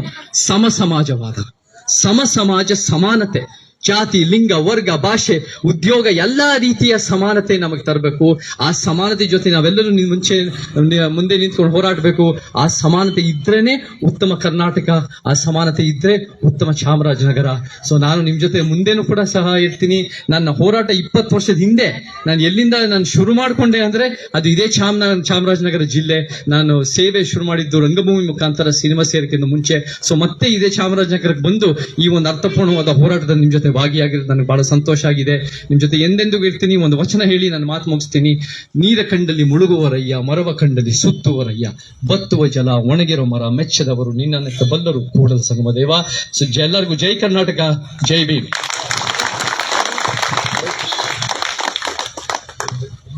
ಧನ್ಯವಾದಗಳು ಚೇತನ್ ಸರ್ ಅವರಿಗೆ. ಬಹುಶಃ ಇವತ್ತಿನ ಈ ಪ್ರತಿಭಟನೆಯಲ್ಲಿ ನಾನು ಒಂದು ಘಟನೆಯನ್ನ ಜ್ಞಾಪಿಸ್ತೇನೆ. ಕೊಡಗಿನಲ್ಲಿ ದಿಡ್ಡಳ್ಳಿ ಅಂತಕ್ಕಂಥ ಒಂದು ಊರಿನಲ್ಲಿ ಸುಮಾರು 400 ಆದಿವಾಸಿ ಕುಟುಂಬಗಳನ್ನ ಒಕ್ಕಲೆಬ್ಬಿಸುವಂತ ಒಂದು ಪ್ರಯತ್ನವನ್ನ ಅಲ್ಲಿನ ಸರ್ಕಾರ ಮತ್ತೆ ಜಿಲ್ಲಾಡಳಿತ ಮಾಡುತ್ತೆ. ಈ ಸಂದರ್ಭದಲ್ಲಿ ಇದೇ ಚೇತನ್ ಸರ್, ಗೌರಿ ಮೇಡಮ್ ಅವರು, ಭಾಸ್ಕರ್ ಪ್ರಸಾದ್ ಅವರು, ನಮ್ಮ ಕೊಡಗಿನ ಅಮೀನ್ ಮೋಸಿನ್ ರವರು, ಮತ್ತೆ ಅಬ್ದುಲ್ ಮಜೀದ್ ಸರ್ ಅವರು ಆ ದಿಡ್ಡಳ್ಳಿಯ ಸಂತ್ರಸ್ತ ಕುಟುಂಬಗಳ ಪರವಾಗಿ ನಿರಂತರ ಹೋರಾಟ ಮಾಡಿದ ಪ್ರತಿಫಲವಾಗಿ ಆ 400 ಕುಟುಂಬಗಳಿಗೂ ಸರ್ಕಾರ ಹೊಸದಾಗಿ ಗೃಹ ನಿರ್ಮಾಣ ಮಾಡಿ ಅವರಿಗೆ ಒಂದು ಸ್ವಂತ ಕಾಲೋನಿಯನ್ನ ಮಾಡಿಕೊಡುತ್ತೆ. ಬಹುಶಃ ಇವತ್ತು ನಮ್ಮ ಚೇತನ್ ಸರ್ ಅವರು ನಮ್ಮ ಈ ಹೋರಾಟಕ್ಕೆ ಬಂದಿದ್ದಾರೆ. ಬಹುಶಃ ನಮಗೆ ಎಲ್ಲ ಒಂದ್ ಕಡೆ ಒಂದು ಆಶಾಭಾವನೆ ಮೂಡಿದೆ. ಇವರು ನಮ್ಮ ಜೊತೆ ಸಂತ್ರಸ್ತರ ಪರವಾಗಿ ನಿಂತು ಇವರಿಗೆ ಸರ್ಕಾರಿ ಉದ್ಯೋಗ ಕೊಡಿಸೋದ್ರಲ್ಲಿ ನಾವೆಲ್ಲ ಹೋರಾಡ್ತಾ ಇದೀವಿ. ಅದ್ರ ಜೊತೆ ಚೇತನ್ ಸರ್ ಸಹ ನಮ್ಮ ಜೊತೆಲಿದ್ದಾರೆ. ಬಹುಶಃ ನಿಮ್ಗೆಲ್ಲ ನ್ಯಾಯ ದೊರಕಬಹುದು ಅನ್ನೋ ಒಂದು ಆಶಾಭಾವನೆಯನ್ನು ನಾನು ವ್ಯಕ್ತಪಡಿಸ್ತಾ, ಚೇತನ್ ಸರ್ ಅವರಿಗೆ ಇವತ್ತು ನಮ್ಮ ಈ ಪ್ರತಿಭಟನೆಯಲ್ಲಿ ಬಂದು ಈ ಪ್ರತಿಭಟನೆಯನ್ನು ಉದ್ದೇಶಿಸಿ ಸಂತ್ರಸ್ತರನ್ನು ಉದ್ದೇಶಿಸಿ ಮಾತನಾಡಿದ್ದಾರೆ. ತಮಗೆ ನಮ್ಮ ಪಕ್ಷದ ವತಿಯಿಂದ ಮತ್ತೆ ಇಲ್ಲಿ ನಡೆದಿರ್ತಕ್ಕಂಥ ಎಲ್ಲಾ ಸಂತ್ರಸ್ತರ ಪರವಾಗಿ ತುಂಬ ಹೃದಯದ ಧನ್ಯವಾದಗಳು ತಿಳಿಸ್ತೀನಿ ಸರ್. ಈಗ ಕೊನೆಯದಾಗಿ ಸಮಾರೋಪ ಭಾಷಣವನ್ನ ನಮ್ಮ ರಾಜ್ಯ ಉಪಾಧ್ಯಕ್ಷರಾದಂತಹ ದೇವನೂರು ಪುಟ್ಟನಂಜಯ್ಯರವರು ಮಾಡಬೇಕು ಅಂತ ನಾನು ಕೇಳ್ಕೊತೀನಿ.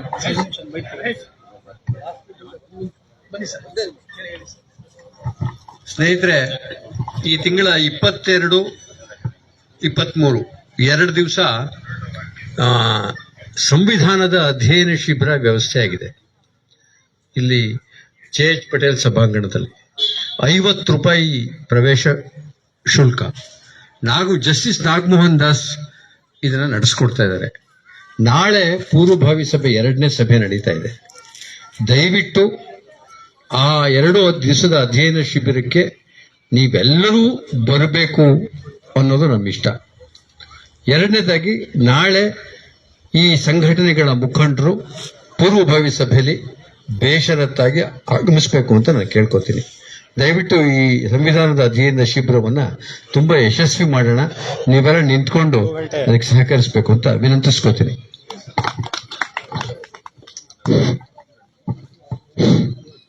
ಬಂಧುಗಳೇ,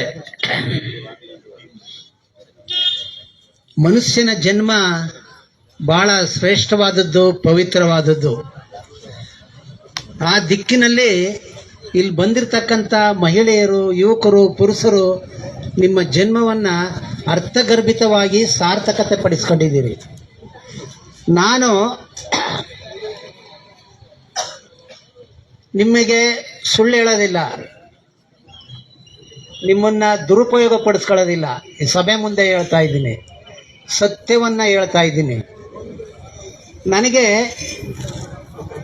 ಈ ರಾಷ್ಟ್ರದಲ್ಲಿ 4,000 ಜನ MLAಗಳಿರ್ಬೋದು, ಒಂದು 700-800 ಲೋಕಸಭೆ ರಾಜ್ಯಸಭೆ ಸದಸ್ಯರುಗಳು ಸೇರಿ ಒಂದು 800-900 ಜನ ಇರ್ಬೋದು. ನನ್ನ ಪಾಲಿಗೆ ನೀವೇ ಈ ಸಂಸತ್ ಸದಸ್ಯರು ಮತ್ತು ಇಡೀ ರಾಷ್ಟ್ರದಲ್ಲಿರ್ತಕ್ಕಂಥ MLAಗಳು ನೀವೇ.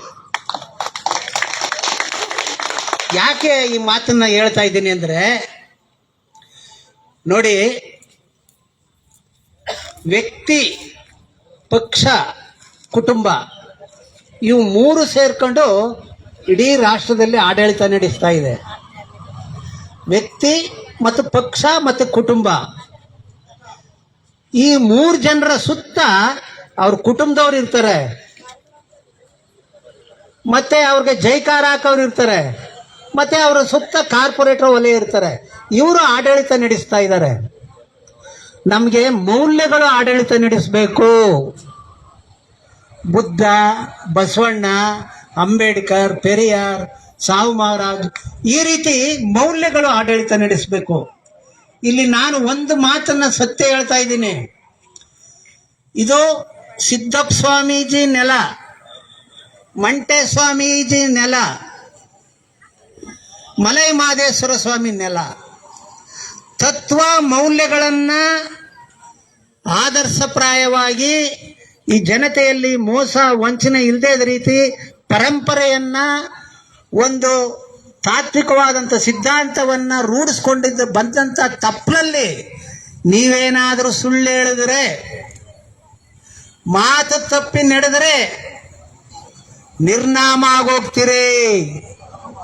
ಅಷ್ಟನ್ನ ನಾನು ಹೇಳಕ್ಕೆ ಇಷ್ಟಪಡ್ತೀನಿ. ಯಾಕೆ ಅಂತಂದ್ರೆ, ಒಂದು ನಿಮಗೆ ಉದಾಹರಣೆ ಕೊಡ್ತೀನಿ. ದೆಹಲಿ ಚುನಾವಣೆ ನಡೆಯಿತು, 45.9% ತಗೊಂಡೋದು ಬಿಜೆಪಿ. ಇವರು 43.6% ತಗತ್ತು. 2% ಓಟು ವ್ಯತ್ಯಾಸ. ಇತರರು ಕಂಟೆಸ್ಟ್ ಮಾಡಿದ್ರು, 4% ತಗೊಂಡ್ರು. 600 ಜನ ಕಂಟೆಸ್ಟ್ ಮಾಡಿದ್ರು. ಎಷ್ಟು? 2% ಓಟ್ ವ್ಯತ್ಯಾಸ. ಈಗ ನೀವು ಹೇಳಿ, ಆಲೋಚನೆ ಮಾಡಿ, ನಮ್ಮ ಪಕ್ಷ ಎಷ್ಟೋ ಕ್ಯಾಂಡಿಡೇಟ್ಗಳು 10%, 11%. ನಮ್ಮ ಅಬ್ದುಲ್ ಮಜೀದ್ ಅವರು 42,000 ಓಟ್ ತಗೊಂಡು ಸೋತಿದ್ದಾರೆ. ನಾನೀಗ ಯಾಕೆ ಹೇಳ್ತಾ ಇದ್ದೀನಿ ಅಂದ್ರೆ, ಇಲ್ಲಿ ಮಹಿಳೆಯರು ಕೂತಿದ್ದೀರಿ ನೀವು. ನಾನು ಲೆಕ್ಕ ಹಾಕಿದೆ, 70 ಮಹಿಳೆಯರಿದ್ದೀರಿ ಅಂದಾಜು, ಹೆಚ್ಚು ಕಡಿಮೆ. ನಿಮಗೆ ನಾನು ತುಂಬು ಹೃದಯದ ಧನ್ಯವಾದಗಳನ್ನ ಹೇಳ್ತಿದ್ದೀನಿ. ಯಾಕಪ್ಪ ಅಂದರೆ, ಆಂಧ್ರ ಪ್ರದೇಶದಲ್ಲಿ ಒಬ್ಬ ಮಹಿಳೆ ಏನು ಮಾಡ್ತಾಳೆ, ತನ್ನ ಗಂಡ ಅವಳನ್ನ ಪ್ರೆಗ್ನೆನ್ಸಿ ಮಾಡಿ ಬಿಟ್ಟು ಹೊಟ್ಟೋಗ್ಬಿಡ್ತಾನೆ. ಸುಮಾರು ದಿನ ಆದಮೇಲೆ ಬರ್ತಾನೆ. ಅವಳು ಕೂಲಿ ಮಾಡಿ ಸಾಕಿ ಜೀತ ಮಾಡಿ, ಗೊತ್ತಲ್ಲ ಪುರುಷ ಪ್ರಧಾನ ವ್ಯವಸ್ಥೆಯಲ್ಲಿ ಮಹಿಳೆಯರ ಜೀವನ ಸಾಕ್ತಾರೆ. ಈ ಮಗು ನಂದು ಕೊಡಿಸ್ಕೊಡ್ಬೇಕು ಅಂತಾಳೆ. ಸರಿ, ಸಮಾಜದಲ್ಲಿ ನ್ಯಾಯ ಕೂರಿಸ್ತಾರೆ. ನ್ಯಾಯ ಕೂರಿಸಿದಾಗ ಹೇಳ್ತಾರೆ, ಸರಿ ನಾನು ಮಗುನ ಅವನ್ನ ಕೊಟ್ಬಿಡ್ತೀನಿ, ಇಷ್ಟು ಕಷ್ಟದಲ್ಲೇ ಬೆಳೆದೆ, ಆದರೆ ನನಗೆ ಒಂದು ಪ್ರಶ್ನೆ ಕೇಳ್ತೀನಿ, ಅದಕ್ಕೆ ಉತ್ತರ ಕೊಡಬೇಕು ಅವರು, ನನ್ನ ಬಿಟ್ಟೋದವನು ಅಂತ ಹೇಳ್ತಾರೆ. ಯಜಮಾನರು ಕೊಡಿ ನ್ಯಾಯನ ಅಂತ ಹೇಳ್ತಾರೆ. ಸರಿ ಕೊಡ್ತಾರೆ. ಏನಪ್ಪ ಅಂತಂದು, ನಾನು ಪಕ್ಕದ ಮನೆಯಿಂದ ಒಂದು ಹಾಲನ್ನು ಒಂದು ಬಿಂದಿಗೆ ಹಾಲು ತರ್ತೀನಿ, ಹಾಲು ಕೊಡ್ತಾರೆ. ನನ್ನ ಮನೇಲಿ ಒಂದು ಅಂಡೆ ಹಾಲಿದೆ, ನನ್ನ ಮನೇಲಿ ಇದೆ ಒಂದು ಅಂಡೆ ಹಾಲು. ಪಕ್ಕದ ಮನೇಲಿ ಸ್ವಲ್ಪ ಎಪ್ಪು ಇಸ್ಕೊಂಬರ್ತೀನಿ. ಅದು ಈಸ್ಕೊಂಬಂದು ನಾನು ಅಂಡೆ ಹಾಲ್ಗೆ ಹಾಕ್ತೀನಿ, ಅದೆಲ್ಲ ಮೊಸರಾಗೋಯ್ತದೆ. ಆ ಎಪ್ಪು ಕೊಟ್ಟವಳು, ನಾನು ಎಪ್ಪು ಕೊಟ್ಟಿದ್ದೆ, ಇದೆಲ್ಲ ಹಾಲು ನಂದು ಆಗೋಯ್ತಲ್ಲ, ನಂದು ಪೂರ್ತಿ ಅಂಡೆ ಹಾಲು ನಂದು ಕೊಡಿ ಅಂದರೆ ನೀವು ಕೊಟ್ಬಿಡ್ತೀರಾ ಅಂತ ಆ ಅವಿದ್ಯಾವಂತ ಮಹಿಳೆ ಸಭೆಗೆ ಪ್ರಶ್ನೆ ಹಾಕ್ತಾಳೆ. ಉತ್ತರ ಕೊಡೋಕ್ಕಾಗೋದಿಲ್ಲ. ಅದರ ಅರ್ಥ ಏನು ಅಂದರೆ, ನೀವು ಮಹಿಳೆಯರು ವಿದ್ಯಾವಂತರಾದರೆ, ಆಫೀಸರ್ ಆದರೆ, ಅಧಿಕಾರಿಗಳಾದರೆ ನೀವು 150 ಓಟ್ ಸಾಕು. ಯಾವುದೋ ಗ್ರಾಮ ಪಂಚಾಯತಿಗೆ. ನನ್ನ ಮಾತು ಕೇಳಿ, ಈಗ ಬರ್ತಾ ಇದೆ ಚುನಾವಣೆ. ಯಾವ್ಯಾವುದು ಮಂಡಲ ಪಂಚಾಯತಿ, ಗ್ರಾಮ ಪಂಚಾಯತಿ, ಪುರಸಭೆ, ನಗರಸಭೆ, ಪಟ್ಟಣ ಪಂಚಾಯತಿ ಎಲ್ಲ ನೀವು ಈಗ ನೀವು 150 ಓಟ್ ತಗೊಂಡ್ರೆ 1,00,000 ಗ್ರಾಮ ಪಂಚಾಯತಿ ಸದಸ್ಯರಿದ್ದಾರೆ ಇಡೀ ರಾಷ್ಟ್ರದಲ್ಲಿ. 1,00,000. ನೀವು 150 ಓಟ್ ತಗೊಳ್ಳಿ, ಗ್ರಾಮ ಪಂಚಾಯತಿ ಸದಸ್ಯರಿದ್ದಾರೆ. ಸಿಂಹ ಮರಿನ ಹಿಡ್ಕೊಳ್ತದೆ, ಜಿಂಕೆ ಮರಿನ ಹಿಡ್ಕೊಂಡು ಮೆಟ್ರೆ ಹಿಡ್ಕೊಳ್ತದೆ. ಬಿಡು ಬಿಡು ಬಿಡು ಅಂದ್ರೆ ಬಿಡ್ತದ? ಹಾಗೆ ರೀ ಈ ಕಳ್ಳನ ಮಕ್ಕಳುಗಳು, ಜನಸೇವೆ ಗೊತ್ತಿಲ್ಲ, ದೇಶ ಸೇವೆ ಗೊತ್ತಿಲ್ಲ, ಸಂವಿಧಾನ ಗೊತ್ತಿಲ್ಲ, ಸೂಕ್ಷ್ಮ ಸಂವೇದನೆ ಇಲ್ಲ. ಇವ್ರೇನ್ ತಿಳ್ಕೊಂಡಿದ್ದಾರೆ ಅಂದ್ರೆ, ಓ ದಲಿತರು, ಅಲ್ಪಸಂಖ್ಯಾತರು, ಹಿಂದುಳಿದವರು, ಪರಿಶಿಷ್ಟ ಜಾತಿಯವರು, ಇವ್ರಿಗೆ ಶಿಕ್ಷಣ ಇಲ್ಲ, ಇವರು ಅವಿದ್ಯಾವಂತರು, ಇವರು ರಾಜಕೀಯ ಪ್ರಜ್ಞೆ ಇಲ್ಲ, ನಾಗರಿಕ ಪ್ರಜ್ಞೆ ಇಲ್ಲ, ಓಟಿನ ಮಹತ್ವ ಇಲ್ಲ. ಬರೀ ಅಷ್ಟೇ ಅಲ್ಲ, ಇವ್ರನ್ನ ಖರೀದಿ ಮಾಡ್ಕೊಳ್ತೀವಿ, ಇವ್ರನ್ನ ಕೊಂಡ್ಕೊಳ್ತೀವಿ, ಇವ್ರನ್ನೇ ಗುಲಾಮರಾಗಿ ಬಳಸ್ಕೊಳ್ತೀವಿ, ಇವ್ರ ಮೇಲೆ ಎತ್ಕೊಳ್ತೀವಿ. ಆಗ ಮಾಡ್ತಾ ಇಲ್ವಾ? ಮಹೇಶನ್ ಬಳಸ್ಕೊಂಡು, ಛಲವಾದಿ ನಾರಾಯಣ ಸ್ವಾಮಿ ಬರ್ಸ್ಕೊಂಡು, ಬೇರೆ ಬೇರೆಯವ್ರನ್ನ ಈ ಜನಾಂಗದವ್ರನ್ನ ಮಾಡಿಸ್ಕೊಂಡು ಮಾಡ್ತಾ ಇಲ್ವಾ? ಆದ್ರಿಂದ ಬಂಧುಗಳೇ ನೋಡಿ, ಹಾಗೆ ಇವತ್ತು ಜಾತಿ ಗಣತಿ ಒಂದು ನೋಡಿ, ಅರ್ಥ ಮಾಡ್ಕೊಳ್ಳಿ. ಜಾತಿ ಗಣತಿಯನ್ನ ಇವರು ಜಾರಿಗೆ ತರಕ್ಕೆ ಲೇಟ್ ಆಗ್ತಾರೆ. ಇದು ತೆಲಂಗಾಣದಲ್ಲಿ ಜಾತಿ ಗಣತಿಯನ್ನ ಜಾರಿಗೆ ತಂದಿದ್ದಾರೆ. ಅಲ್ಲಿನ ಒಬ್ಬ MLC, ಕಾಂಗ್ರೆಸ್ ಪಕ್ಷದವರು, ಒಬ್ಬ MLC ಕಾಂಗ್ರೆಸ್ ಪಕ್ಷದವರು ಅದನ್ನ ಸುಟ್ಟಾಕ್ತಾನೆ. ಕಾಂಗ್ರೆಸ್ ಸರ್ಕಾರ ಜಾತಿ ಗಣತಿ ತಂದಿದೆ. ಹಾಗೆ ಇಲ್ಲಿ ಒಬ್ಬ ಬಲವಾಡ್ಡೆ ಕೋಮ್ನವರು, ಸ್ವಾಮೀಜಿಗಳು ಎಲ್ಲ ಇವ್ರ ಮೇಲೆ ದಬ್ಬಾಳಿಕೆ ಮಾಡ್ತಾರೆ. ಜಾತಿ ಗಣತಿ ಜಾರಿಗೆ ತಂತು ಅಂದರೆ ಇವ್ರ ಬಂಡವಾಳ ಎಲ್ಲ ಬಗ್ತದೆ. ಆಯಾ ಜಾತಿನಲ್ಲಿ ಅವರೇ ಬಲಾಢ್ಯರಾಗಿರೋರು. ಇಲ್ಲಿ ಬಡತನ ಇದೆ, ಹಸಿವಿದೆ, ಅಸ್ಪೃಶ್ಯತೆ ಇದೆ, ಜಾತೀಯತೆ ಇದೆ, ಕೋಮು ಭಾವನೆ ಇದೆ, ಒಬ್ಬನ ಪಾಸ್ಬುಕ್ಕಲ್ಲಿ 100 ಕೋಟಿ ಇದೆ. ಇವೆಲ್ಲವೂ ಕೂಡ ಗೊತ್ತಾಗ್ತದಲ್ಲ. ಆ ಕಾರಣಕ್ಕಾಗಿ ಜಾತಿ ಗಣತಿಯನ್ನ ಇಂಗ್ಲೇಟ್ ಆಗ್ತಾ ಇದ್ದಾರೆ. ಇದು ಪರ್ಮನೆಂಟ್ ಅಲ್ಲ. ಈಗ ಗ್ರಾಮ ಪಂಚಾಯತಿ, ಮಂಡಲ್ ಪಂಚಾಯತಿ ಎಲ್ಲ ಬರ್ತದೆ, ನೋಡ್ತಾ ಇರಿ. ಬಹುಜನ್ ಸಮಾಜ್ ಪಾರ್ಟಿ, STPI, ಪ್ರಗತಿಪರರು, ರೈತ ಸಂಘ, ಆದಿವಾಸಿಗಳು ಇವರೆಲ್ಲ ಸೇರ್ಕೊಂಡು ಒಟ್ಟಾಗಿ ಪರ್ಯಾಯ ರಾಜಕೀಯ ವ್ಯವಸ್ಥೆಯನ್ನು ನಾವು ಕಂಡುಕೊಳ್ಬೇಕಾಗುತ್ತೆ. ಇದು ಕೊನೆ ಅಲ್ಲ. ಅವರು ಕೂಡ ನನಗೇನೋ ಈ ರೀತಿ ಆದರೆ ಅವರು 5 ವರ್ಷ ಪೂರೈಸೋದಿಲ್ಲ. ಈಗ ಯಾರಿಗೆ ಇಲ್ಲಿಂದ ಒಂದು VIP ಗವರ್ನರ್ ಆಗಿ ಆ ರೀತಿ ನೀವು ಕರ್ಕೊಂಡೋಗಿ ಪ್ರಿಯಾಂಕಾ ಗಾಂಧಿ ಮತ್ತು ಶಿವಕುಮಾರ್ ಮತ್ತು ರಾಹುಲ್ ಗಾಂಧಿ ಇವ್ರಿಗೆಲ್ಲ ಹತ್ತಿ ಕರೆದು ಎಲ್ಲ ಹೇಳಿ ಈ ಥರ ಸುಳ್ಳು ಹೇಳೋದು ಒಳ್ಳೆಯದಲ್ಲ. ಇದು ಒಳ್ಳೆಯದಲ್ಲ, ಇದು ನಿಮ್ಮನ್ನು ಬಲಿ ತಗೊಳ್ತದೆ. ಭಾಳ ಯೋಚನೆ ಮಾಡಿ ಅಂತ ಹೇಳ್ತಾ ನಾನು ಇನ್ನೂ ಮಾತಾಡೋದಿತ್ತು, ಇರಲಿ, ಟೈಮ್ ಆಯಿತು. ಸೊ ನಿಮ್ಮೆಲ್ಲರ ಶ್ರೇಯಸ್ಸು ಅಭಿವೃದ್ಧಿಯನ್ನು ಬಯಸಿ ನನ್ನ ಮುಕ್ತಾಯ ಮಾಡ್ತೀನಿ. ನಮ್ಮ STPI ಪಕ್ಷ ಯಾವತ್ತೂ ಕೂಡ ನೋಡಿ, ಚಾಮರಾಜನಗರದಲ್ಲಿ ನಡೆದ ಸಂತೆ ಮರಳೆಯಿಂದ ಕಾಲ್ನಡಿಗೆ ಜಾಥಾ ಮಾಡ್ಕೊಂಡು ಬಂದ್ವಿ ನಾವು, ಕಾಲ್ನಡಿಗೆಯಿಂದ. ಇವೆಲ್ಲವೂ ಕೂಡ ಇದೆ. ಅಷ್ಟನ್ನು ಹೇಳ್ತಾ ಆಮೇಲೆ ಇನ್ನೊಂದು, ಇದು ಕೊನೆಯದು ಒಂದು ಮಾತು, ಸುಳ್ಳು ಸುದ್ದಿಗಳನ್ನು ಹಬ್ಬಿಸ್ತಾ ಇದ್ದಾರೆ. ಅಂಬೇಡ್ಕರ್ ಅವರು ಇವನ್ನ ನಾಥುರಾಮ್ ಗೂಡ್ಸೆ ಕೇಸ್ಗೆ ದುಡ್ಡು ಕೊಟ್ಟಿದ್ದವರು ಇವರೇ, ವಕಾಲತ್ ವಹಿಸೋಕ್ಕೆ ಶಿಫಾರಸ್ ಮಾಡಿದವರು ಅಂತ ಸುಳ್ಳು ಹೇಳ್ಕೊಂಡು ಭಾಷಣ ಮಾಡ್ಕೊಂಡು ಬರ್ತಾ ಇದ್ದಾರೆ. ಅಂಬೇಡ್ಕರ್ ಅವರು ಯಾವುದು ಭಾಗವಧ್ವಜಕ್ಕೆ ಶಿಫಾರಸ್ ಮಾಡಿದ್ರು ಅಂತ ಹೇಳ್ತಾರೆ. ಅಂಬೇಡ್ಕರ್ ಅವರು ನಮ್ಮ ಸಂಸ್ಕೃತಕ್ಕೆ ಶಿಫಾರಸ್ ಮಾಡಿದ್ರು ಅಂತ ಹೇಳ್ತಾರೆ. ನಮ್ಮ ಸಭೆಗಳಿಗೆ ಬಂದು ಅಂಬೇಡ್ಕರ್ ಅವರು ಭೇಟಿ ಕೊಟ್ಟಿದ್ರು ಅಂತಾರೆ. ಈ ರೀತಿ ಸುಳ್ಳುಗಳನ್ನೆಲ್ಲ ಹೇಳ್ತಾ ಇದ್ದಾರೆ. ದಯಮಾಡಿ ಅದಕ್ಕೆ ಕೌಂಟ್ರಾಗಿ ನೀವು ಮಾತಾಡಬೇಕು, ಇಲ್ಲ ಅಂತಂದರೆ ಭಾಳ ಕಷ್ಟ ಆಗುತ್ತೆ ಅಂತ ಹೇಳ್ತಾ ನಿಮ್ಮೆಲ್ಲರ ಶ್ರೇಯಸ್ಸು ಅಭಿವೃದ್ಧಿಯನ್ನು ಬಯಸಿ ನನ್ನ 2 ಮಾತನ್ನು ಮುಕ್ತಾಯ ಮಾಡ್ತೇನೆ. ಧನ್ಯವಾದಗಳು ನಮ್ಮ ರಾಜ್ಯ ಉಪಾಧ್ಯಕ್ಷರಾದಂಥ ದೇವನೂರು ಪಟ್ನಾಜರ್ ಅವ್ರಿಗೆ. ಸರ್,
ಚಾಮರಾಜನಗರದ ಜಿಲ್ಲಾಡಳಿತ ಭವನದ ಮುಂಭಾಗದಲ್ಲಿ social democratic party of India, ವಿವಿಧ ದಲಿತ ಸಂಘಟನೆಗಳು, ಕನ್ನಡ ಪರ ಸಂಘಟನೆಗಳು, ವಿವಿಧ ಸಾಮಾಜಿಕ ಹೋರಾಟಗಾರರು, ವಿಶೇಷವಾಗಿ 2021ರಲ್ಲಿ ಆಕ್ಸಿಜನ್ ದುರಂತದಲ್ಲಿ ಸಾವಿಗೀಡಾದ 36 ಕುಟುಂಬದವರು ಎಲ್ಲರೂ ಸೇರಿ ಇವತ್ತು ಒಂದು ಆಗ್ರಹದೊಂದಿಗೆ ಇವತ್ತು ಹೋರಾಟವನ್ನು ನಾವು ಮಾಡಿದ್ದೇವೆ. ಈ ಹೋರಾಟದಲ್ಲಿ ಪ್ರಮುಖವಾಗಿ ನಮ್ಮ BR ಭಾಸ್ಕರ್ ಪ್ರಸಾದ್ ಅವರು, ಅದೇ ರೀತಿ ನಟರಾದಂಥ ಚೇತನ ಹಿಂಸಾರ್ ಅವರು ಕೂಡ ಭಾಗವಹಿಸಿದ್ದಾರೆ.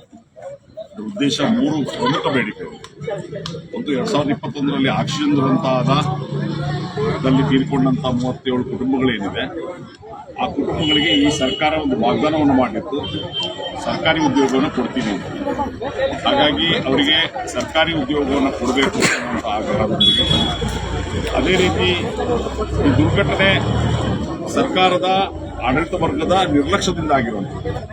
ಆದರೆ ಕನಿಷ್ಠ ಒಬ್ಬ ಗ್ರೂಪ್ ಡಿ ನೌಕರನನ್ನು ಕೂಡ ಇವರು ಅದರಲ್ಲಿ ತಪ್ಪಿತಸ್ಥರಾಗಿ ಮಾಡಲಿಲ್ಲ, ಅಮಾನತು ಮಾಡಲಿಲ್ಲ. ಇದು ಅತ್ಯಂತ ದುರಂತ. ಆ ನಿಟ್ಟಿನಲ್ಲಿ ಕ್ರಮ ಕೊಳ್ಳಬೇಕು. 2 ಜಸ್ಟಿಸ್ ವೇಣುಗೋಪಾಲ್ ವರದಿ ಬಂತು, ಅದೇ ರೀತಿ ಜಸ್ಟಿಸ್ ಪಾಟೀಲ್ ಅವರು ಮ್ಯಾಜಿಸ್ಟ್ರೇಟ್ ತನಿಖೆ ಆಯಿತು. ಆ ವರದಿ ಏನಾಗಿದೆ ಇದನ್ನು ಕೂಡ ಬಹಿರಂಗಪಡಿಸಬೇಕು ಅಂತ ಕೇಳ್ಕೊಳ್ತೀವಿ. 2ನೇದು, ಕಾಂತರಾಜ್ ಆಯೋಗದವರೆಗೆ ವರದಿ ಏನಿದೆ, 200 ಕೋಟಿ ರೂಪಾಯಿ ಖರ್ಚು ಮಾಡಿ 7-8 ವರ್ಷ ಆಯಿತು. ಇವತ್ತು ಅದನ್ನು ಮುಖ್ಯಮಂತ್ರಿಗಳು ಸ್ವೀಕಾರ ಮಾಡಿದ್ದಾರೆ. ಇವತ್ತು ಈಗಾಗಲೇ ಏನು ತೆಲಂಗಾಣ ಸರ್ಕಾರದವರು ಜಾತಿ ಗಣತಿಯನ್ನು ಬಿಡುಗಡೆ ಮಾಡಿದ್ದಾರೆ, ಬಿಹಾರದಲ್ಲಿ ಬಿಡುಗಡೆ ಮಾಡಿದ್ದಾರೆ. ಅದೇ ರೀತಿ ಕಾಂಗ್ರೆಸ್ ಸರ್ಕಾರದ ಪ್ರಮುಖರಾದಂತಹ ರಾಹುಲ್ ಗಾಂಧಿ, ಪ್ರಿಯಾಂಕಾ ಗಾಂಧಿ ಅಲ್ಲಿ ಪಾರ್ಲಿಮೆಂಟ್ ಅಲ್ಲಿ ಕೂತ್ಕೊಂಡು ಜಾತಿ ಗಣತಿ ಆಗ್ಬೇಕು ಇಡೀ ದೇಶದಲ್ಲಿ, ನಮ್ಮ ಫೋಕಸ್ ಇನ್ನು ಅದೇ ಅಂತ ಹೇಳ್ತಾರೆ. ಆದ್ರೆ ಇವ್ರದೇ ಸರ್ಕಾರ ಕರ್ನಾಟಕದಲ್ಲಿ ಜಾತಿ ಗಣತಿ ಆಗಿದೆ, ವರದಿ ಸಿದ್ಧ ಆಗಿದೆ, ಡಿಜಿಟಲೈಸ್ ಆಗಿದೆ. ಅದನ್ನ ಬಿಡುಗಡೆ ಮಾಡಕ್ಕೆ ಚರ್ಚೆ ಮಾಡಕ್ಕೆ ಅವಕಾಶ ಕೊಡ್ತಲ್ಲ. ಅದು ಕೂಡ ಈ ಕ್ಯಾಬಿನೆಟ್ ಮೀಟಿಂಗ್ 17ನೇ ತಾರೀಕು ಮಹದೇಶ್ವರ ಬೆಟ್ಟದಲ್ಲಿದೆ. ಕ್ಯಾಬಿನೆಟ್ ಮೀಟಿಂಗ್ ಅಲ್ಲಿ ಈ ವಿಚಾರಗಳ ಕೈಗೆತ್ತಿಕೊಳ್ಳಬೇಕು ಅಂತ ಬೇಡಿಕೆ. ಮೂರನೇದು, ಬಿಜೆಪಿ ಸರ್ಕಾರ ಇದ್ದಾಗ ಮುಸ್ಲಿಮರಿಗಿದ್ದ 2B ರಿಸರ್ವೇಶನ್ ಅನ್ನ ರದ್ದುಗೊಳಿಸಿದ್ದಾರೆ. ಅದನ್ನ ಮರುಸ್ಥಾಪನೆ ಮಾಡ್ತೀವಿ ಅಂತ ಇವರೇ ಹೇಳಿದ್ದು. ಯಾವ ಮುಸ್ಲಿಂ ಮುಖಂಡರು ಹೋಗಿ ಚುನಾವಣೆ ಸಂದರ್ಭದಲ್ಲಿ ನೀವು ಬಂದ್ಬಿಡಿ, ನಿಮ್ಗೆ 2B ರಿಸರ್ವೇಶನ್ ಅನ್ನು ಮರುಸ್ಥಾಪನೆ ಮಾಡಿದ್ರೆ ಯಾರು ಬೇಡಿಕೆ ಇಟ್ಟಿಲ್ಲ. ಬಿಜೆಪಿ ರದ್ದುಗೊಳಿಸಿದಾಗ ಇವ್ರು ವಿರೋಧ ಪಕ್ಷದಲ್ಲಿ ಇವ್ರು ಹೇಳಿದ್ರು, ನಮ್ಮ ಸರ್ಕಾರ ಬಂದ ಅದೇ ದಿನ DK ಶಿವಕುಮಾರ್ ಮಾತು the same day will restore the 2B reservation will come to power ಅಂತ ಹೇಳಿದ್ದಾರೆ. ಅಂದ್ರೆ ಇವತ್ತು ಹೆಚ್ಚು ಕಡಿಮೆ 2 ವರ್ಷ ಆಯ್ತು. 2B ರಿಸರ್ವೇಶನ್ ರೆಸ್ಟೋರ್, ಒಂದು ಕ್ಯಾಬಿನೆಟ್ ಮೀಟಿಂಗ್ ಸಾಕು ರೆಸ್ಟೋರ್ ಮಾಡಕ್ಕೆ, ಒಂದು ಅಫಿಡವಿಟ್ ಕೊಡಬೇಕು ಸುಪ್ರೀಂ ಕೋರ್ಟ್ಗೆ ಅಷ್ಟೇ. ಈ 3 ಬೇಡಿಕೆಗಳನ್ನ ಈಡೇರಿಸಬೇಕು ಅಂತ ಹೇಳಿ ನಾವು ಇವತ್ತು ಈ ಪ್ರತಿಭಟನೆಯನ್ನು ಹಮ್ಮಿಕೊಂಡಿದ್ದೇವೆ. 17ನೇ ತಾರೀಕು ಕ್ಯಾಬಿನೆಟ್ ಮೀಟಿಂಗ್ ಅಲ್ಲಿ ಈ ನಿರ್ಧಾರವನ್ನು ತೆಗೆದುಕೊಳ್ಬೇಕು. ಅದೇ ರೀತಿ ಅದಕ್ಕಿಂತ ಮುಂಚಿತವಾಗಿ ಜಿಲ್ಲಾಡಳಿತಕ್ಕೆ ನಾವು ಮನವಿ ಏನ್ ಮಾಡಿದ್ವಿ ಅಂದ್ರೆ, ಮುಖ್ಯಮಂತ್ರಿಗಳು ಮತ್ತು ಸಂಬಂಧಪಟ್ಟವರೊಂದಿಗೆ ನಮ್ಮ ಒಂದು ಮೀಟಿಂಗ್ ಅನ್ನ ನಾವು ಮಾಡಿ, ಇಲ್ಲ ಅಂದ್ರೆ 16ನೇ ತಾರೀಕು ಏನು ಇವರ ಸಭೆ ಇದೆ, ಆ ಸಭೆಗೆ ನಾವು ಮುಖ್ಯಮಂತ್ರಿಗಳಿಗೆ ಕಪ್ಪು ಬಾವುಟ ಪ್ರದರ್ಶನ ಮಾಡುವಂತ ಕೆಲಸವನ್ನು ಮಾಡ್ತೀವಿ. ಅದಕ್ಕಿಂತ ಮುಂಚೆವಾಗಿ ಇಲ್ಲಿನ ಪ್ರಗತಿಪರರು, ಕನ್ನಡಪರ ಹೋರಾಟಗಾರರು, ಆಕ್ಸಿಜನ್ ಸಂತ್ರಸ್ತರು ಎಲ್ಲರೊಂದಿಗೆ ನಮ್ಮ ಬೇಡಿಕೆಗಳನ್ನ ಕೇಳಿ ಅದನ್ನ ಮಾತಾಡುವಂತ ಒಂದು ವ್ಯವಸ್ಥೆಯನ್ನ ಮಾಡಿಕೊಡಿ ಅಂತ ಹೇಳಿ ನಾವು ಬೇಡಿಕೆ